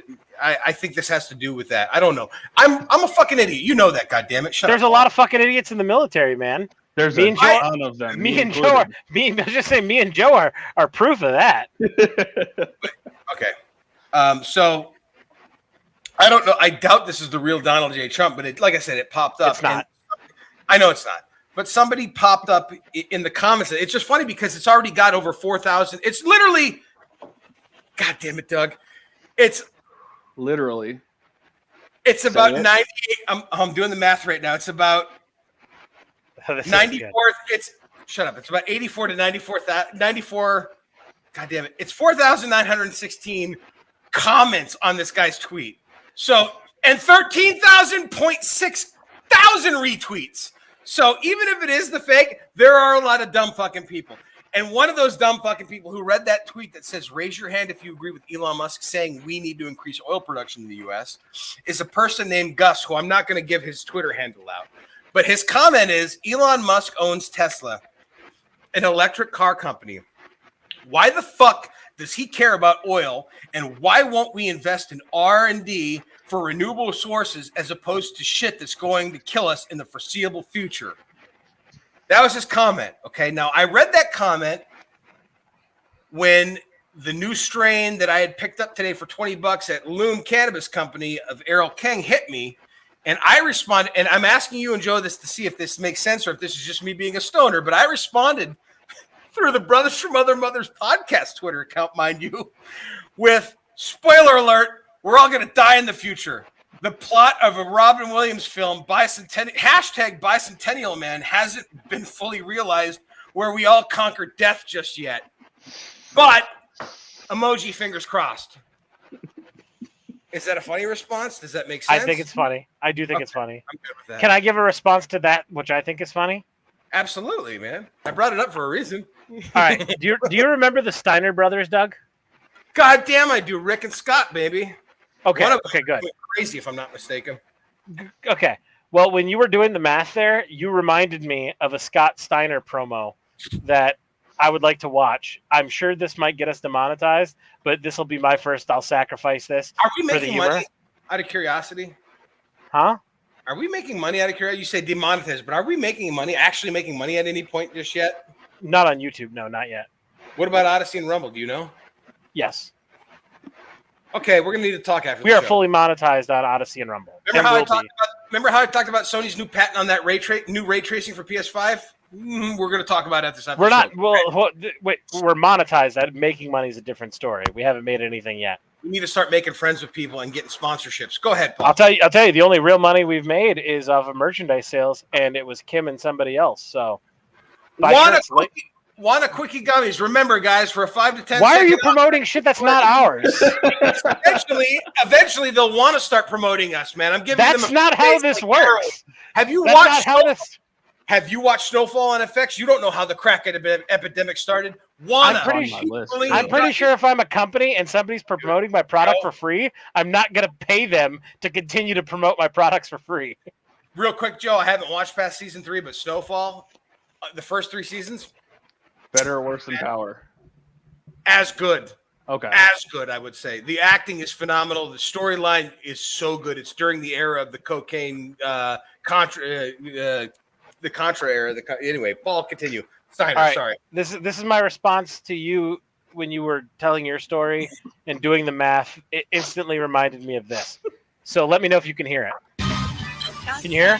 It's going to be a 3-way for the TNA heavyweight title at Sacrifice between you, Kurt Angle, and Samoa Joe. Now, before you get there, you have an important step tonight as you and X Division champion Petey Williams take on the unlikely duo of Kurt Angle and Samoa Joe. You know, they say all men are created equal, but you look at me and you look at Small Joe, and you can see that statement is not true. See, normally if you go one-on-one with another wrestler, you got a 50-50 chance of winning. But I'm a genetic freak, and I'm not normal. So you got a 25% at best at beating me. And then you add Kurt Angle to the mix, your chances of winning drastically go down. See, the 3-way at Sacrifice, you got a 33 and a third chance of winning. But I got a 66 and 2/3 chance of winning because Kurt Angle knows he can't beat me, and he's not even going to try. So, Joe, you take your 33 and a third chance minus my 25% chance, and you got a chance of winning at Sacrifice. But then you take my 75% chance of winning if we used to go one-on-one, and you add 66 and 2/3%.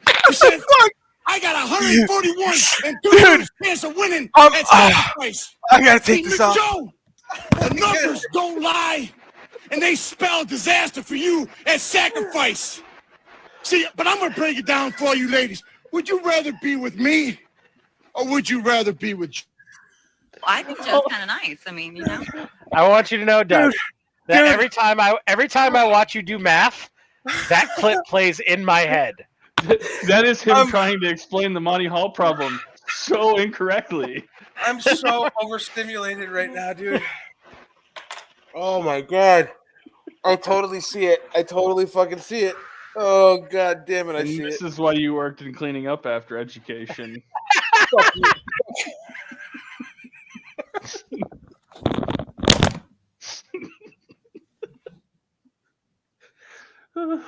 Oh god!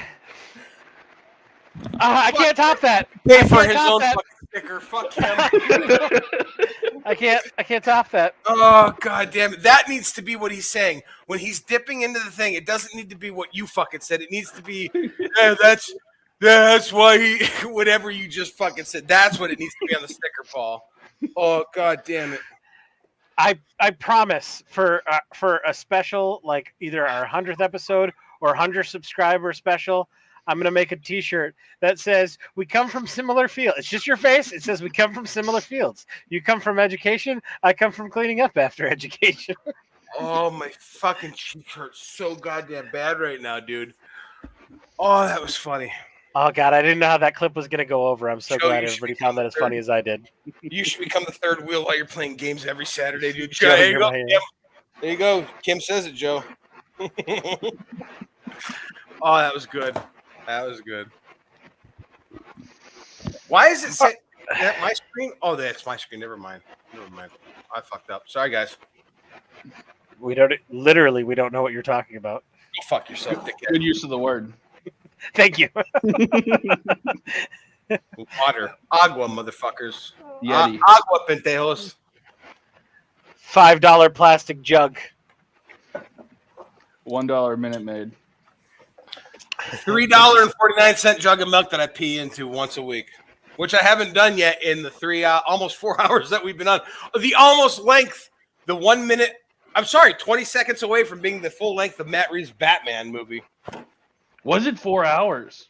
It was almost 4 hours. 3 hours. No, and 40 minutes. Yes. It was 2 hours and 48 minutes. Oh. Oh, was it? Oh, and then Yeah. I'm wrong. Sorry. I'm sorry. It's almost 3 hours. If you watch it with previews and the things that credits, it's over 3 hours. It was Scott Snyder's Justice League. I was thinking. I'm sorry. I fucked up. That was the 4 hours. Yeah. Great movie. Really good movie. Surprising. I remember telling Paul when it finally came out and I watched it, I'm like, Jesus Christ, like this is not the movie the Joss Whedon movie. It's a completely different fucking movie. No, definitely not Joss Whedon for sure. It shows you how much editing truly does make a difference. It made me truly excited for the standalone Flash movie based on on Ezra Miller's performance in that movie when Cyborg's like, it's now or never, like you got to do it. I can't hold it open, and it just fucking hits him. He's like, it's now or never, Barry. Like you got to break the one rule. Like that, the entire fucking sequence was so well made. It really was. I am so excited for that. I would love that movie, but after watching the Batman, I would like a standalone solo Ben Affleck Batman. I love Ben Affleck as Batman. I do too. It's the closest thing to Frank Miller's Dark Knight Returns that we'll ever get on as far as visually goes. And like I don't count Batman versus Superman as a Batman movie. I don't count Justice League as a Batman movie. That's why I don't bring up Ben Affleck in the conversation like what we did tonight with the Batman. I want a standalone Ben Affleck movie, and I know I'm not going to get it, and it saddens me. And it does sad because that was the original plan for Matt Reeves. The Batman he was co-writing it with Ben Affleck. I would like to see that script, the original script that they were working on together, to see how different it was from the. Like we talked about it earlier in the episode before Joe joined us. But this, like you had your thoughts on it, and I had said to you, like this Batman has the potential to become the old. It's the year 2 Batman. It's a young Batman who's still figuring shit out, who has the potential, which I enjoy watching, but he has the potential to become the older philanthropist Batman that Ben Affleck portrays, which I also love. I love both of them. I love the entire run of Batman from the time he starts out to the time he's an old fucking man. To Batman Beyond. I would love to see that become a reality in live action films. All right, man. I'm getting ridiculously hungry, so let's move on and finish this out, and we'll knock out final thoughts. Man.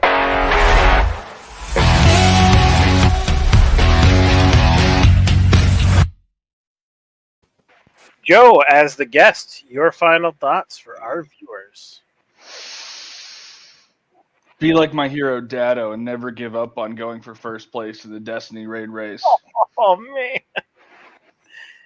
Doug, there's probably been about now 20 raids that Destiny's come out with, and Dado was like one of the big ones on the scene, like from the beginning, and he's the only one who's consistently played Destiny throughout the years, and the poor guy always gets world second.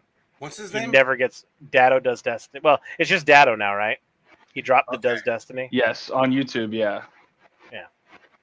You put the when you said Dado, like I thought you said Data, and I thought of the Goonies, and it only triggered my memory because earlier today at Econo Foods when I was buying sushi, I literally said this up.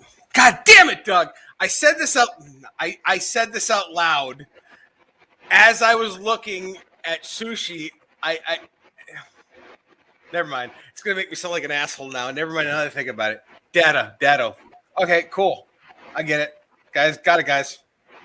Paul, I said out loud pad thai. I said it in a bad accent, though. I don't want to say it out loud.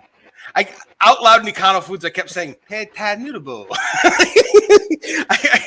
I was saying that while people were around me. I was saying it out loud to myself, "Hey, Tad Noodable," as I was looking at sushi in a public forum. And it made me, God damn it. You said data, and it made me think of Data from the Goonies. I'm a piece of shit. I'm sorry. Can we just stop Asian hate? Tad Noodable. It's so funny, dude. You got a final thought, Doug?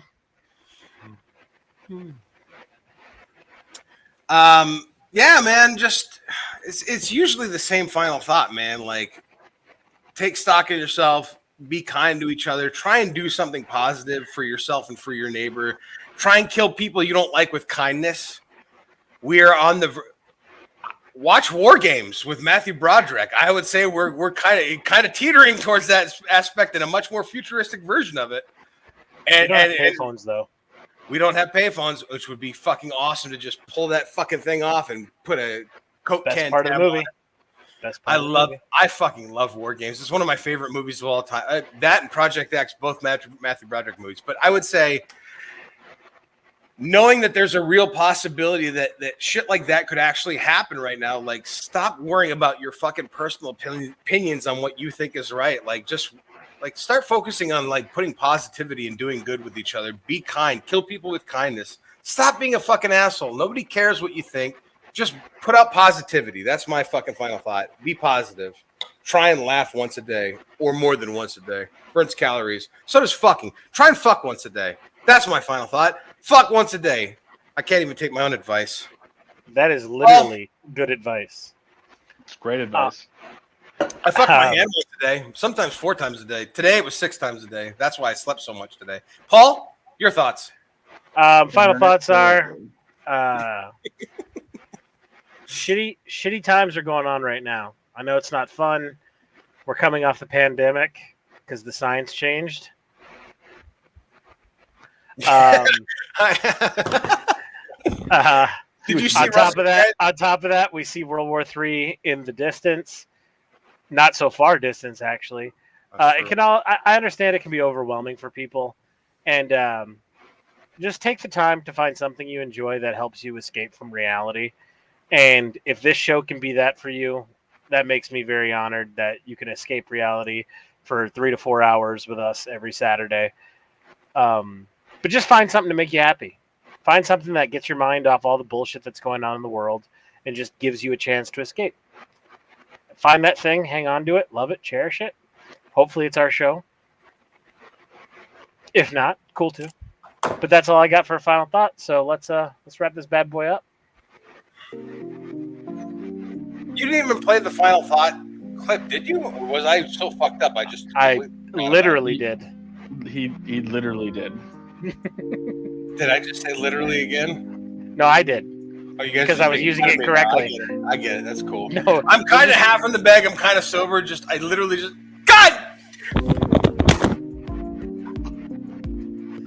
Have a great night, everybody. Thank you for watching. We'll be back here next Saturday, 6 p.m. Central Standard Time. Hopefully. I just texted Gabe. I'm going to eat chili like 5 to 10 minutes from now. Not literally. No, you literally are. That's my point, Doug. You literally are going to eat chili in the next 10 minutes. That would have been the okay time to use it. Should this be the clip for the episode? Because I don't want to go back and listen to 4 hours. All right, guys. Thanks for watching. Have a good night. See you guys.